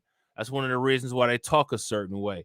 If you look at aptitude for linguistics and all of these different speech patterns, certain people score the highest on those tests because they've gotten understanding of other people as part of their culture. If you understand other people better than people understand themselves, it's easy to predict. And if people are easy to predict, then that means that they're easy to control. And that's one of the reasons why it's so important for them to control the narrative around everything. That's why the Jays come out with a new movie about Black history all the time. The Woman King. Amistad. Man, it's crazy. Y'all didn't come out with no movie about Black Wall Street. Y'all didn't come out with no movie about Wilmington, North Carolina. Matter of fact, you didn't even come out with no movie about your involvement in the slave trade.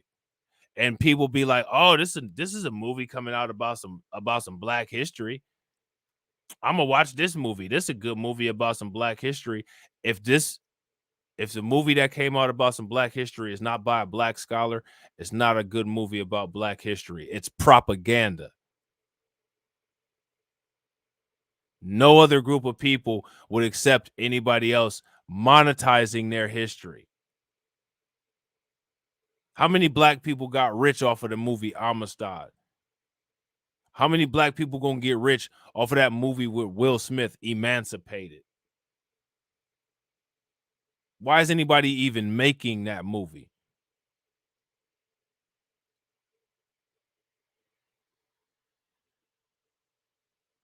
These are questions that not only should you ask yourself, but you should ask them. Why are so many Hollywood producers producing movies, motion pictures about Black history? Why don't you make some movies about your own history? And I'm talking about history prior to World War II. There's a lot of movies about World War II. We get it. How about make some movies about before that? Stop making movies about everybody else and monetizing everybody else's culture. People need to put a stop to that. You know what I'm saying? So now here it says, for that survey which sought to capture African-American attitudes toward the state of Israel, Lifeway Research asked 1,019 African-Americans, which of the following best describes your opinion of Black Hebrew Israelites' teachings? So see, again, this is spy piece, and silly people just go ahead and I'll just freely give up this information.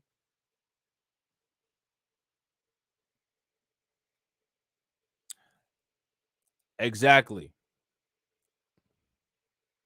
That's why I always ask that question. They always talking about in 1492, Christopher Columbus sailed the ocean blue.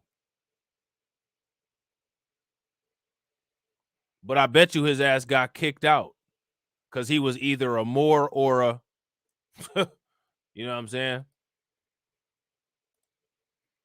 But that's neither here nor there. Or is it?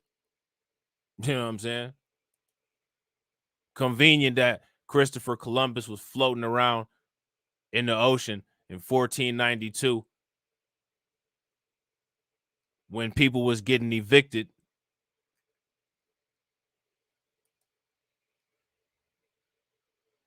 So now here it says most respondents said that they're not familiar with the teachings, but 19 said they agree with most of the core ideas taught by Black Hebrew Israelites, and 4% said they consider themselves Hebrew Israelites. The remaining 15% said that they either firmly oppose the teachings or disagree with most of them. The survey did not specify what those teachings are. Now, let me ask you guys a question. See, I'm going to show you guys a lot of the flaws with this, right? These white researchers went up to Black people and asked them sensitive religious and political information, and black people volunteered it like it was nothing.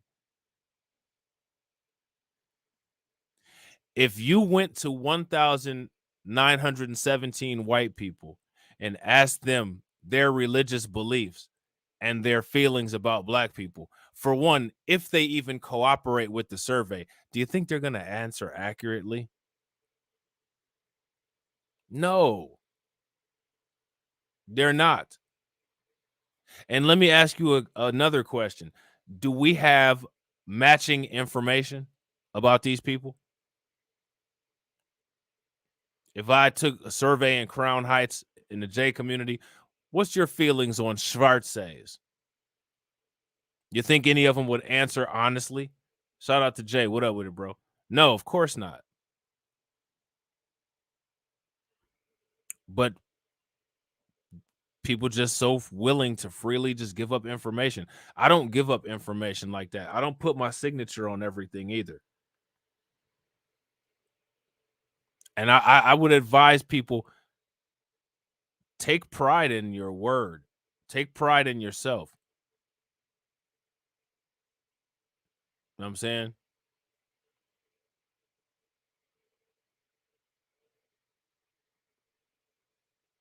Your information is important. If somebody is asking you for your information, that means that somebody wants it. So that means you might want to be discriminate about who you give it to. These people did a whole data collection and recognizance. And because they're assuming that people are silly and they're just going to say, oh, okay. And I mean, they got a lot of information. You know what I'm saying? So now here it says the 2020 census put the black population at 41.1 million. I mean, this is an article specifically targeting black people. These people have their eye on us. And in most cases, when it comes to us dealing with or looking at things going on with other people, oh, I don't care. It ain't got nothing to do with me. Nah, that's not how that works. But okay, keep acting like it's how it's work. That's not how it works. Keep on, whatever. That you right. You know what I'm saying? Motherfucker, they got it. You know what I'm saying? They sure as hell thought that we had something to do with them, though. Look at all this information they got. What you think they're gonna do with it? Anything to help us out? No, because nobody's doing anything to help anybody out. People do shit to help their self out.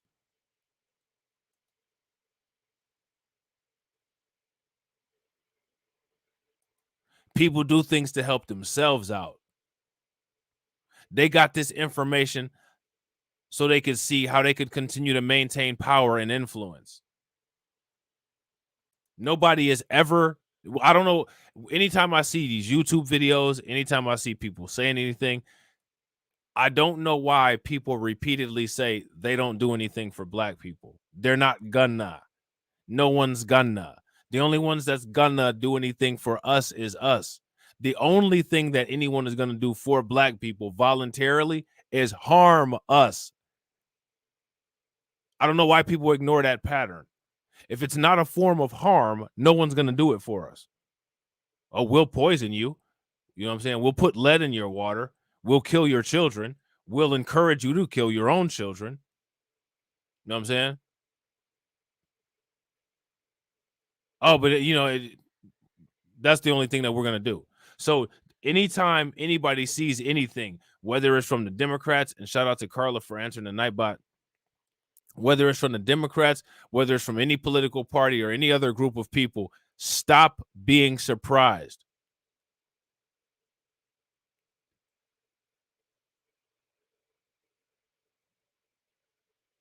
The expectation should be that no one's going to do anything for you except for harm you.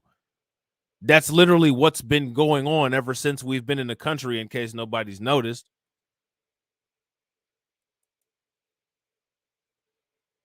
Know what I'm saying? So now here it says there's approximately 1.6 million Hebrew Israelites in the U.S. not counting the small numbers of Latinos and Native Americans who also belong to Israelite groups, and the 7.8 million people who may not identify as Israelites, but who agree with the spiritual movement's main teachings. For lots of these people, the attention that West and Irving have brought to their belief system has been validating. Actually, West and Irving didn't bring any attention to their belief system. The J community did by attempting to associate their tweets with the Hebrew Israelites.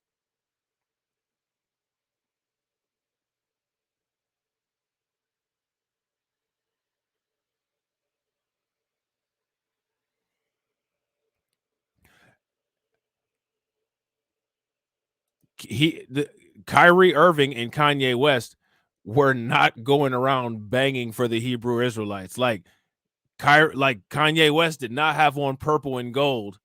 You know what I'm saying? Sitting up here talking about Edomites and Esau. Like Kanye West didn't do that. And neither did Kyrie Irving. Neither does Ronald Dalton Jr. No one did that. The people that did that was the ADL.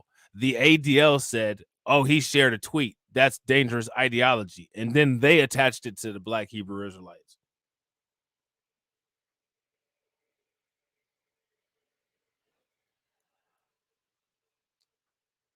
That's what happened.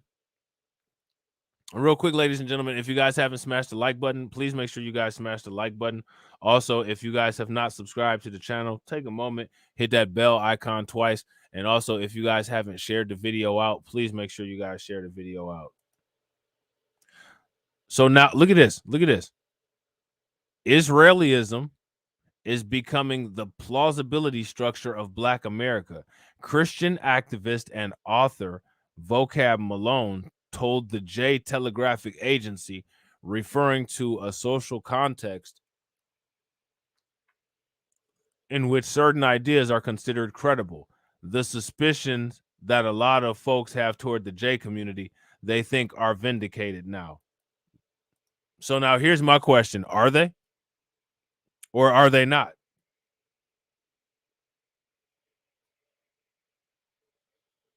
Right, AB Promotions, facts. Are they right or are they not? If they're right, give me a thumbs up in the comment section. If they're not, give me a thumbs down and let me know why. So now here says Scott McConnell, Lifeway's executive director, told JTA that the survey sponsor, the Christian Zionist organization Philos Project, supplied the question about Hebrew Israelite teachings. So my question is, what does that mean? Again, we got eyes on us. I don't know who Vocab Malone is. Who is Vocab Malone?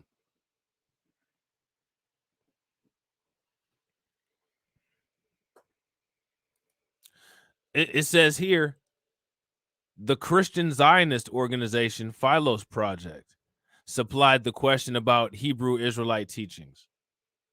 Now, here's a better question. What's a Christian Zionist, right?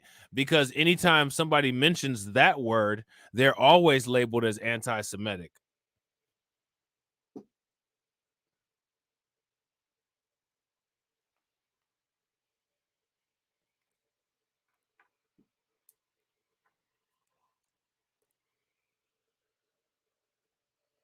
Shout out to Carla and Val for answering the Nightbot.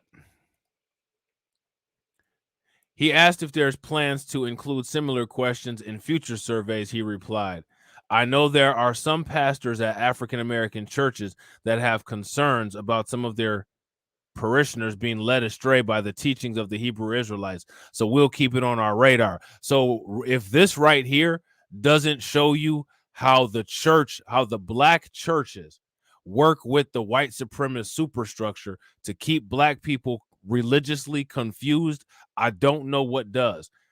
There's the Christian Zionist organization, and he says, I know there are some pastors at African-American churches that have concerns about their parishioners being led astray by the teachings of the Hebrew Israelites. So what that means is they worried about their offering trays being empty on a couple Sundays, and they'll do whatever they can to keep those people's minds in prison. So then they go to other religious organizations, other religious entities.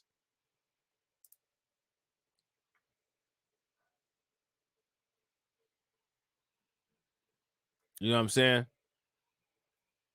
So again, this leads into that whole civil rights era conversation.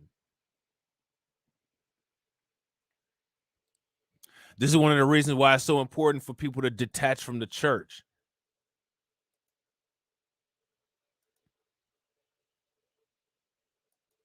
The church is not there to try to save your soul. The church is there to try to, quote unquote, calm down anti-Semitism. That's the purpose of the church, the black neighborhood, so you don't question Democrat narratives. Just look to God and everything will be okay. You know what I'm saying? It'll all be okay. Everything will be okay.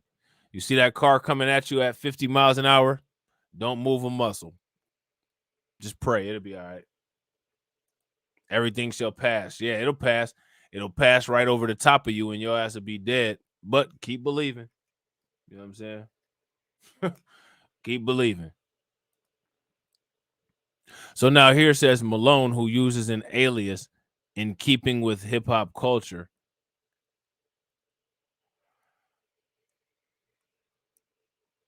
is a close observer of the Israelite world. The Phoenix resident frequently engages in debates on the street and online with members of groups described as quote unquote hateful by the Southern Poverty Law Center, which basically, if a group is described as hateful by the Southern Poverty Law Center, what that means is that they don't automatically sign on to a narrative.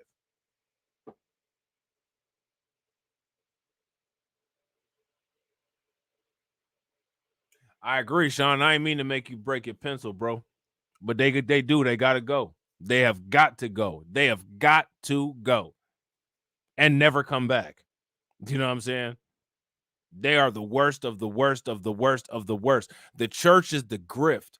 You know what I'm saying? Like that, like that church shit is the biggest and most detrimental grift. That has literally put people's brains on sleep mode. You know what I'm saying? Facts, Siri. So now here it says, including IUIC, Israelite School of Universal Practical Knowledge, Israelite Church of God in Jesus Christ, and the Sikari, in hopes of convincing them to follow what he considers to be the true path of Christianity. This is let me shut up. And what is at the end of that path? What is at the end of that path? Follow this true path of Christianity to what? To where? To the civil rights era. You know what I'm saying?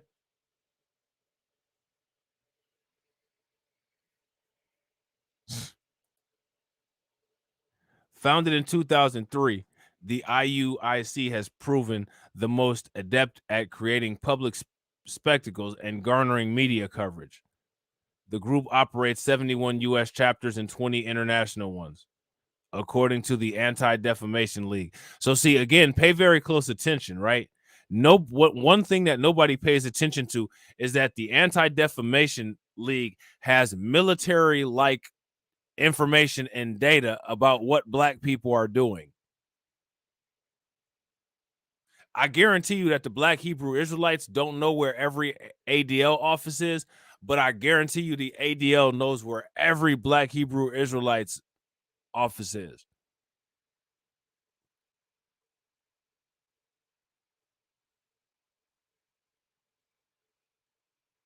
Why do you think that is?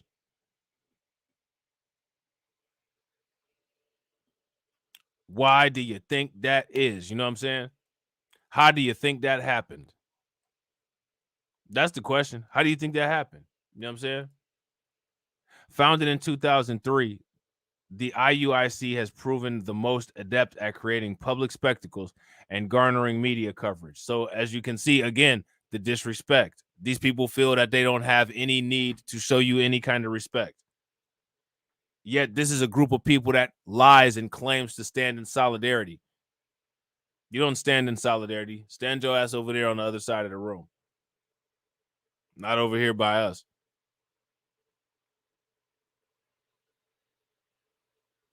Yeah, claiming they are harmless. Why they got military grade information about all of us. Well, we know that the average black family has, 1.5 kids and, blah, blah, blah, blah, and they live to live. I mean, you have military and biological information about us.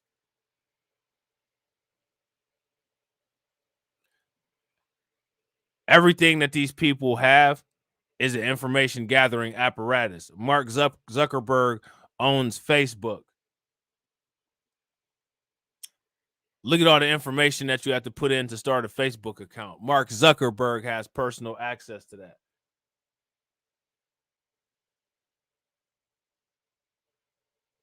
Who runs the banks? You got to get them your social security number and your birth date. Copies of your important documents like birth certificates and social security card. If you want to be part of the financial system.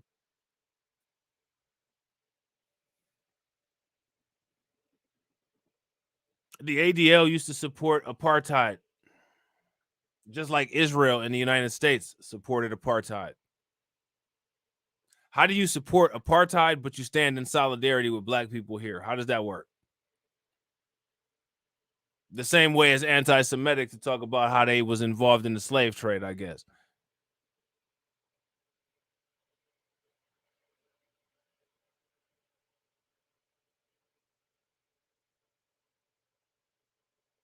The same exact way. You know what I'm saying?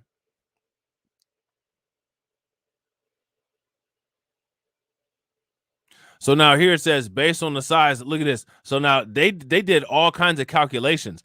Based on the size of those marches, Malone estimated that the national membership has grown from around 5,000 in 2015 to around 10,000 today.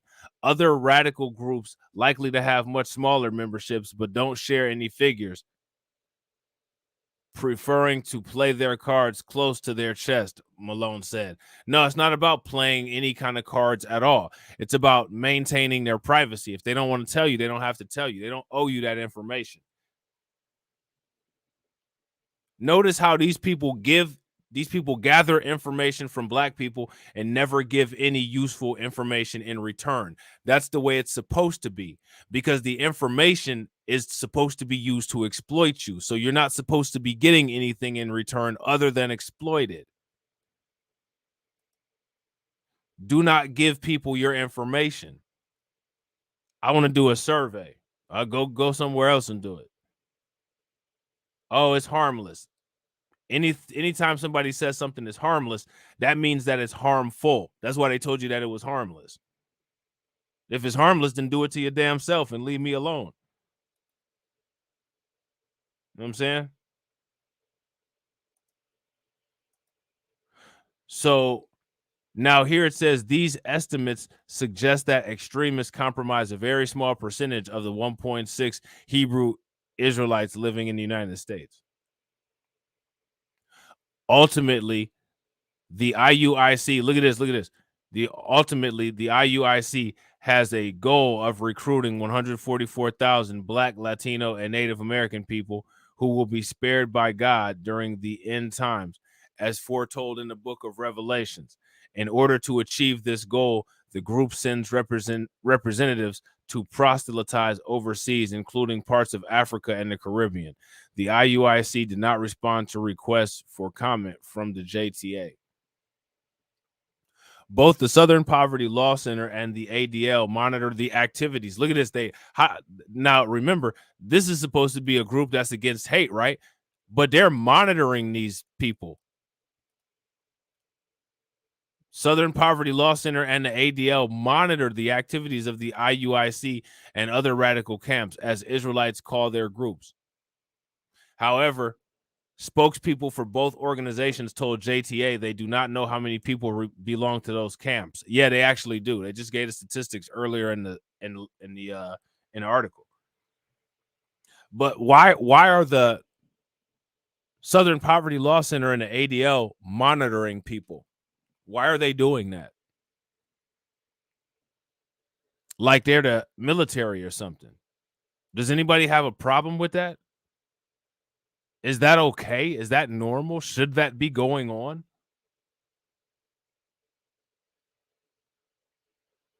If you ask me, I don't think that it should. But again, when you make it easy, it's gonna happen. And they're making it easy. When you just ask people something, they just volunteer the information. Well, here you go.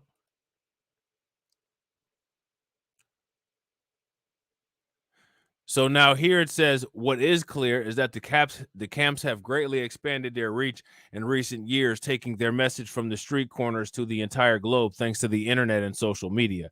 IUIC members run dozens of YouTube, Facebook, Instagram, and Twitter accounts where they post a constant stream of videos and memes, many containing anti-Semitic tropes. One recent Instagram post shows a startled-looking Hasidic J-man holding his hat above the words, and you guys can see it right there, the synagogue of, and you know the rest. Louis Farrakhan, the leader of the Nation of Islam, uses similar language about Jays. A video he recorded this month defending West and Irving has been viewed millions of times, and it's these people's wet dreams to be able to take these people's voices away, because these people feel that Black people should not be allowed to counter their narratives. You know what I'm saying? The main IUIC YouTube channel has 126,000 subscribers and 29.4 million views. A series of videos posted 3 years ago on the channel of local chapters might provide some insight into how members hear about IUIC and why they join. So, I mean, like, what you guys can see here, and I don't know if the IUIC is aware of this, but like this again is just an intel piece. I mean, what they're doing right here is a silent call to direct all of their readers to their social media, to get them to go to the IUIC site, to report videos, to try to get the site removed. This is literally what these people do.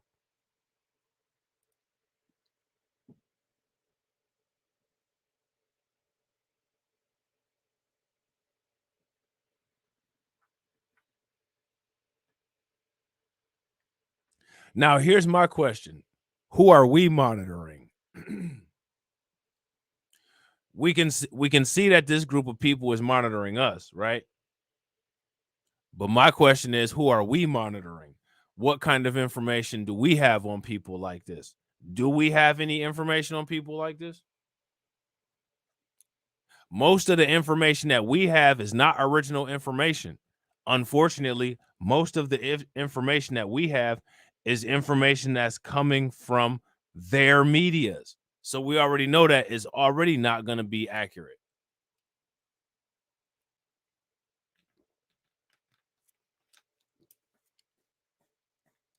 Most YouTube content creators reference white media material. I'm doing it right here because I don't have access to this information. That's the reality of it. When you're a media, you develop your own information. You come with original information, with original reports, and those original reports come from your think tanks. As you guys can see, this is a report that's just basically rattling off data. The data came from the think tanks.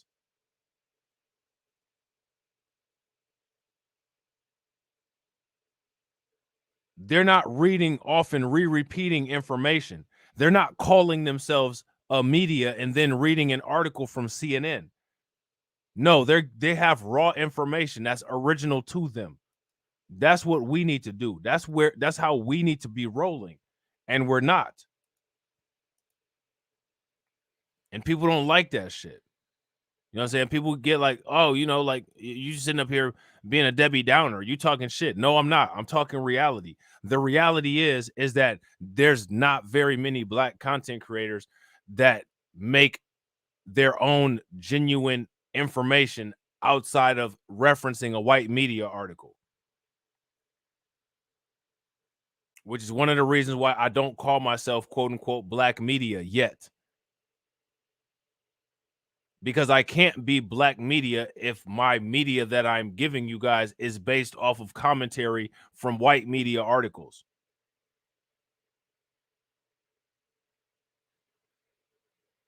I would not know this information if I didn't read this article from Times of Israel. I don't have an information gathering organization. You know what I'm saying?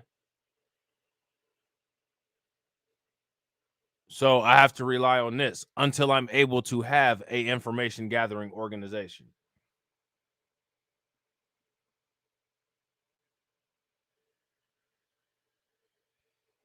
Yeah, I agree, DJ Elmo.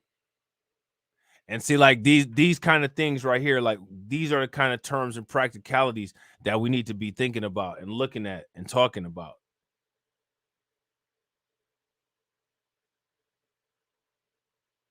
And I agree, Val, we should be monitoring WS hate groups, ADL, Southern Poverty Awareness.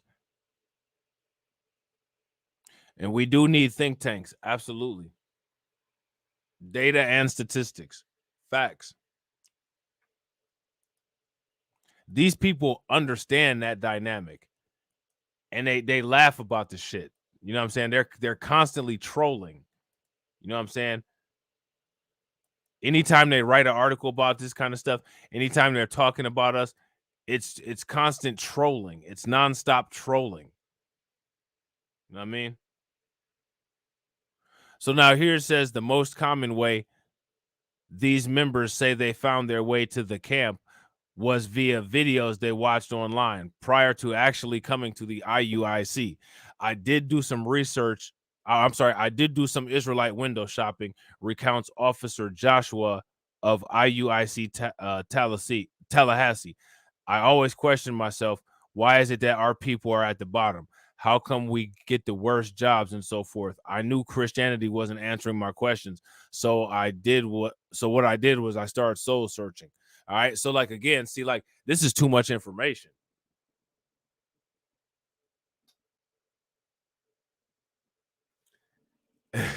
I'm just keeping it a buck, Andrea. You know what I'm saying? Or Angelina. You know what I'm saying? I'm just keeping it real. You know what I'm saying? I'm not about to get out here and get ahead of myself like, yeah, I'm doing this and I'm doing that. Nah.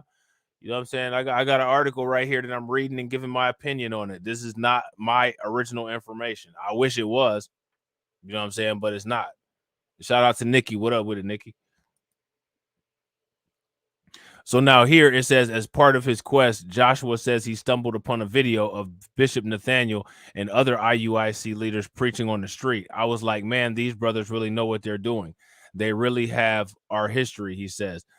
That's what actually made me do more research on IUIC and the truth. In another video, Sister Israela from the Concord, North Carolina branch explains that as a young adult, she felt uncertain about her life's purpose. Then her mother shared information with her about IUIC.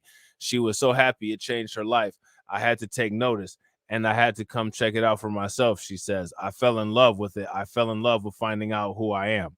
So again, what it comes down to is now we've moved from talking about the we've moved from talking about the threat, right? The threat of the Hebrew Israelites to now it's slowly shifted into, well, why are these people joining the Hebrew Israelites? You see, this is a whole monitoring job that they did. This is a whole quote unquote expose. Well, what can we get from this? What can we learn from these people? You know what I'm saying? Real quick, ladies and gentlemen, make sure you guys show some love. Drop some radiation emoji for Get Noticed with Nikki for the $4.99 super chat. It says, have a happy new year, bro. Not much, but I salute you with these coins. Hey, I appreciate it. Every little bit counts. Definitely appreciate it. I'll never complain. You know what I'm saying? Only thing I never complain about anything my subscribers do for me. The only thing I complain about is what YouTube does to my channel. You know what I'm saying? So appreciate it. So now check this out. A number of black male celebrities. So see, now we got this running concurrent with the Rolling Stone, right? Because remember, the black woman that works for the Rolling Stone said that black boys are the face of anti-Semitism and a threat to the J community. You know what I'm saying? A number of black male celebrities have also been drawn into the wider Israelite orbit in the recent years, including rappers Kendrick Lamar, Kodak Black, TV host Nick Cannon, boxer Floyd Mayweather, and retired NBA player Amari Stoudemire. Right? So now the thing is that what the J community does is that anytime you say something that they quote unquote consider anti-Semitic, if you're black, they then attempt to attach you to the black Hebrew Israelites. I've had motherfuckers call me a black Hebrew Israelite. I don't even believe in religion. I just don't believe your nonsense. So because I don't believe your nonsense, you're gonna try to attach me to some religion? I don't even believe in religion.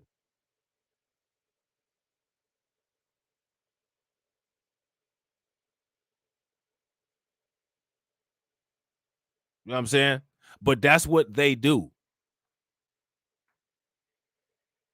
They will literally say anything. They will literally try to repeat any message and continue to repeat any message just to make it stick, even if it's not true.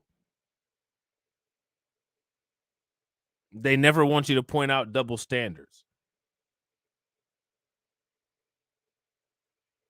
They never want you to challenge the narrative. They want everything nice and neat and working like a well-oiled machine. It's our job to be a monkey wrench and break down that machine. You know what I'm saying? They like to call us monkeys so much. Well, let's be a damn monkey wrench and break their white supremacy machine.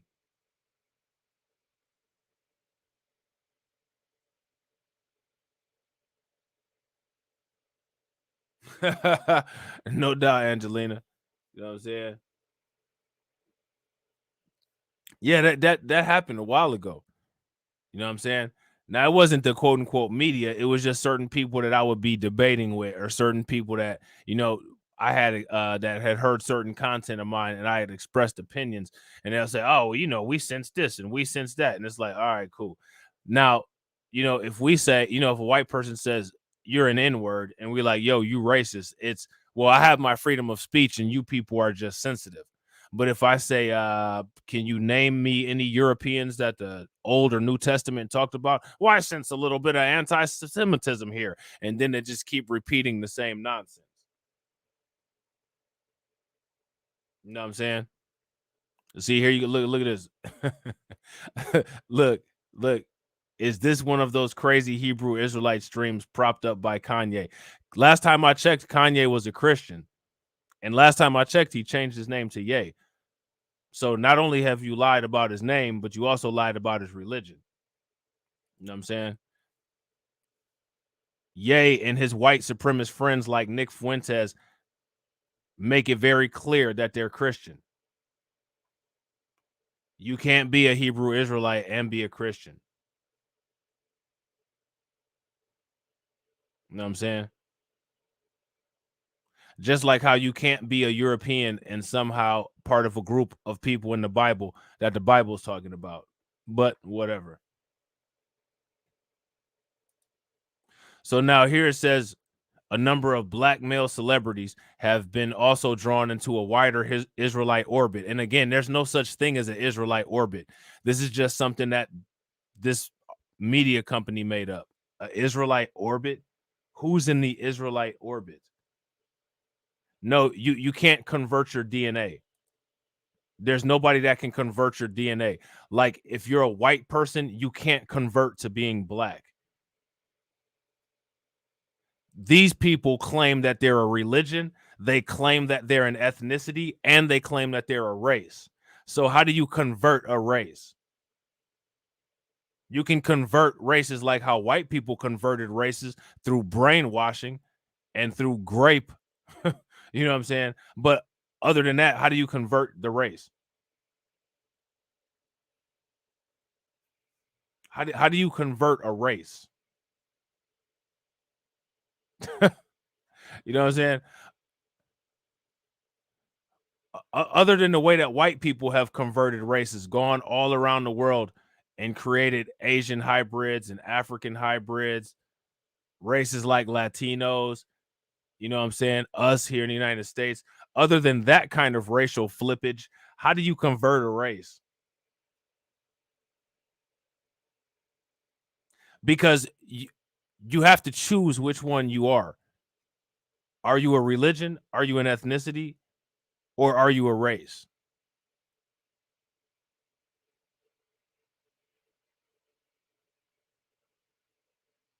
That to me sounds like the Holy Trinity right there. They get to be three different things at one time.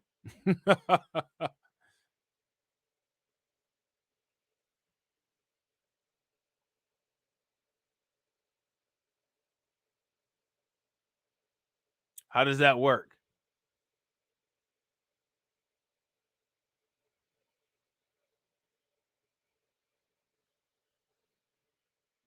So this person right here says, oh, the Black Hebrew Israelites have DNA that goes back to Levant. The Black Hebrew Israelites make their claims based on the Bible. The Bible is based on stories that took place in North Africa as well as the Middle East. Regardless of if they can accurately trace their lineage back to a specific DNA or not, the likelihood of the Israelite religion being true is a lot higher, seeing how they're people of that region. The likelihood of Jesus Christ looking like PewDiePie is about 0. And that's the point.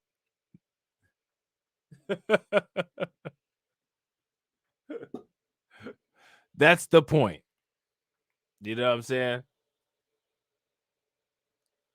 And again, I don't believe in religion at all anyway. I don't believe that Moses or any of those people existed. So for one, you can't trace your lineage back to an imaginary person. That's like saying that white people can trace their DNA back to Santa Claus and Asian people can trace their DNA back to the Tooth Fairy. You know what I'm saying? That shit can't happen. Just like can't nobody trace their DNA back to no imaginary people from the Bible. You know what I'm saying?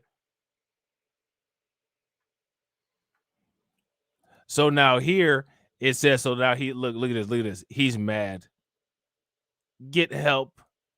Mental health. Just a tip. Here's a tip for you. Don't give other people any tips. You're telling me to get my mental health checked, and you believe in a magic sky god. You believe that somebody said, let there be light, and a civilization just appeared out of nowhere. You go get help. You go get help.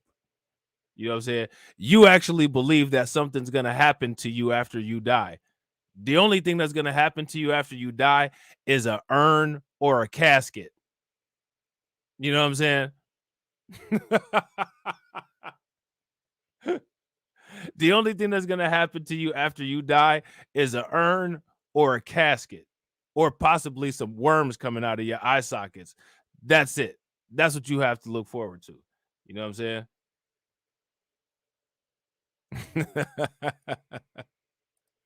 This dude right here is banging a Bible, calling us a conspiracy group. Man, that's hilarious. Seriously, let me tell you something about conspiracies. All conspiracies came from the book of Revelations. Your stupid mark of the beast nonsense. Your stupid one world government nonsense. your stupid one world currency nonsense, all of that shit came from the book of Revelations. Tell me that it didn't. So if you call anybody that believes in that shit a conspiracy theorist, make sure you call them a Christian. Make sure you call them a Christian.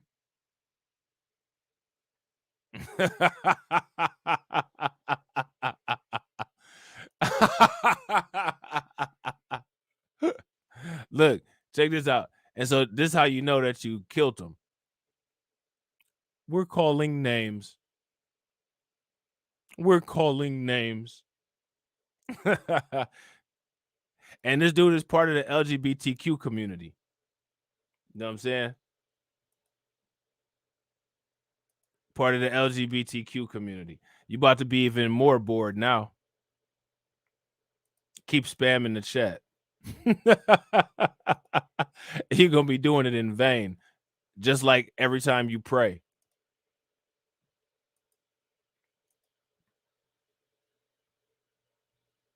So now I don't know what's up with the Times of Israel. Okay, here it is. It came back.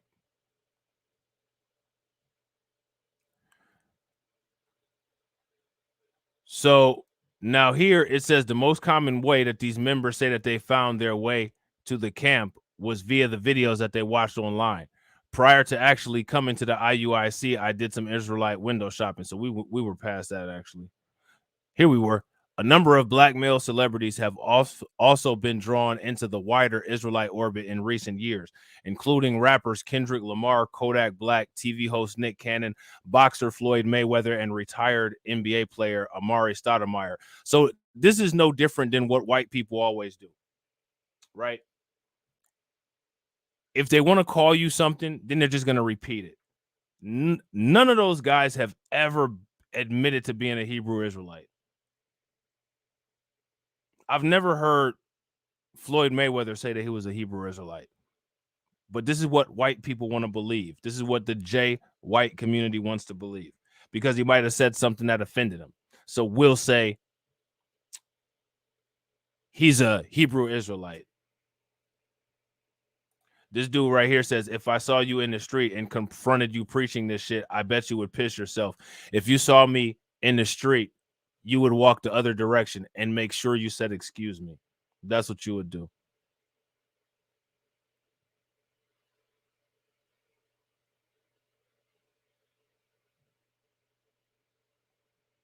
That's what you would do.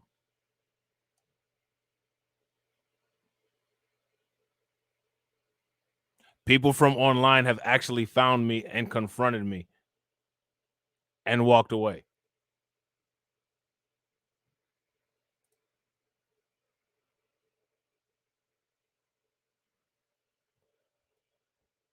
Only keyboard warriors threaten people online.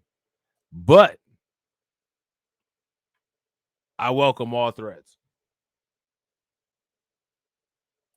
So come confront me while I'm streaming.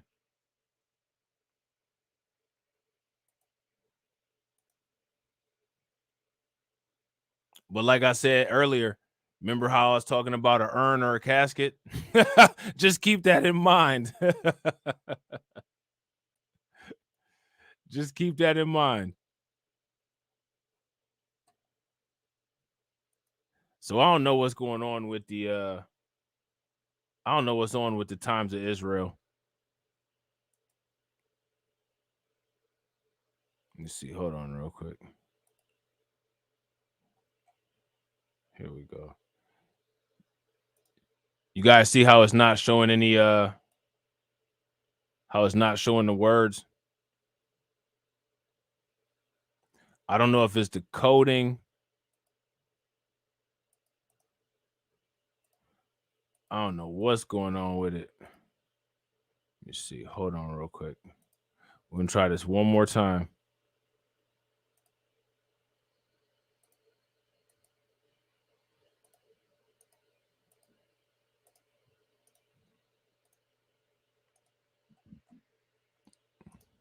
All right. Let me see.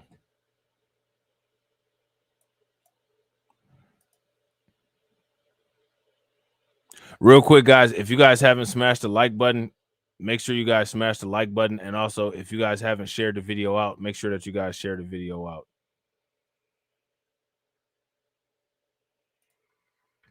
You said the blank stuff happens to you too. I know, right?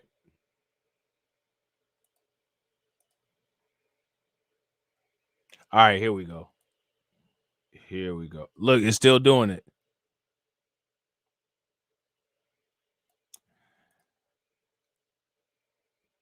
It's still doing it. Man, these people can't even substantiate their own lies. And this is how they always talk about that whole cheap thing as a stereotype. But as you can see here, they didn't really spend a lot of money on the coding for this website. They really cheaped out of it.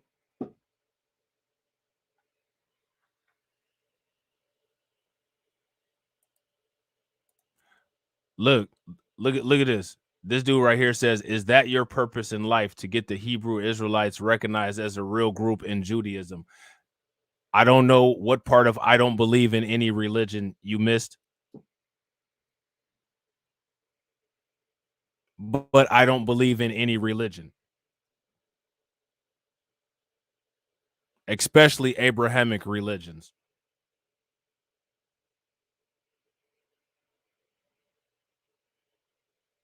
Shout out to my man Keith. What up with it, bro? All right, I think we got it now. All right, so now here it says some of these celebrities appear to have been exposed to Israelite teachings by relatives and other acquaintances. So now we got white Jews just going around accusing black people of being exposed to Israelite teachings. Because again, this is what white people do.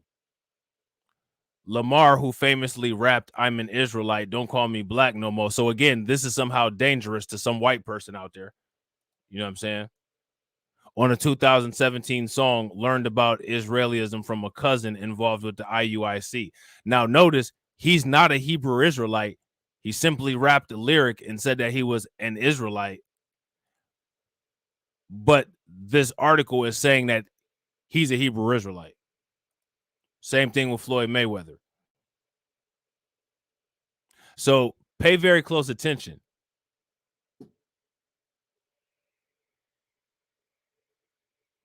I know, right?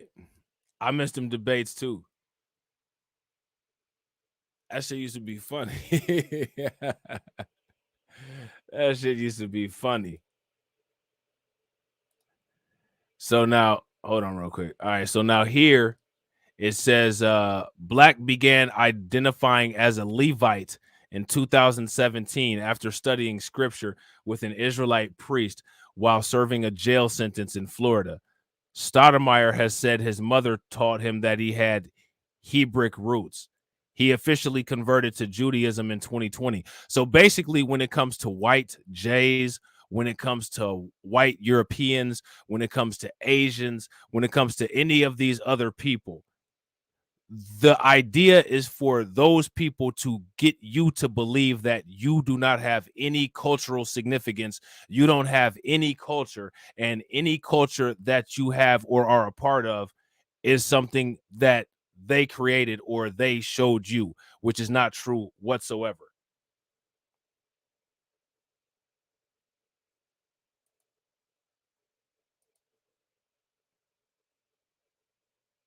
Okay.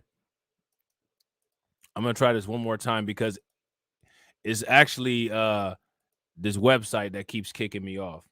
I wanted to try to finish getting through this article, but I don't think I'm going to be able to do it because for whatever reason. Let me see. Hold on.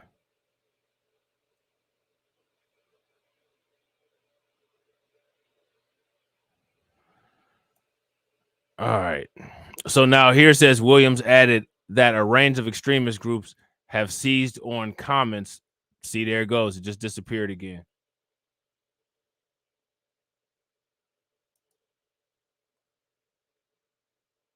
It just disappeared again, y'all.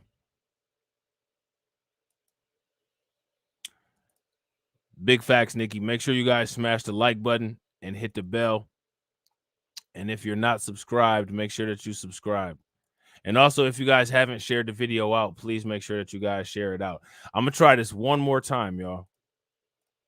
If it doesn't work after this, then I'm gonna just we'll be good. We're gonna end it.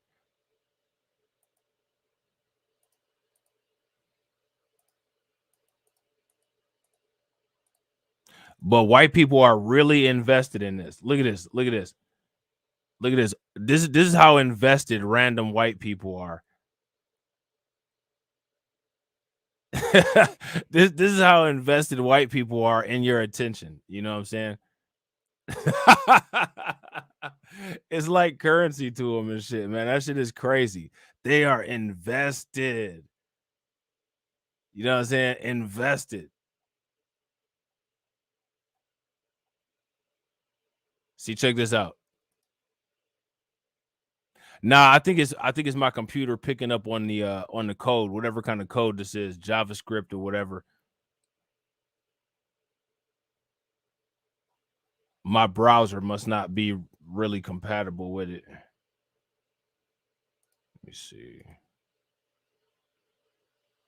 I want your attention.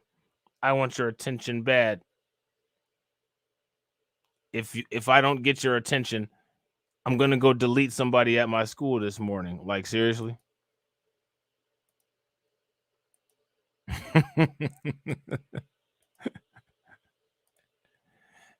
Speaking of religion, that's a good question. Why do so many Christian parents, children go and delete their classmates? Why do they do that? Anybody got any answers for me about that? Because it is always them who does that.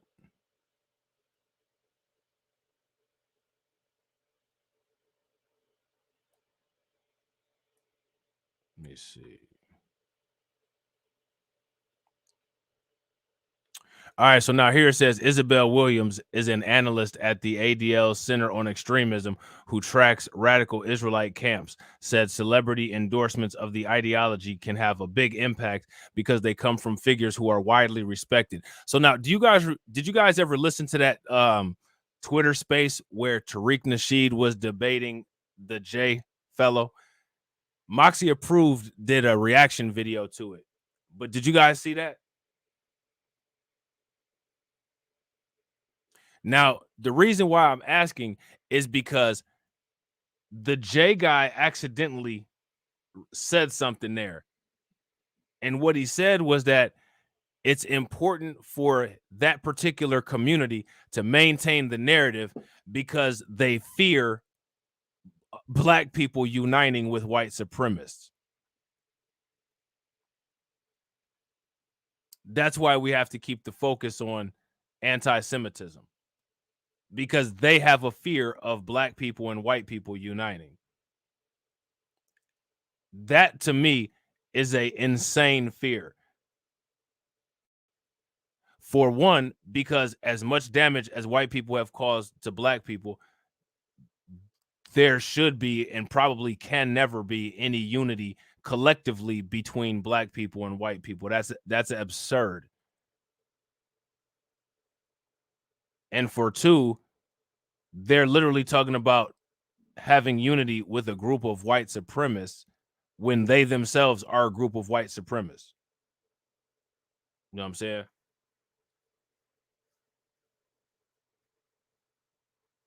So what their major purpose is, and the reason, this is the reason why the ADL and the J community comes down so hard on black people. It's literally to keep black people in line, because they need black people on their side. They need black people brainwashed to be a part of their apparatus.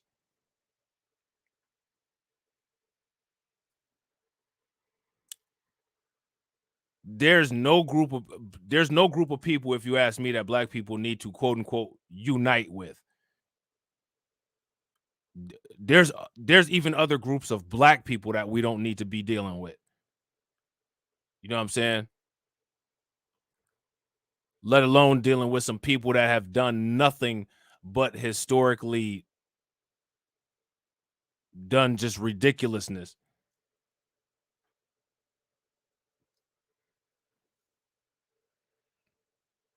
You know what I'm saying? So pay very close attention.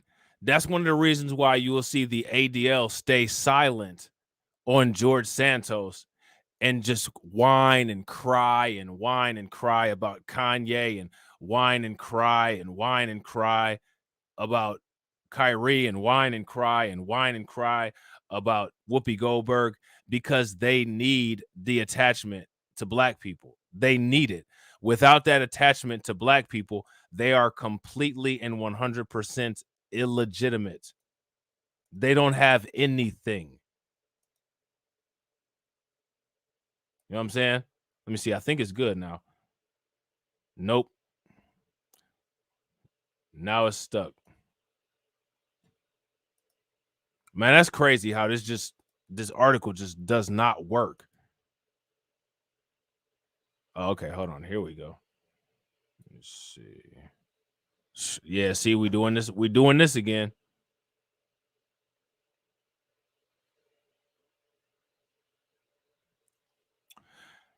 We're doing this again, y'all.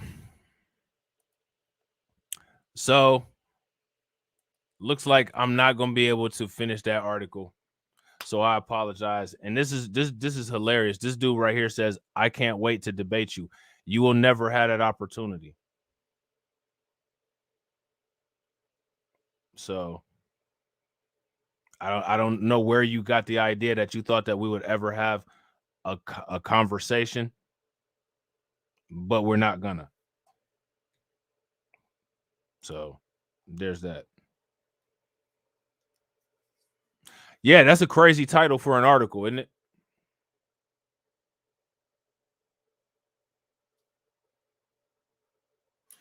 Oh, it could definitely be, Sean, because of how, you know, as much information as they know about the households of what's going on with all these black people. You know what I'm saying?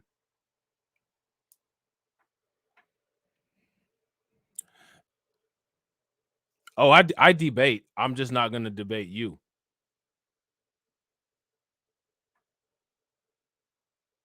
And we see fascists debate all the time.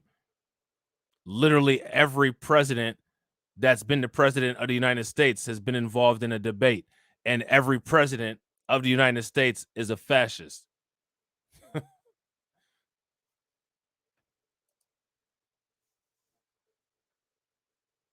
Joe Biden is a fascist. His dumbass was in a debate that he got waxed in. Kamala Harris is a fascist. Her dumbass was in a debate that she got waxed in. Trump is a fascist. He was in a debate that he got waxed in. Obama's a fascist that he was in a debate and got waxed in.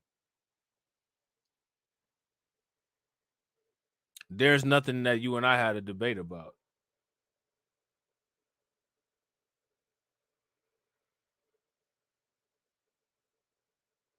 See, like, debate is an assumption that you want to make inroads with somebody. That's an assumption that you want to exchange ideas with people. I don't want to make inroads with you, and I don't want to exchange any ideas with you.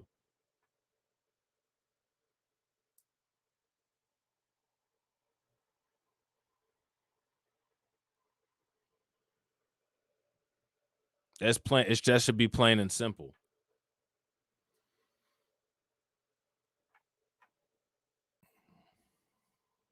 I try to do things with reason. I don't just do things to do things. There's nothing that you can do for me.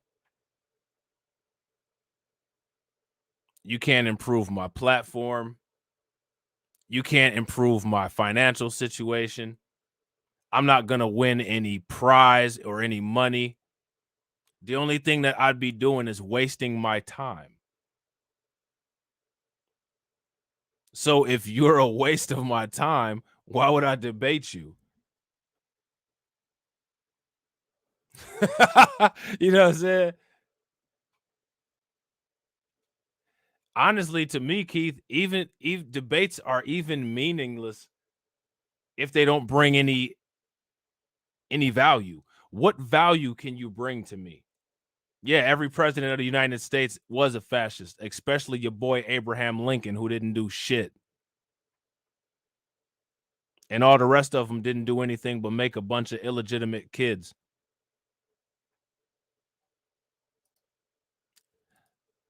So if you want to change yourself, then go change yourself. You can definitely do it without my help. Because I'm not here to help you. And if you need help that bad, call 911. Hopefully you live in a decent spot so somebody shows up.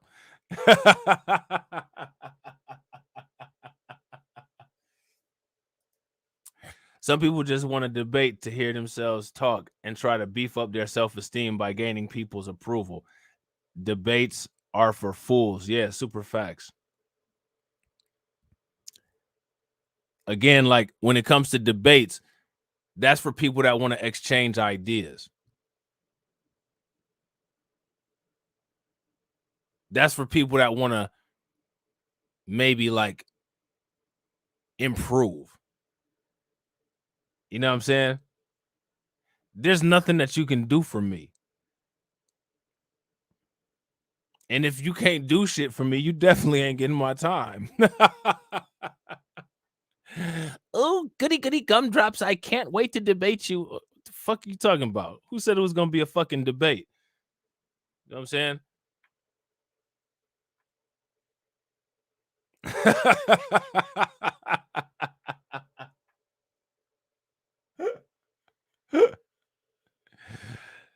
Oh shit, look at this. This dude said, it's fine. I'm used to spineless cucks. Those the ones that you put a ball gag in your mouth while you watch them bang your wife? Is that why you used to them? Why are you used to spineless cucks?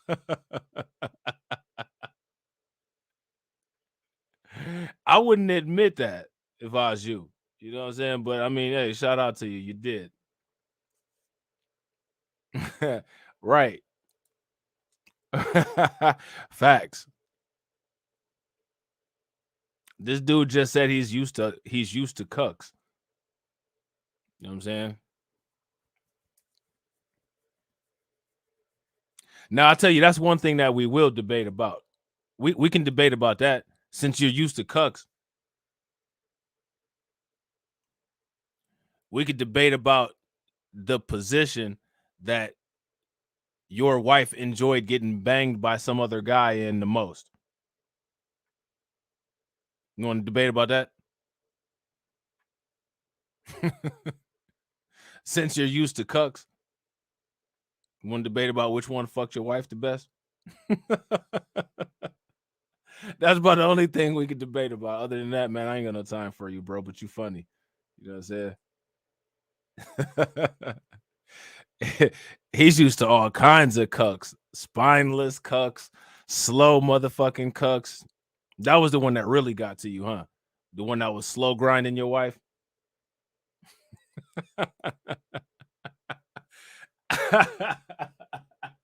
Right. He online talking about debating. You know what I'm saying? Talking about debating. And then he bringing up cucks because he was watching his wife get banged by some other dude while he was masturbating. And that just ain't my sport, bruh.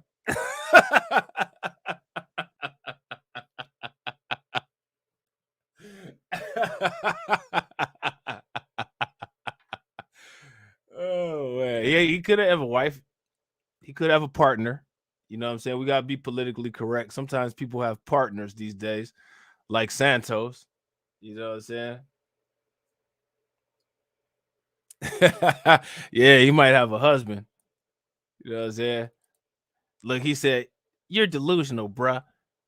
Putting in people that don't exist in this to further his conspiracies." Look at this. This dude is on another planet. What conspiracy? What's the conspiracy? That's what idiots do. No, what idiots do is admit to being around cucks like you did. You admitted to which ones you're used to. You know what I'm saying? Even your ones of choice. What conspiracies are we talking about here?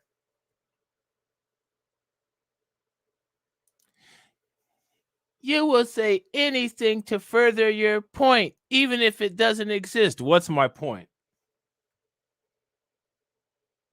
What is my point? What point am I making here? What's the point? What is the point of this? What's the point? You are some crazy fuck who needs his meds. I don't need any meds. I need you to tell me what point you're talking about. That's what I need. You've talked about cucks. You've talked about conspiracies. You talked about everything except for anything that I've asked you. And this is exactly why I wouldn't debate you, because you're so all over the place. You need a navigation system to get from the beginning to the end of one sentence. And I don't have time for that. There's only 24 hours in a damn day.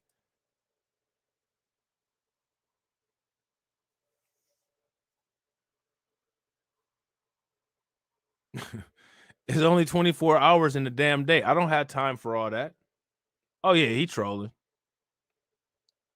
He said Kanye also says that he doesn't need his meds.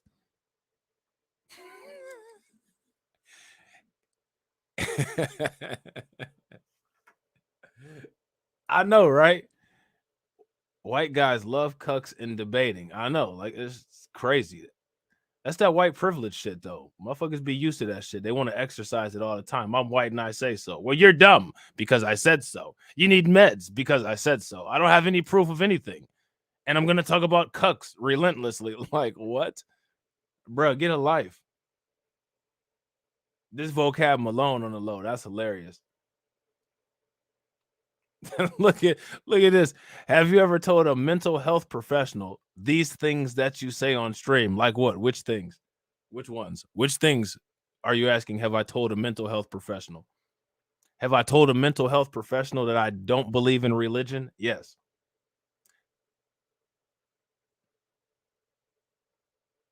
Yes. Anything else? Dude, it has nothing to do with skin color. It has to do with religious conspiracy freaks. I don't believe in religious conspiracy freaks. I believe that religion is a conspiracy, freak. But to ignore the skin color element is ridiculous. Have you mentioned any of that to your psychologist?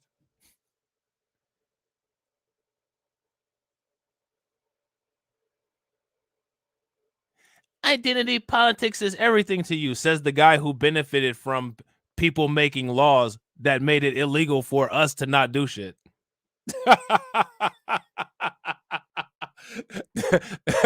So, the oppressed straight white male says that identity politics is everything to me.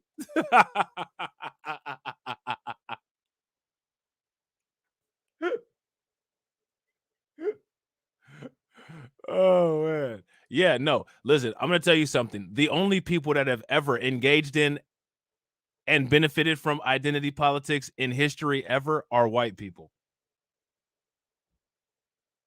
Never tell somebody who never made a law based on skin color that they engage in identity politics and it means everything to them again. What you need to do is turn around and tell the next person that you see wearing a Nazi or a Confederate flag that represents that shit, that identity politics is everything to them. Okay? He's lonely and needs to find a friend.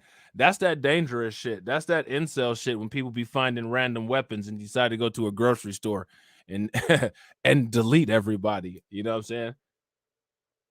He gonna be on the computer like delete, delete, delete, delete, delete.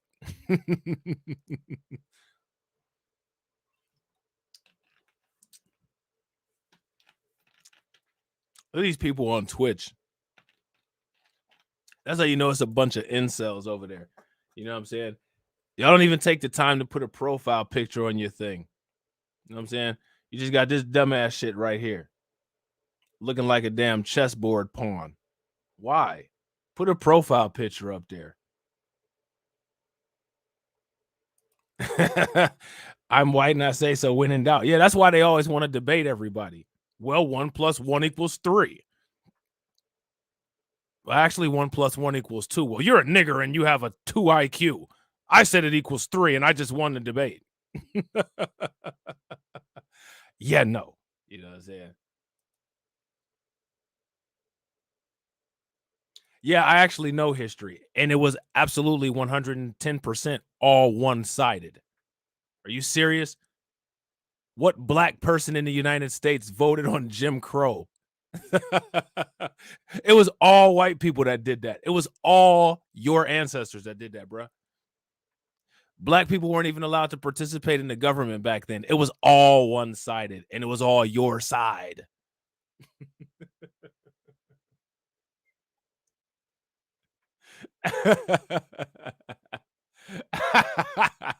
Right. Facts, KO Kid Fit. Straight white males specifically love cucks and debating. Facts.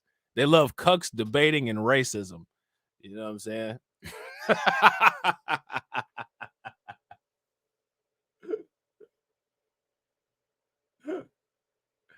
This dude says, what about Baghdad being the center of scientific community before Mongols?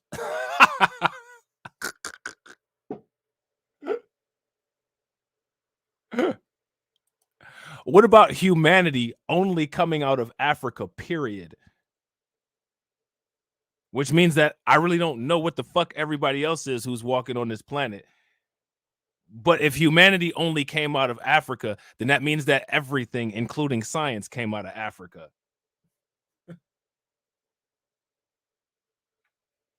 I'll tell you one thing that didn't start in Africa: monkeypox. You want to know where that started at? And that's something that I find fascinating, because that's something that's actually native to Europe. But for some reason, it's only named after African countries. What's up with that? You want to know something that Fibonacci didn't discover? The Fibonacci sequence. But why is it called the Fibonacci sequence? Can you answer any of those questions for me? Probably not, because you don't know your history. You're too busy looking through magazines, figuring out what kind of cucks you like, instead of actually concentrating on some real information. They never talk about them plagues. They never talk about that ridiculously resistant to penicillin strain of syphilis that was going through Britain a couple years ago.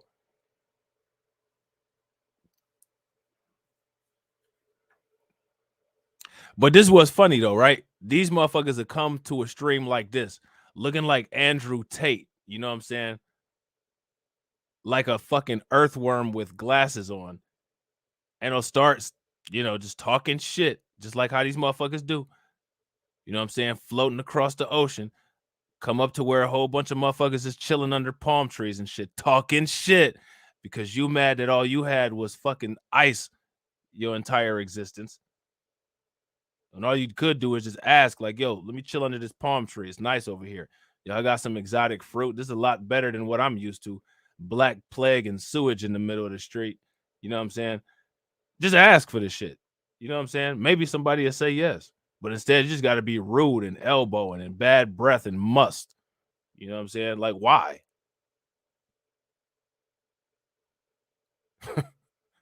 Why? I don't understand.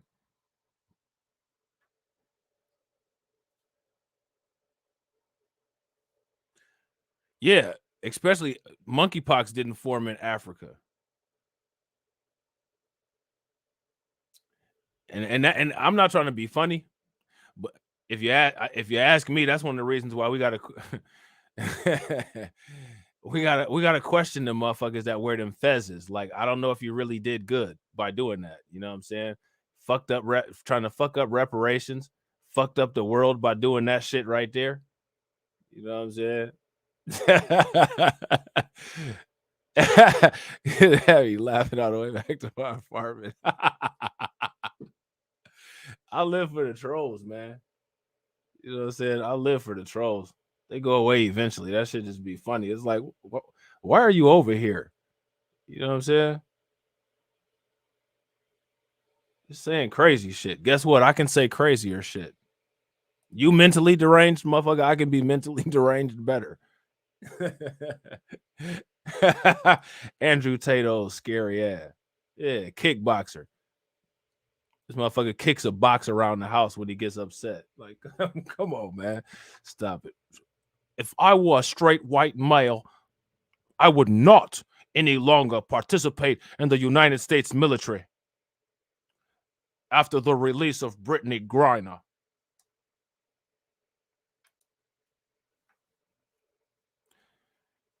Man, if you don't shut your cashew-headed ass up, seriously?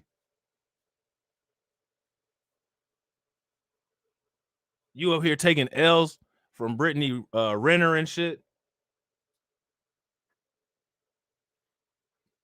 You know what I'm saying? You up here taking L's from Brittany Renner? And you want to get on some straight white male shit, man? Sit your ass down. Sit your ass down before Jake Paul land one of them roundhouse kicks across your face. Shit.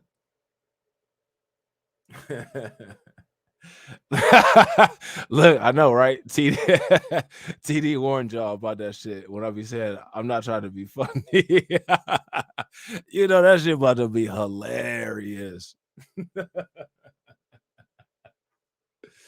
Man, he left. He went to the bathroom and started crying. He in that bathroom shaking, veins popping all out his head, gun shaking, clips and bullets falling out all over the place. I'm gonna find his ass. This motherfucker went upstairs and stole his parents' credit card and shit. He about to apply for every damn doxing apparatus online you can find. Been verified, you know what I'm saying? Information.com and all that. I'm gonna find this guy. I'm gonna find this guy. I'm gonna fucking expose his ass. Like, shut your dumb ass up. Oh, there your dumb ass is. You talking about question mark. I'm not gonna debate you. You know what I'm saying? But I will sit here and roast your ass for a little bit. You know what I'm saying? He said rent free. You talking about your rent being free because y'all sitting over there taking up all the Section 8? That's all you do is get welfare.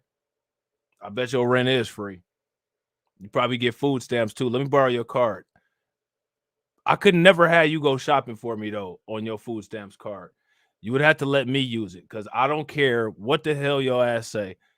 There is no way that I'm about to get no big ass crate of Kraft macaroni and cheese. You know what I'm saying? Yeah, I'm down KO Kid Fit.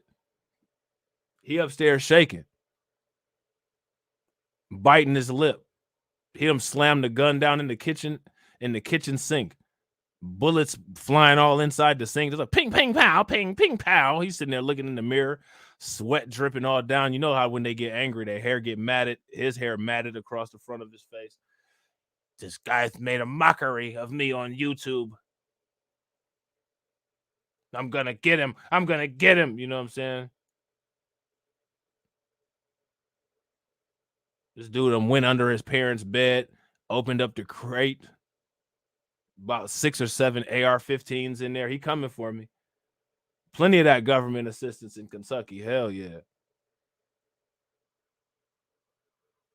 He gonna kill me and then throw down the blue macaroni and cheese box. Talking shit, bitch.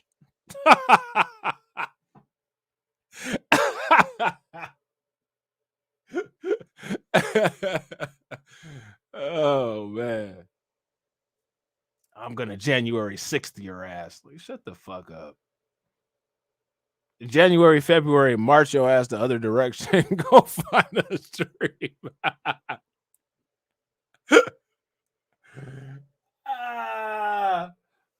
It is. It is.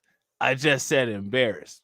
But if you are threatened by me, that's on you. I'm extremely threatened over here. Did you know that you are the reason why I don't show my face online? Did you know that? You can take that home with you.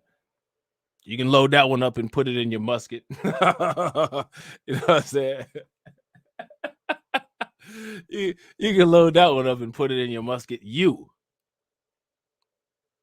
You, Ari Heon, you are the sole reason why I don't show my face on YouTube. And I'm shaking in my boots right now. I actually do have on boots too. You know what I'm saying? They Nike. You know what I'm saying?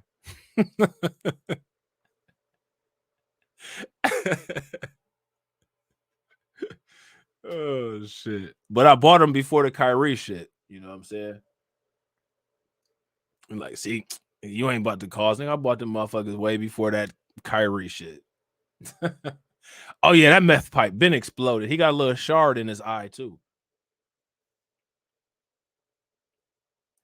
He says, explain to me what your title is supposed to mean. No. I've been sitting here explaining what the title means for the last 5 hours and 25 minutes. I'm not explaining a damn thing. What you can do is rewatch the stream and figure it out. You won. What did he win, y'all? He said, look, this motherfucker said, explain what your title is supposed to mean. And then after I said, I'm not explaining shit, this motherfucker gonna type in, I bet you won't. Of course I won't. I just said that I wasn't about to do it. Fuck. Like, motherfucker, you ain't smart.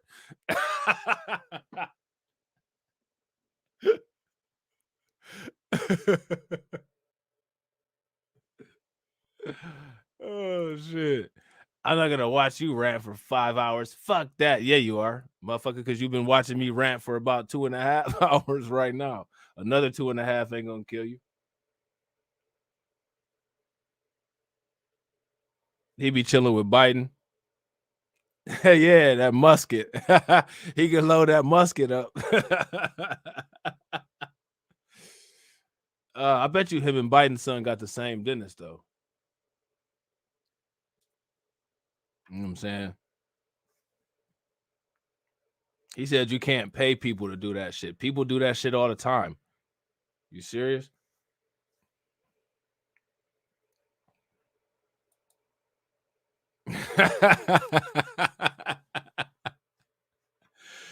Oh man, I need to stop because y'all know. Remember, Faith, like back in the day, like I at the end of the stream when some trolls will come in, I'll just sit on the stream for another 4 hours and just roast their ass. Like I gotta stop. I gotta get up and do shit.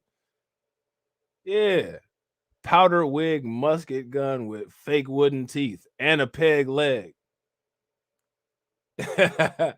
Yeah, that's why I had to throw that shit out there real quick. Don't even trip. I bought them shits way before the Kyrie shit happened. You know what I'm saying? Like, come on now. Stop. I'm not about to throw them motherfuckers away. I've already been using them. You know what I'm saying? Like, and they cost a lot of money. Like, come on now. You know what I'm saying? Don't go in on me too hard. You know, you off code, nigga. Fuck you. I'm unsubscribed. Like, really? You know what I'm saying? Man, Mike Epps is hilarious, bro. Did you see the one where he was acting like Ghostface? Me and KO Kid Fit did it on our channel, Reacts. Look at this. Look at this. He said, yeah, because crazy people won't mind it. They the only ones who would voluntarily watch this. So everybody who's watching this live stream, he calling y'all crazy. And he said that y'all are crazy for voluntarily watching this. You're voluntarily watching this, my dude. I don't know if you're aware of that. Are you?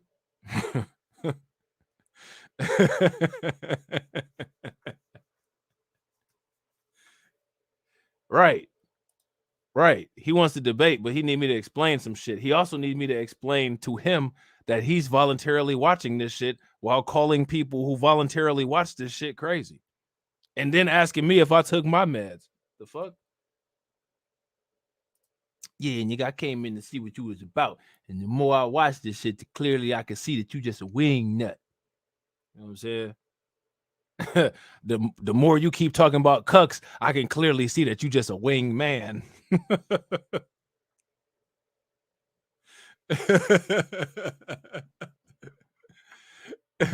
Right. He that crazy dude on training day. You ever got your shit pushed in? You ever had your shit pushed in, B? Niggas get killed every day, B.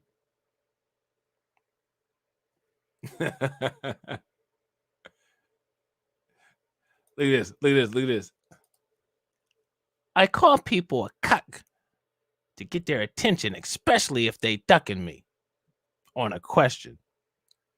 Ain't nobody ducked your ass on no question. Why would somebody duck you?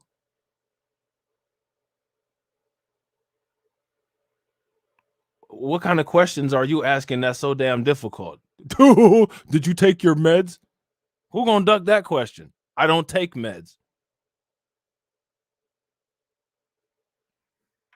You don't know history. You didn't even ask no questions. Motherfucker, you said you were going to debate. You thought your ass was walking in this bitch white, bright, and full of fight and thought you was about to debate. Motherfucker, you sitting in the nosebleed section with everybody else. Shut your ass up. Ain't debating a damn thing except for debating about how dumb your ass is, sitting here wasting time getting roasted like some bacon. Shit. Oh, man. Come on, bro. You know what I'm saying? And Carl Thomas emotional. Here, I got a question for you. What should happen to George Santos? Should George Santos be given the same treatment? I don't know. I literally think about that anytime a white person approaches me and starts talking. Oh, Lord, you know what I'm saying? What's this motherfucker about to say? You know what I'm saying? Sometimes they say something that makes sense, and then other times it's just like, ugh, and you just keep on walking after they've said about 2 or 3 sentences. So that's a good question. I don't know. Do you have any people that have had conversations with you that you can refer us to so we can ask them about how they dealt with debating somebody who's delusional?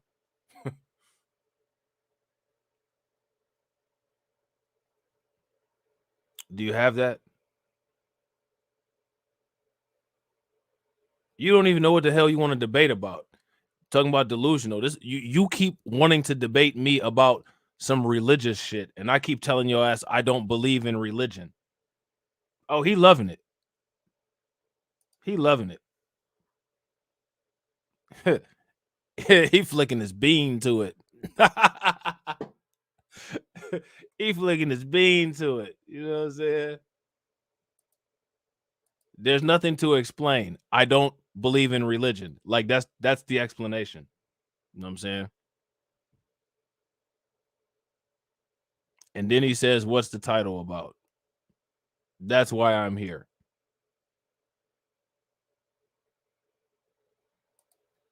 I don't know who the fuck you are. Lord have mercy.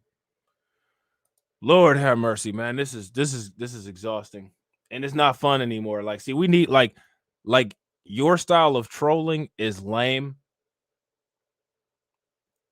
And I need some better trolls to play off of in order for me to continue to have the ammunition and endurance to do this. But I don't, man. I've already finished my stream. I think we got all the points across.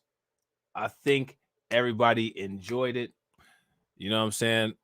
Me and TD will be live tomorrow. So if you guys are not subscribed to Just Talking with TD and Rob, make sure that you guys go over there and subscribe to that channel. All right.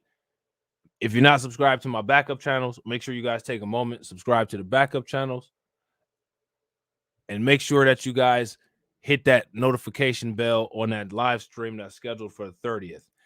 And I will catch you all on the next video. All right. Peace.